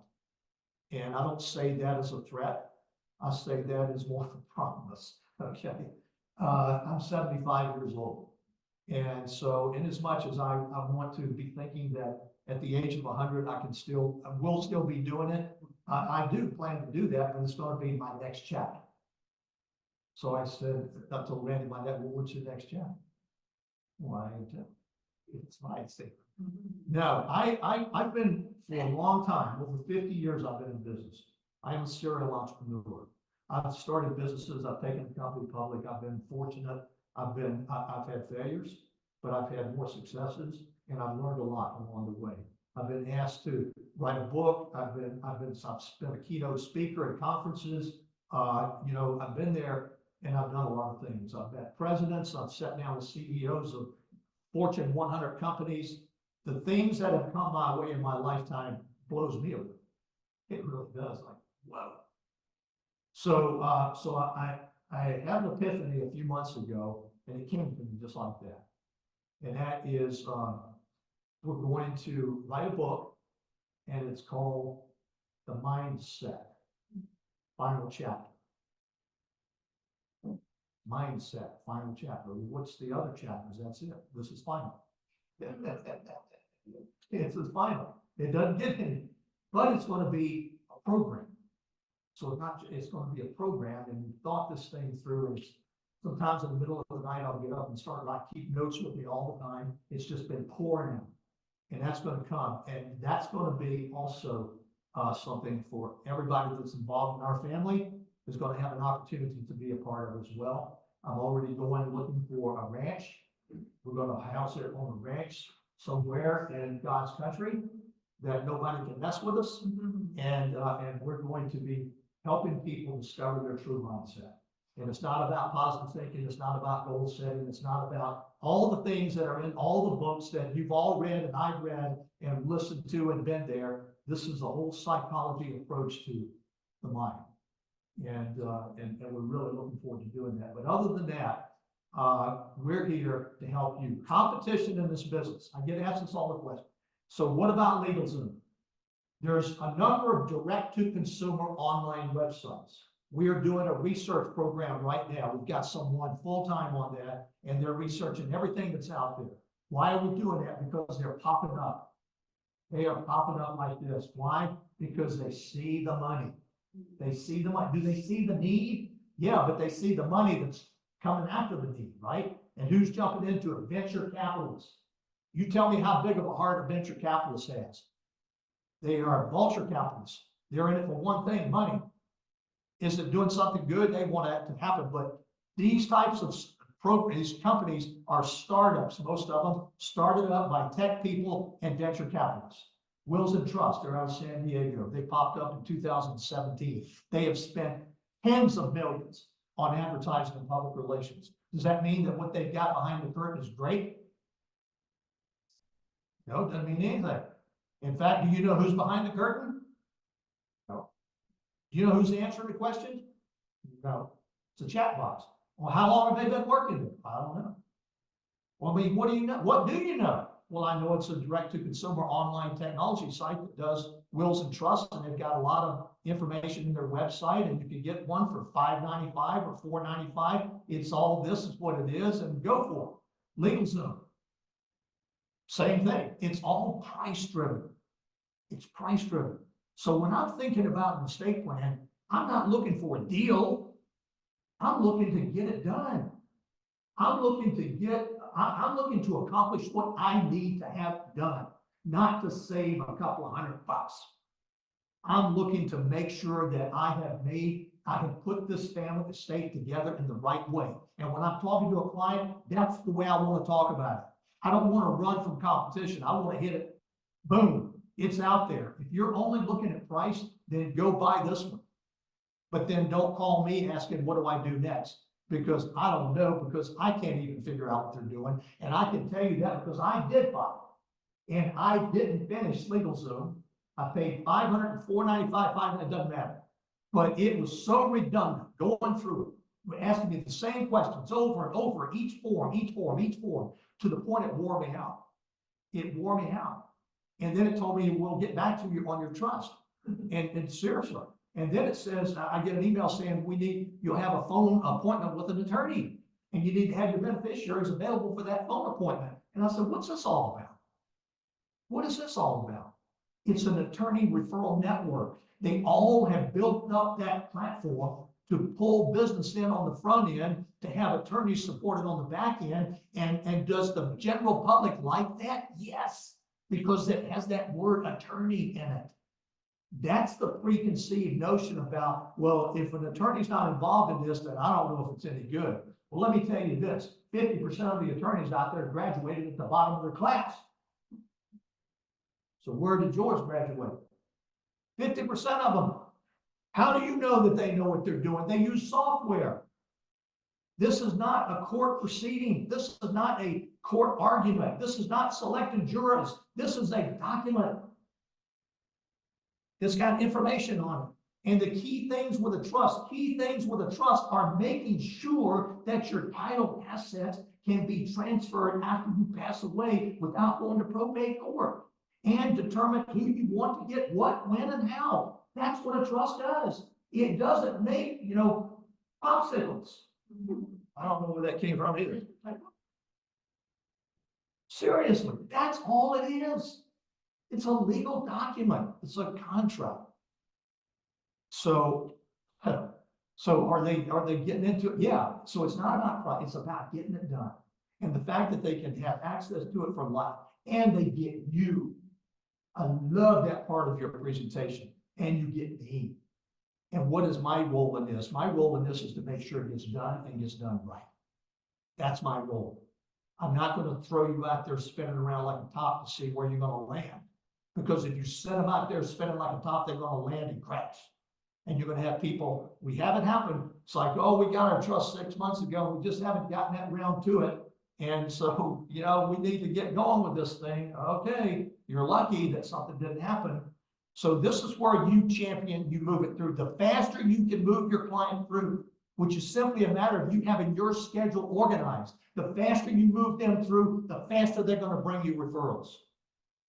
And if you don't think that's true, I will guarantee you it's true. You will get more referrals off of the state plan than you will any life insurance or any annuity you ever write. And I'll bet the house on that. I'll bet the house. By the way, this town, Las Vegas, right? Las Vegas, built by dreamers, dream builders, right? The people that created the city, the Bunyans, the horse, these were the dream builders, but this is the only city, I think, certainly in this country, that was built by dreamers and built by dream builders and supported by dreamers. Think about that, right? Supported by dreamers, but built by dream builders. So what we're doing is we're dream builders, but we're enabling people to get what they're looking for. So the competition, no, it just makes our job that much easier, candidly. It really does. It just reinforces that much more. And every time I see an ad on TV or radio or whatever, it's like, bingo, great, great, great, great. They're lighting the public up. They're lighting it up. And the demand has never. This month, today's the last day of March, or April, right? The months pass so fast. It's the biggest month we've ever had in the history of the company. And it was 27% over last month. That's how fast we're growing. And we're not marketing, we're not sending, and we get hit every day with new organizations coming to us saying, we got 2,800 agents in our network. We want to talk to you. So this is what's happening to us. Why? Two things. Remember I said the documents, the product, the service and the way we service. Those two things are what we will never, ever, ever let go of, because it's what has made us who we are today, along with you. So I'm going to stop right there. Any questions? I know some of you got questions, and so let's just get through that. Yes. Well, I think you had said to me in the past that one of the biggest issues with these self-help trusts and wills is they never get completed. And that's one thing that doesn't happen to any of us. And that there could be a concern of what are those organizations doing with our personal information that we're giving them if we do choose to use the self-help online without, an advisor involved. So if you read all the fine language of most of those sites, they tell you that they don't do it. Most of them will tell you that. But then again, how do you know? Again, they're owned by venture capitalists. So you don't know who owns it, and they look for every kind of way to amplify their earnings. And so that's just the way it works. You know, and today, what is really sacred? People ask about us, you know, what's sacred about our information? Well, you know, it's not like you're putting your information out there and someone's gonna go copy your identity. It could be if you, you know, if you don't have a trust, it could be because they could copy it then. So this is a question that came up yesterday, actually, and that was putting your real estate into a trust. So most people typically take their family name and put it on the property, right? The Divers Family Trust owns this house, et cetera, and there's nothing wrong with it. However, for people that are sensitive about their identity, then I always suggest you may want to think about naming your trust something else. Now, why would I make up a name for my trust? Because when I put my real estate in it, that gets recorded with the county recorder's office, and that is public information, and anybody can go down to the public recorder's office and find out who owns that piece of property. It's the Divers Family Trust. That's a piece of information that I don't particularly want anybody to know. So you won't find the Divers Family Trust anywhere. So don't even go looking. You won't find the zippity doo dah one either. I've used that one. It's like, because somebody did that one. I heard that. Somebody actually took my training and they zippity doo dah. Okay. But no. And now when they look it up, it's like, who's this? I don't know. Yeah, I don't know. It's like, hey, this one's owned by Daffy Duck. Popeye, right? You can do that. You can do that. It's not illegal. Not illegal. You're protecting your identity. So any questions, anything, fire. Yes.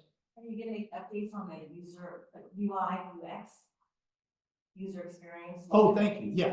Yes, absolutely. We're going to have more video content so that when someone's going through the interview, they are able to address each question independently and understand that question before they're looking at the next one. So yeah, it's going to be as good as it is now, it's going to be better. It's going to be more user friendly, more user intuitive to answer questions, because some of the questions that come up, we said, well, did you read this right here? Well, no.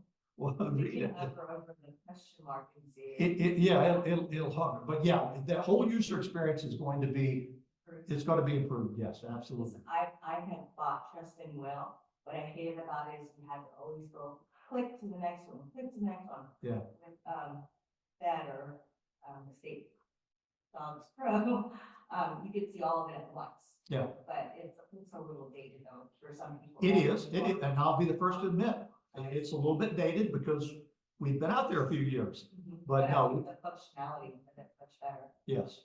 So yeah, we're definitely doing that. Yes, sir.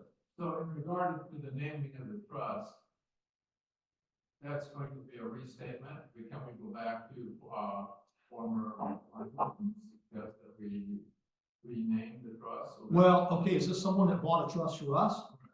I would hesitate to go back to someone that's already a happy customer.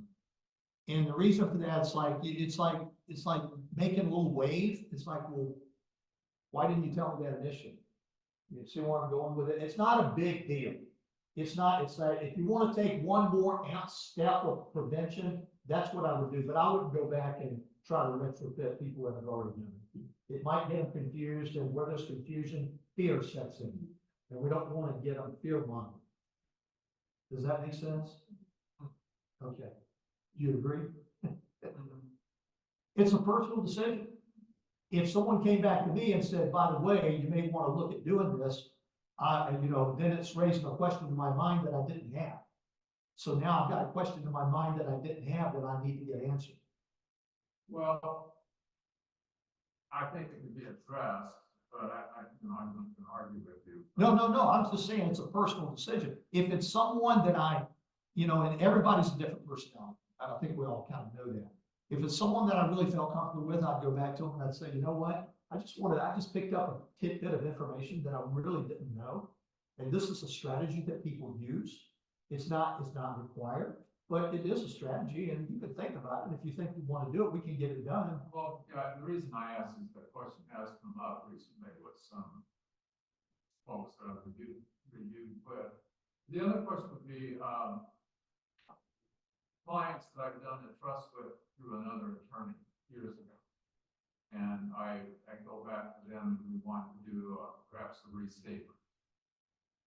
So we could change the name in the same process. So if you're taking a document that was done by someone else, or attorney or whoever, if you want to restate that trust, you would put that sale into our platform with the same family name. Because if you don't, it's not a restatement. Okay, so we do that step. Right. Then can we subsequently change the name? No, you would have to revoke the previous trust and then take any assets that were in it and put it into a new one. So it's not just a restatement, it's revoking. Because it is a legal contract. It's only if you use the software to do it. If you get it through the attorney. If you want to do it, the attorneys can do whatever they want to do. They can do whatever they want to do, and they just have to be able to defend it, that's all. Not to belabor the point, but on if it's a trust that we've done through the software. Right.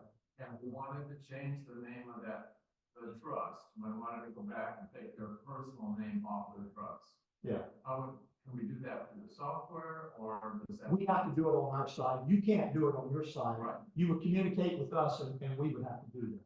Okay, Wouldn't you have to go back and take some deeds? You gotta change everything. Right. Yeah, you gotta change everything.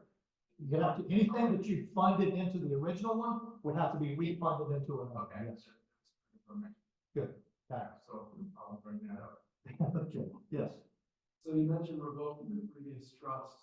How, I guess, like, for example, you know, I had a client who moved from California, restated her trust, but let's say that I didn't restate it, we got a new trust, new name. Does she have to revoke the old one, or does the new trust, if it's newer, just negate that? I would revoke it. I would definitely revoke it. How do you do It's that? just a form. It's a form. Yeah. Like a state form? It just revokes the previous trust. So, if you don't already have one, send it to us and we'll send you one. I think it's personal influence, that if it's already enforced, you know, why do it unless somebody is really trying to help you? Well, I agree. And just the fact that they're moving states is not that big of a deal. Yeah, no, it was not example, but, you know, completely changing the trust, it's just gonna be a whole new trust, rather than just the name thing. Yeah, like, we're in a case where you actually want to need to revoke it, how you go about it, that one. Yeah. And then you gotta take new deeds. Everything, it's like starting all over. Yes. Yep. And then, one question I had, so I noticed in building it never asks for like a social security number, why is that? Because the social security number is not needed for a trust. A trust is just a legal contract. It's not your identity. It's you signing it, witnesses signing it, and a notary notarizing the fact that you are who you say you are. So it doesn't need it. No. Yeah. Me again. I agree. Client that has a trust that I had done years ago. And anyway, we want to redo the trust, and so we're going to do one with soft. Okay. What are the proper steps? Okay, so I want to make sure I'm with you here. So you have a trust already done. Correct. Okay. So it has a name and it has a date. Correct. So you put the sale into the family estate platform, like a brand new sale. Okay. You when you're naming the trust, put the same name. Right. And the date of the original. Okay. Okay. So now the sale is in, that information is there. Right now, we have to add language on our end. Okay, and that's going to be changing here in the next few months so that you'll be able to click a button and you can make the changes on your end. But right now, let us know that this is a restated trust, and then we will add language to it that says the Smith-Jones Family Trust of July 2015 is now the Smith-Jones Family Trust, May of 2024. We add that language to it. And they're really quick, so if you just go support@estatedocsPro.com, I need restatement language added to this trust. 15 minutes, maybe 30 minutes, Yeah. they go, language is available, then you go in and you complete your sale, and then when you, print it out, it has the ABC trust date on, restated on, so it's super slow. And you have to generate Yeah, something you- that you picks go up the ahead. change. Yeah. Yes, sir. And naming a trust as owner or beneficiary of a life policy. Right. I have been asked by the carrier for the tax ID number of the trust, Okay, and have been told it's normally the social of the primary okay. individual. So, And when I've given them that, they're happy. yeah, so we always recommend letting the trust be the beneficiary, so it's a beneficiary change. And to your point, you don't need a tax ID number for the trust until such time as the person passes away. Okay, And then you go to irs.gov and you get an EIN number for the trust oh, to okay, file a final income tax return, which would basically be nothing owed because everything is moved through it. But it's the final, but you don't do that until they passed away. okay. And is that something that the accountant would do automatically, or that we need to tell people this is what you need to do? Well, it's in our training, and so it's there, and we would certainly encourage you, as you work with your clients, that, you know, you might even want to put a page in your booklet that you're giving people, this is what happens, because we have it in our training. This is how you settle it, so it's go to irs.gov, it's all there. To give that to the client is not a bad thing. Typically, when people end up in funeral homes, they're crying, and they're talking to funeral directors, and they're saying, we don't know what to do next. Yep. That's what they deal with. Yep. Any more questions? Speak now or? All right, Yes, sir. Okay, good. the EIN number, is that for the deceased or for the trust? Trust. The trust. Just for the trust. Okay, and there's not, the trust isn't gonna generate anything taxable. No, unless it's a trust that has spendthrift provisions and it's having to be managed over joint trust provisions and stuff like that. So then it might be setting out there earning some income, Right. which you would have to file a tax return. Yes. Thinking on that, I have a client who wants to set up a trust to continually pay out to the beneficiary. So she has a lot of crypto. She wants to put the crypto into the trust, and as the crypto pays out, she wants to collect that from the trust. Is that something we can do? So you can put, I mean, first of all, crypto access to that is just a matter of knowing the passwords. Okay, so you can put all that information in Funding Kit under other, you can put it in there. As far as, when you get into telling a successor trustee when they can do things, that is an amendment. That's an amendment. Now, typically what someone will do is they'll say, it just came up just recently, and said, okay, we want to leave these bank accounts to our grandchildren, whatever.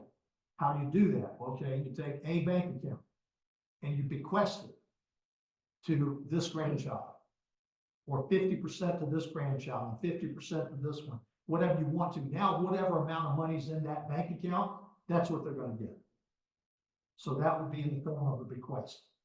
Not, you don't want it to be in the beneficiaries, because beneficiaries divide everything.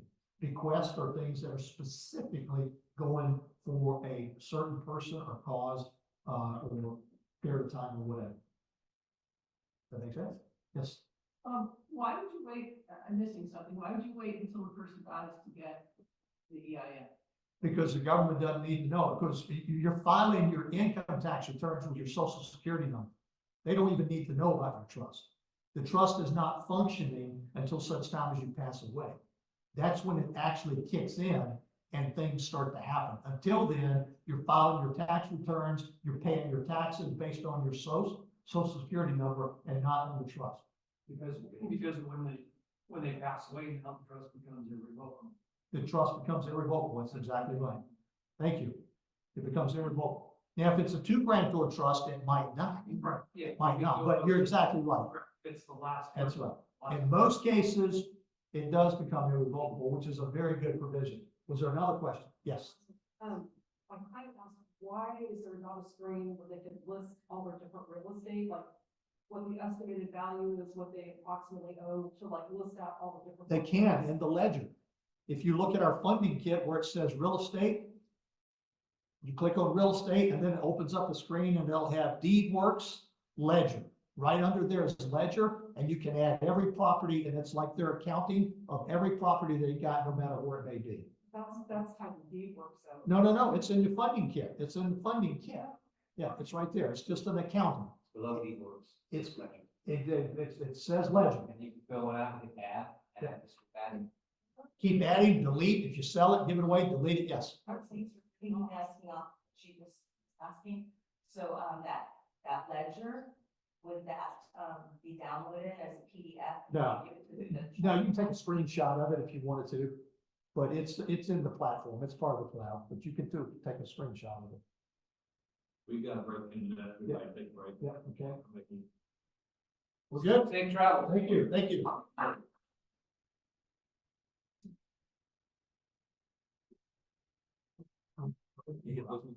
Yes, you said to. Okay. You got your book. Frank, listen. And I would always ask myself the question, how can me and the way I do business make it easier on me to get into more income sales presentations? Okay, and a lot of times when they would talk about it, they'd say, let's do a seminar for the government people, and or let's do a seminar for the retirees, and that's all well and good. I understand that, but you're only dealing with one specific concept. And when I wrote the Family Tree Asset Positioning Sales presentation, I wanted to be sure that in that conversation should last the rest.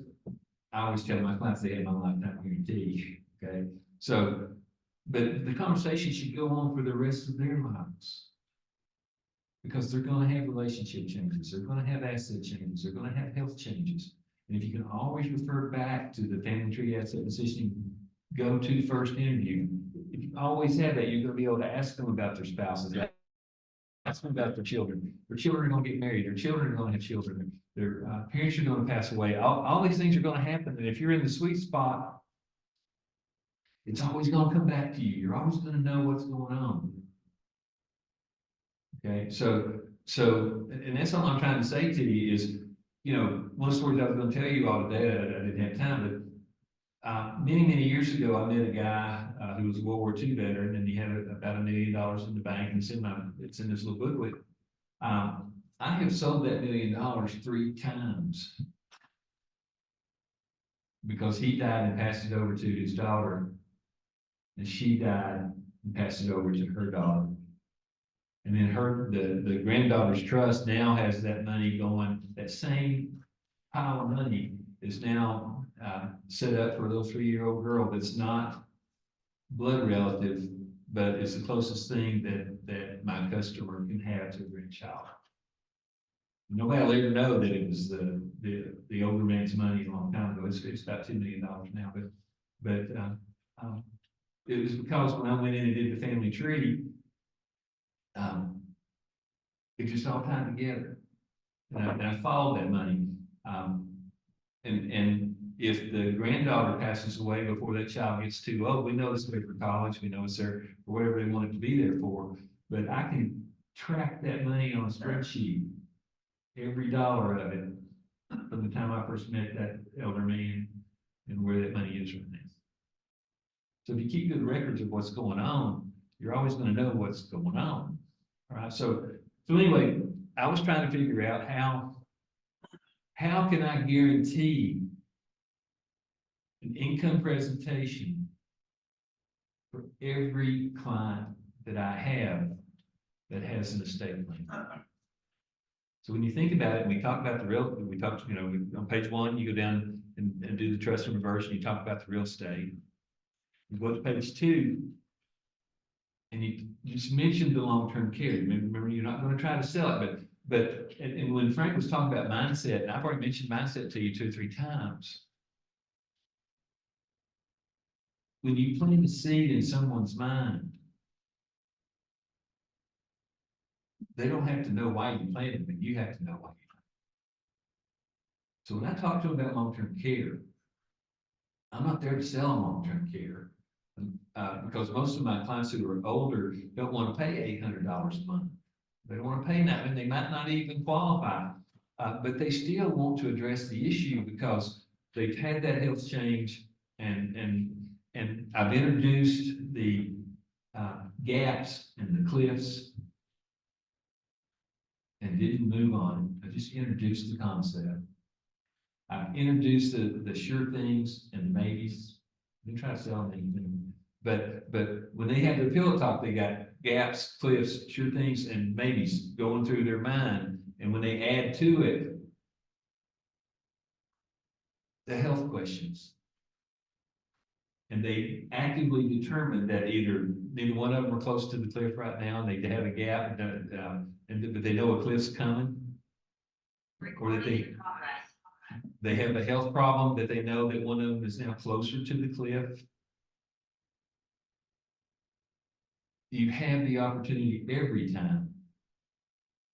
That every time you do an estate plan, even every time you find a trust that's already enforced or a will that didn't buy anything from you, they still will give you the opportunity to do an income review. Why? Because you planted the seed and created the Mr. Big Ears I told you about this morning. And they want to know whether their income plan is correct or not. That doesn't mean they think they're going to buy from you, but if you do it right and show them the gap and the cliff and the sure thing and the maybe, why would they not take care of themselves? Or why would they not take care of that spouse they love? So my whole mission at that time was to generate a sales presentation that guaranteed that they had to tell me no, they didn't want that interview. And no one has ever told me no, they didn't want that interview. No, they always say, sure, I'll talk to you about that. I'd like to hear what you have to say. So once they do that, once I have numbers, I'll call mine. Okay, that's with Jay. When Jason says something, I'll look at it and I'll say, call mine. Or if Benton comes in and he has a problem, I'll look at Benton and I'll say, Benton, call mine. And Mike, you do a wonderful job. You save me a lot of time. So what I want to do is I want Mike Bemis to come up here and show you he's done it once on my website, manufacturing.com. Okay. But what is it? Okay, we got that fixed there, don't we? Okay. Right. So you know Mike Davis. I have a lot of respect for Mike Davis. I no longer think he's a whippersnapper. I think everybody that works for him is a whippersnapper. So I'm just gonna turn it over to Mike Davis and let him show you how to make the most money in the estate plan. All right, thanks, guys. I appreciate that. Thanks, Randy. Really what I want to do, guys, is I want to show you the next step, all right? And how, with Simplicity Minneapolis, we love processes. We love, if you have a system to follow, an appointment process to follow, now you can get good at it. Now you can perfect it. Now you can get better at your close, right? Our founder, Mike Steranker, who's just in the room here, he did 60 million a year for like 15 years in a row. It's because everything had a process. And so I'm going to kind of, when Randy and I started working together, the processes merged perfectly together, right? And it kind of took a couple things from each other, I would say, and to merge this process together. So it's been fantastic. So I really want to show, what does the next step look like? What is that case going to be? A bunch of you have seen the software and how it works.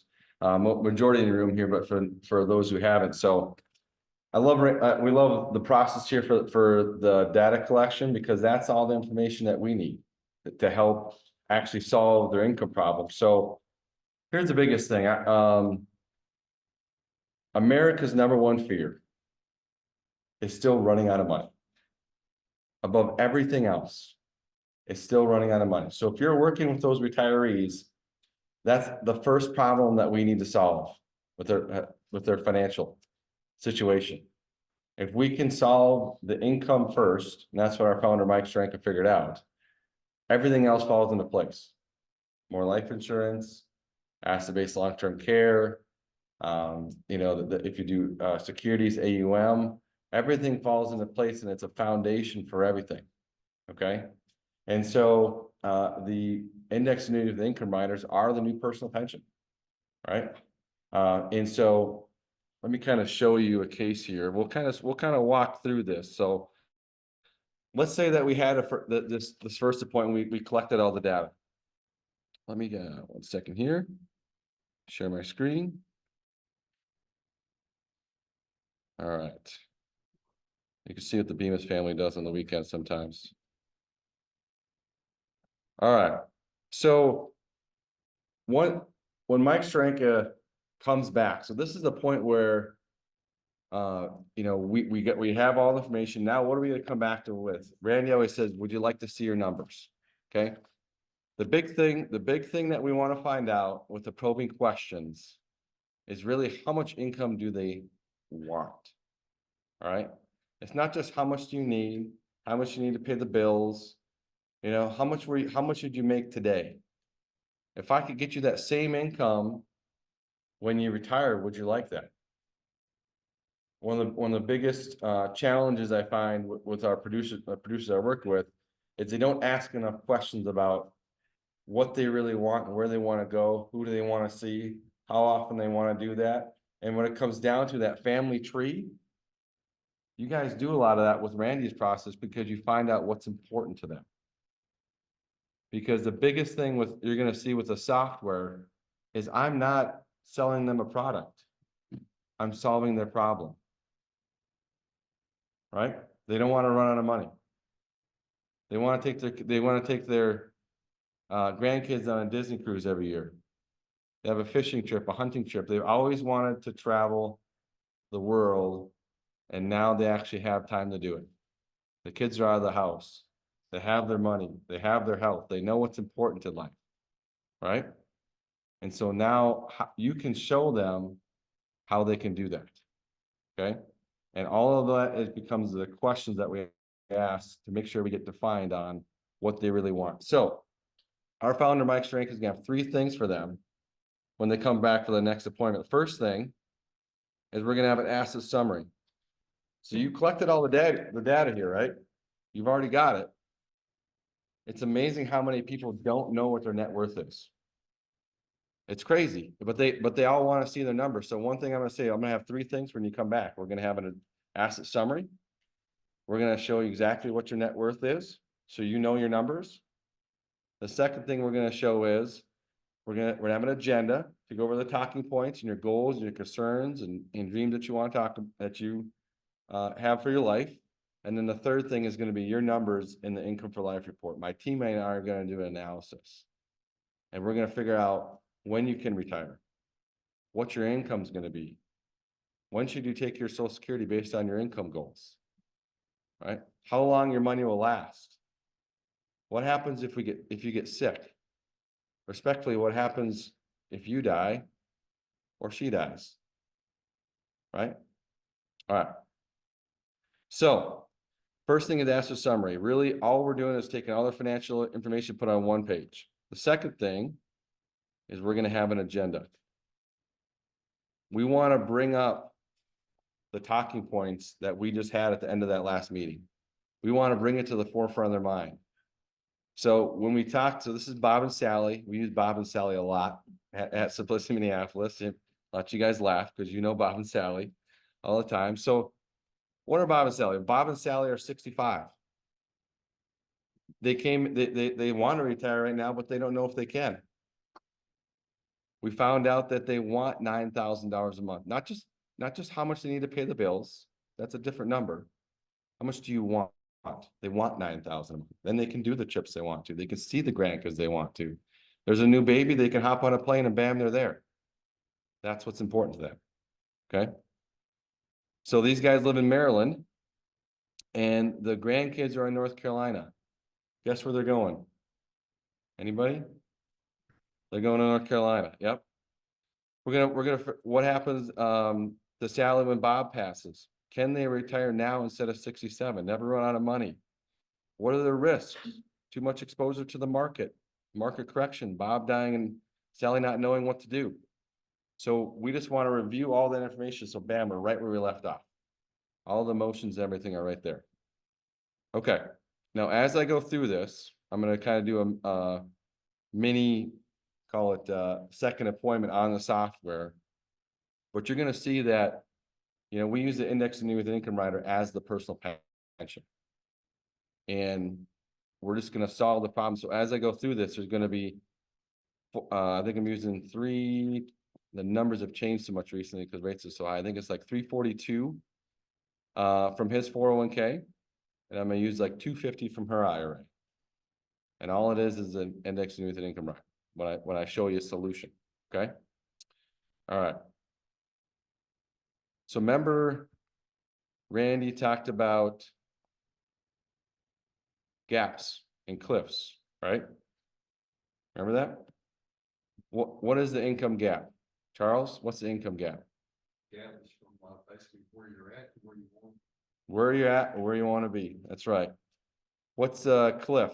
Matt, First death. what happens at the first death? Jerry, yep. What happens at the first death, right?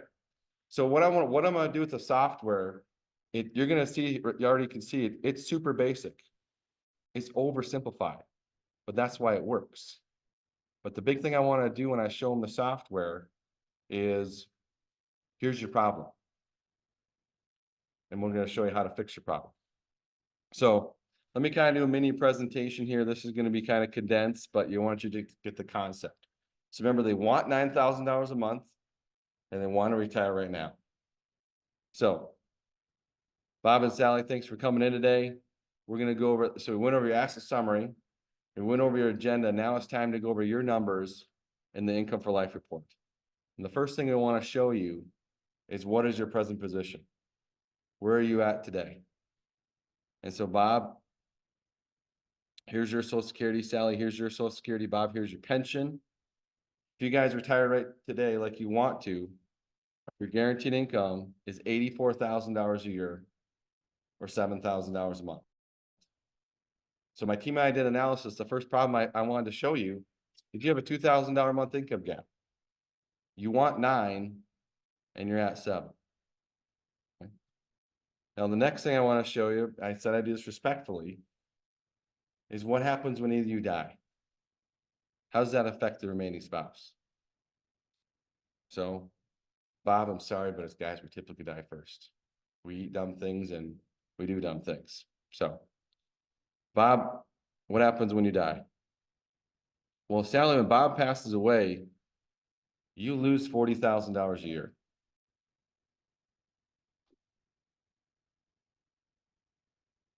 And I'd be quiet just like that. So, Kim, you're sitting next to your husband right now, and you see that you're going to lose $40,000 a year. How would you feel if that was you? Freaked out. Freaked out. I'd say, Kim, is that a problem? She, absolutely. Yep. And so the second thing I did, my team and I ran an assessment, Bob and Sally, is, Sally, you have a big income cliff. Okay. So what happens when Bob passes away? Well, first of all, Sally's Social Security is going to go away, and Sally, you're going to take over Bob's. Doesn't matter whose is bigger, his or hers. But whichever one is bigger, when one passes, that's the smaller one drops off. So in this case, it's Sally. The second thing is, Bob's pension has a 50% survivorship. So with these two changing, Sally, that's where you lose $40,000 a year.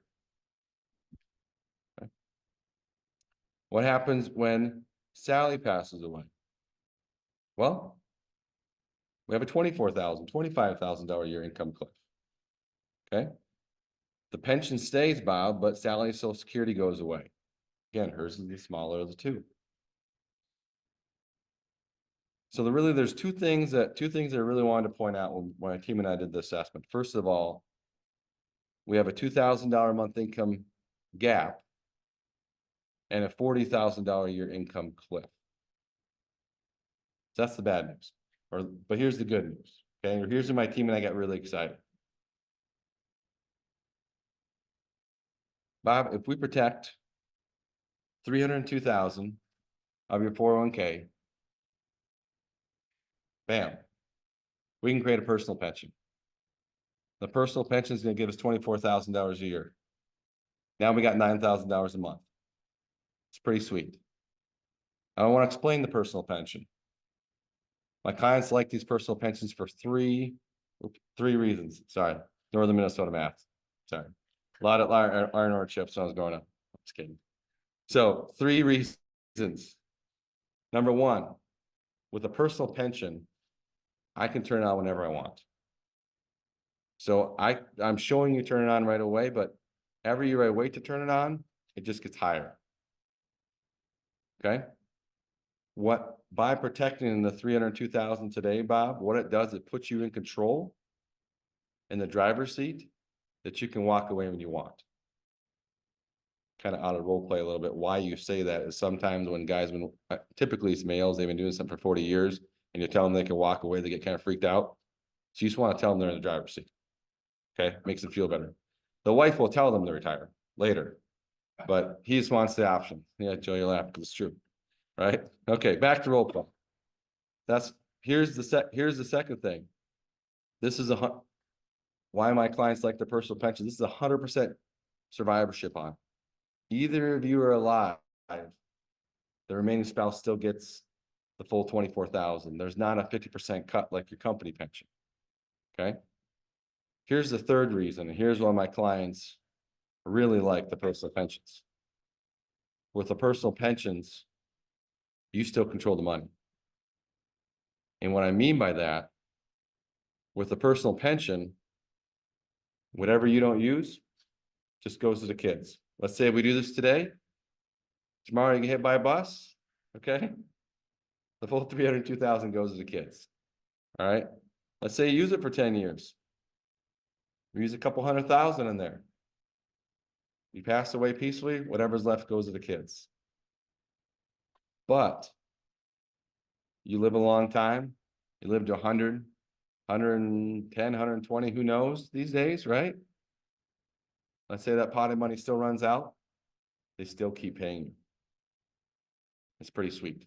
So by protecting 302,000 today, we can create a personal pension and bam, you got $9,000 a month the rest of your life. It's pretty awesome. Okay. That takes care of the income gap. I wanted to keep going because we still have a cliff. It's getting better for Sally, right? So here's a second thing we could do. If we protect 250,000 of Sally's IRA, here's an example. Right in, turn it on right away. Every year you wait, it gets better, just like a Social Security, right? This does 2 things for you. By having a second personal pension, do you think taxes are going to be higher or lower? Higher. Do you think there might be inflation, gas, milk, eggs, bread? What if you could just turn on another pension and you're good? You're still visiting the grandkids whenever you want. Pretty sweet. Okay. But what this really does, Robert, takes care of Sally. So no matter what happens to you, she has the income that she needs for the rest of her life. As males, typically we want to provide and protect, right? If it's a couple, right?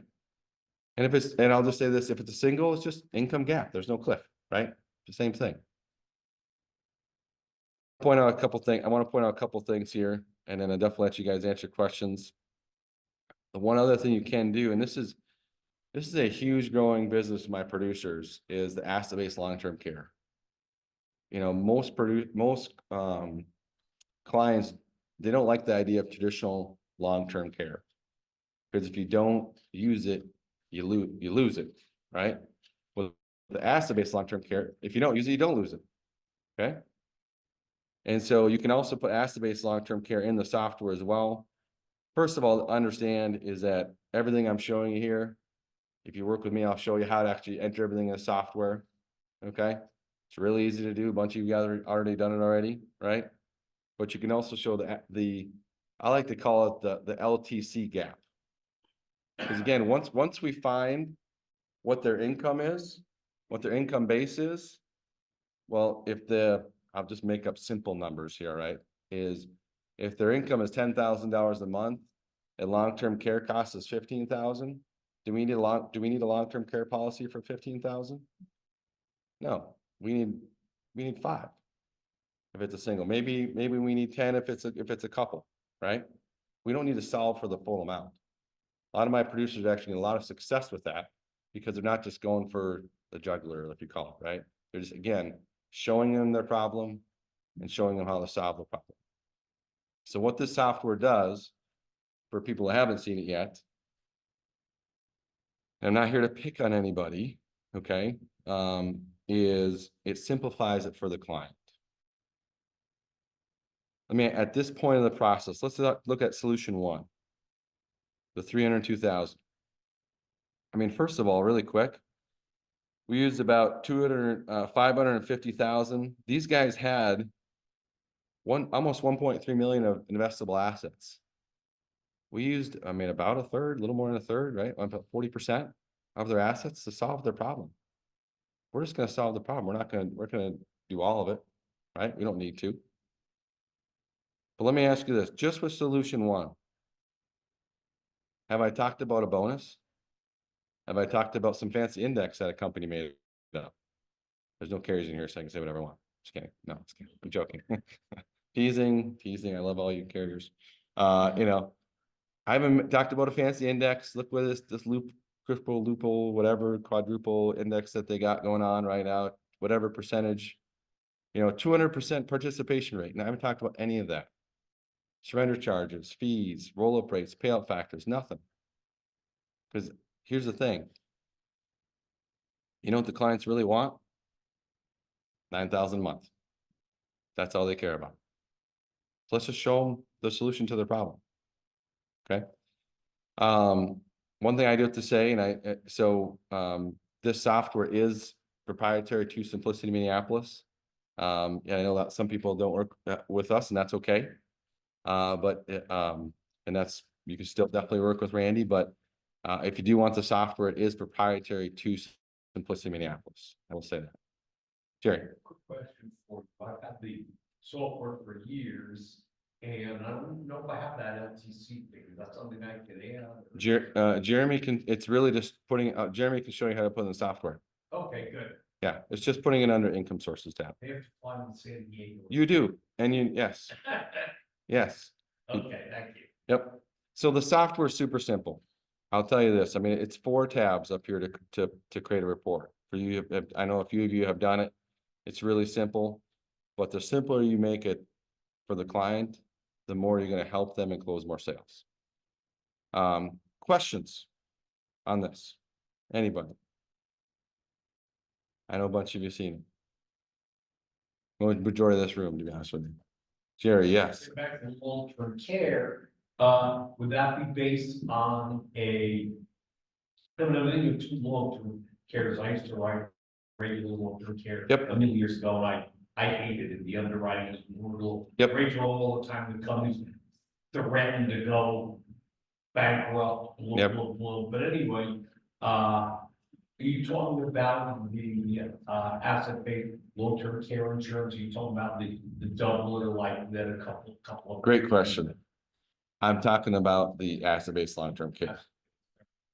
I mean, the doublers are great, and they can definitely help a situation, definitely if somebody's uninsurable. Yeah. But there's even some products out there now that are are guaranteed issue. So you work with Jeremy on that. You know, the doublers are great, but I always say they help the problem, but they don't solve the problem. If you really want to solve the problem, you really need to look at some type of asset-based long-term care. Yeah. For that. That's pretty new, sure. And my age now. Yeah, and I would say this, the asset-based long-term care, it's less underwriting than traditional life insurance. So you know, you don't have to be like, you know, perfectly healthy, but you have to be remotely healthy. You know, you need not have some of the major ones, you know, cancer, you know, leukemia, Parkinson's, yeah. You know, some of the major stuff. But if you're remotely, even if you're on some medications, even if you had a heart attack 5 years ago, you can still get it. You know, so it's pretty cool. So, one thing I will say this too is we do have, so a little bit about Simplicity Minneapolis and what we do. And why we love Randy is because of his coaching. And Randy's coaching is awesome. And so our coaching is similar. We now to the next step on how do you sell the annuity? How do you answer objections? How do you frame the sale? You know, how do you grow your practice? How do you hire people? How do you get referrals? Right? How do you do seminars? How do you do the close? How do you get the people in there? Actually from the seminar.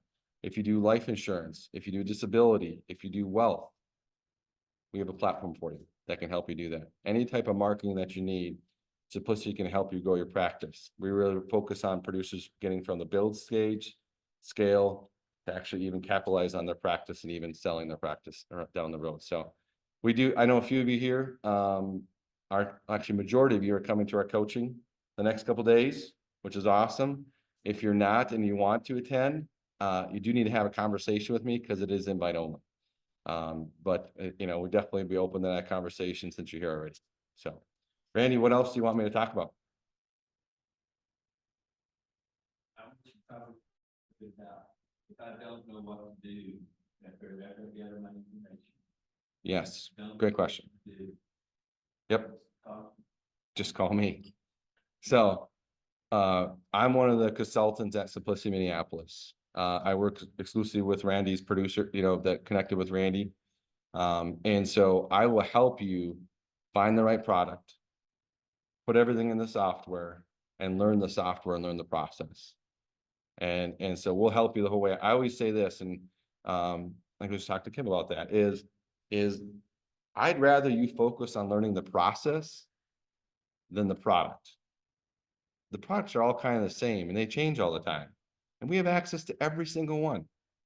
With Simplicity, we're so huge, we have access to every product. I'll help you find the best product. But don't get caught up on that because that's actually not going to help you help the client. Help find out what their problem is. Let's ask the right questions so we really know what they really want. That's more important to learn that part. I'll help you with the product. Well, actually, I'm gonna give a little example. Kim, if you don't mind. Kim got one of her first sales. Super proud of her, to be honest with you. And she brought the case and we helped find the right product, right solution.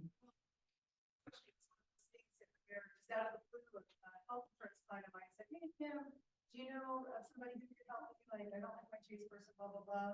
I've got, you know, X amount of money and I hate the stocks. So I called him and I go, whatever. He said, okay, well, go back to him. What do you know? And he told me exactly what to say because I didn't have a social security number and I didn't have one of the pieces of information. So whatever he told me to say, I'm like, hang on, I can type it out. So I called him like, hey, blah, blah, blah. By the way, you know, I could be a better advisor to you if I just get a few more items from you. I just need to know what your social security is, a full retirement age, and what your wife's is. And, you know, I can't remember the question was. He's like, oh, yeah, well, I said, great. And then I gave it to Mike and he and his team, they came up with some options. And then he's like, okay, call him back and tell me about some solutions. And when you whatever you told me to say, Kim was very coachable in the process. Step by step it worked. And then he walked me through, he did this and he told me exactly what to say. And we only protect X amount as opposed to if we put this amount in annuity, like it's just that language change. If we only protect, and by the way, that's only 32% of your overall portfolio. And at your age, it should be more like 60% safe or whatever. So whatever he told me to say, I said, and it worked. She did a great job, to be honest. So actually, let's give Kim a hand. So to answer Aaron's question, we'll help you the whole way. We'll tell you what to say. We'll teach you how to answer the objections. And objections aren't a bad thing. Objections are people that, you know, they have questions because they're interested. Right? And sometimes the people that have questions are just uneducated. Yeah, exactly. And so we just need to educate them on annuities and why they're good. So yeah, Susan. Never knows what I'll say. No, I love Susan.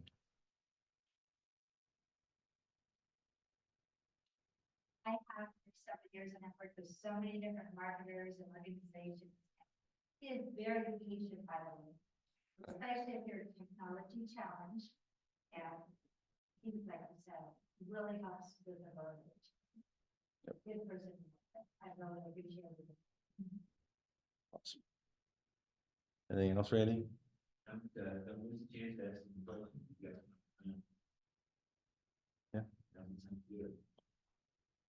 I will ask something. Yes. I know Mr. Frank, who just walked in. I know he worked with a lot of federal employees. I have a pretty big base. Yes. And have access to a lot of federal employees. Yes. The biggest issue that I get from people is they start talking about the fees. Sure. TSP is probably the least expensive, one of the least expensive places to have your money parked. Yep. And that tends to be one of the biggest objections of people moving their money from the TSP to where. Sure. So you're on. Sure. Great. That's a great question. What is your true goal? Is your true goal to never run out of money? Can your TSP run out of money? I mean, one of my favorite questions that Mike's asks is, okay, Mr. and Mrs. Client, what is your plan B? What if your TSP doesn't work? What are you gonna do? Because I can show you a chart where you have a 65% chance running out of money. I can take it to 0. 0. So do you want a sure thing or a maybe? Thank you. I've learned from the best. Just kind of like, I've worked with a lot of federal employees, with a lot of federal employees in San Diego. And the thing with your savings plan is that it's only as good as the investments within the first savings plan. And as you know, none of them are guaranteed except for, money market, below, but they don't solve the problem. They absolutely don't. I think that a lot of people get caught up in the weeds, so to speak, by focusing on whether a annual fee is 0.5% or 1% or 1%. Yeah. So what? So, and that's the thing is your income is net of all fees. One of the things that they used to do, I don't know if they still do. They used to have on the TSP statement, you had the G fund, the S fund, the C fund. They would have a calculation on the bottom right hand corner that said, this is what your annuity will be. But it's not based on reality, it's based on the stock market doing 7% or 10%. And so when you equate it back to, we're doing the contractual minimum guarantee with big, strong, safe company. I think, and a lot of times you might not be using moving the whole TSP, but most of the time. Yeah. Let me ask you a quick question, Mike. Do people with pensions, do they buy annuities? It's much easier to place another annuity with someone who has a pension versus someone who doesn't, because they get it. And so a lot of times and most of my clients had like 150,000 guaranteed income before they can receive it. And so I said, what if I can reach out to 220, 250? And they say, I'm just going to create another pension. And they absolutely love that. Awesome. Yes. And the thing you can say is, unlike the pension you have in government, where you die, your spouse gets 55%, and then she dies, it dies. This, if you die, your spouse gets 100%, and if you both die early, it's the balance. Yep. Awesome. Those numbers are, I don't know if they've added that since you stopped the practice, but they have 25% option and 50% option. Okay. And they have to keep that if they have the health insurance for the couple. They have to have one of the other options to be able to keep the health insurance, so that the retiree passes before their spouse does. The spouse then gets to keep their health insurance. Makes sense. Unless they've changed, there was some discussion of TSP changing the distribution choices on the TSP. But the way it was is you had to take a pro rata from each account. You couldn't specify one account. If you wanted to take a distribution, you had to take that percentage from each account. I think they're about to change that. There's more changes coming with it. I keep up with it because I'm dealing with it on a regular basis. So I think there's some changes coming that they're going to allow you. Any change, any information that you have, send it to Mike. And I'll sit down and come up with a game plan on it. Yeah. I mean, it's been, I don't know how many years that I've done, but I had at least 1,000, government. So. Awesome. Well, I appreciate the time today. And like I said, if you guys want, I know majority of you in this room are coming to our coaching over the next couple of days, and we're super excited to see you guys there. But if you are interested in attending, please come talk to me and we can have a discussion. So thanks for your time today, guys. We're about done, but one other thing, thank you very much. You know, I've worked with new agents mostly all my life. And when you run into somebody like Mike Stranko, which we're very honored even to have him here today, I didn't know he was coming, and Brian and Mike Bemis, teaching you to become like them is not my goal at all. My goal is to help you make your first sale. And then my next goal is to help you make the next sale. And then if I'm going to coach you any further, I want to show you how to start building momentum. So if you get a chance in this book, in the very back, tell you what page I want you to go to. Page 97. It talks about the types of estate planning companies that you might turn into, and how many hours each week that it might take for you to become that solo planner. When I first started out, and sometimes I still digress into that. Even last week, I had to digress back into it so I could be free to come up here. But you have to know how many hours you're going to put in for each step. And if you folks that are on Zoom right now, listen to this, it's important. If you're just getting started, put all your time into the suspect. Because once you start converting that suspect into a prospect, you still have to be efficient at converting people into suspects, but now you have to add the time you're going to spend with the prospect. And if you have 7 prospects for next week, you better figure 2 hours for the prospect. Okay, so there's 14 hours that you have to take away from your suspecting. And then you have to do your plan design. You have to do your prep. So all of a sudden, even after the first week, if you spend all your time on suspecting, you might only have 25 hours the next week to work on your suspect. So you have to get good at replacing the name of your suspect.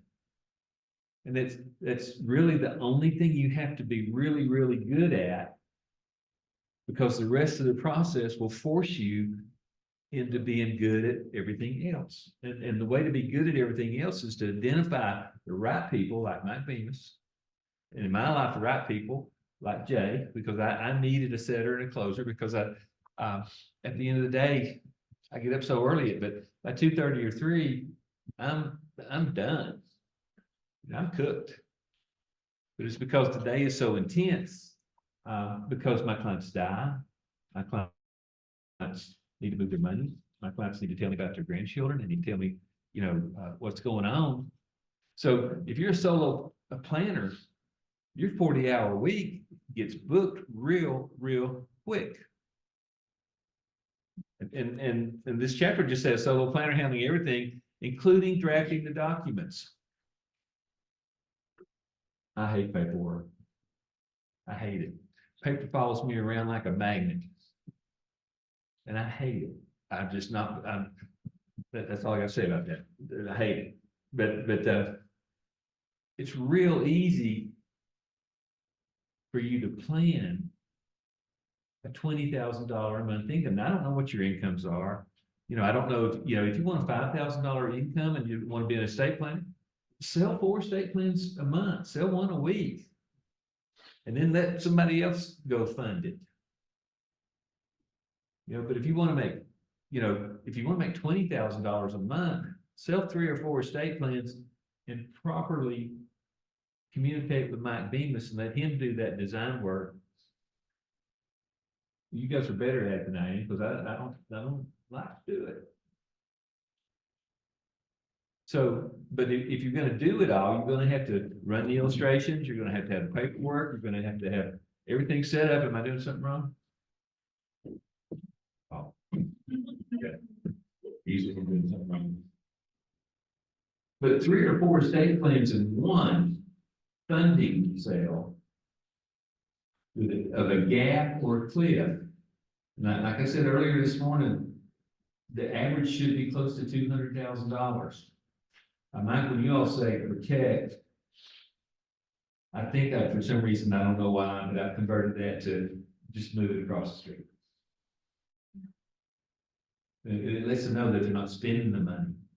People want the word, and I probably protect is a better word, but I'm looking for people to understand that they're not spending that money, they're just moving it across the street. So if you flip over to the next page, on page 98, and this is the next stage in your estate plan, you're still a solo planner, but you're outsourcing document drafting in this case. So you're calling Mike Davis to get the illustration, but you have to have somebody do the paperwork too. If you want to grow,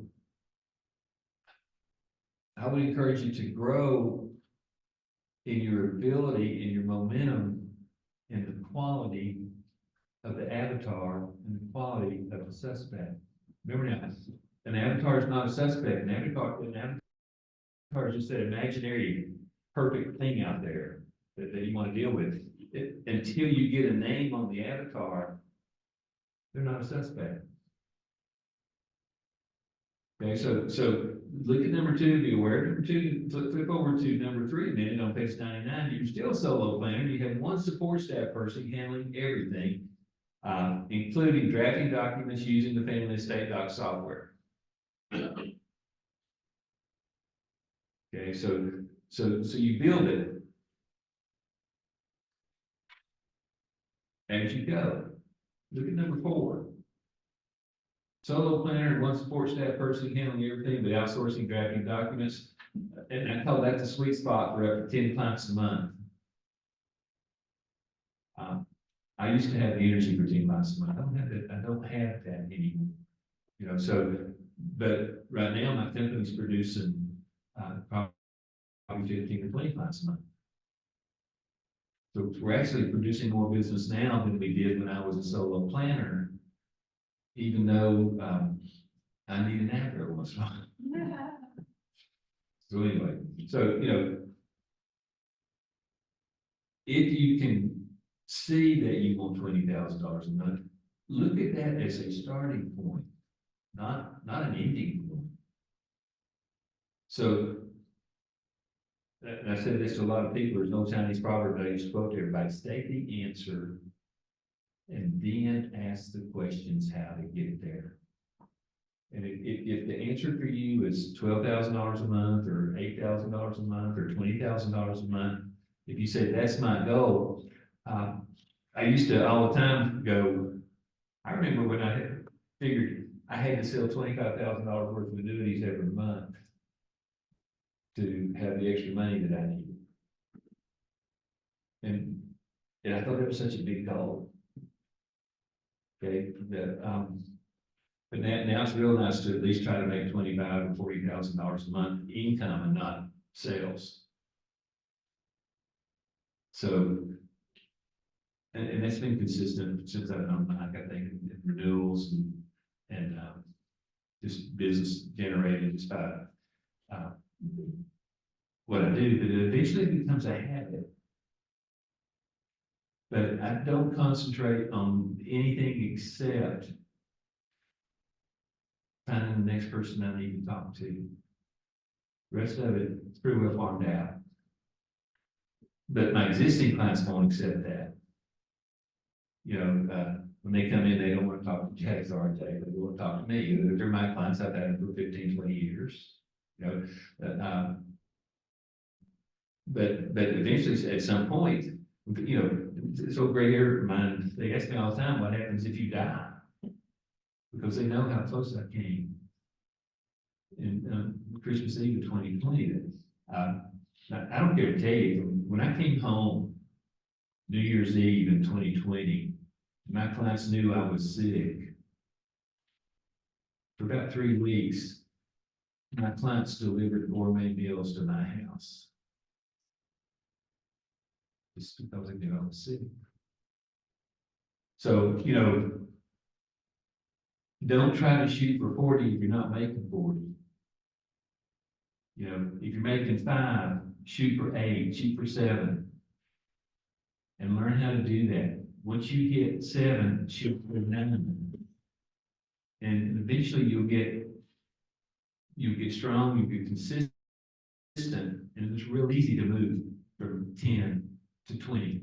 Because once you get to 10, all you have to do is double the thing that you do that starts it.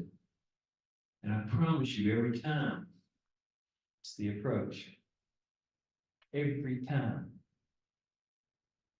And you won't do a good approach unless you plan it. It's gotta be in your behavior every day. And if it's not making you the money that you want to make, you're doing it wrong.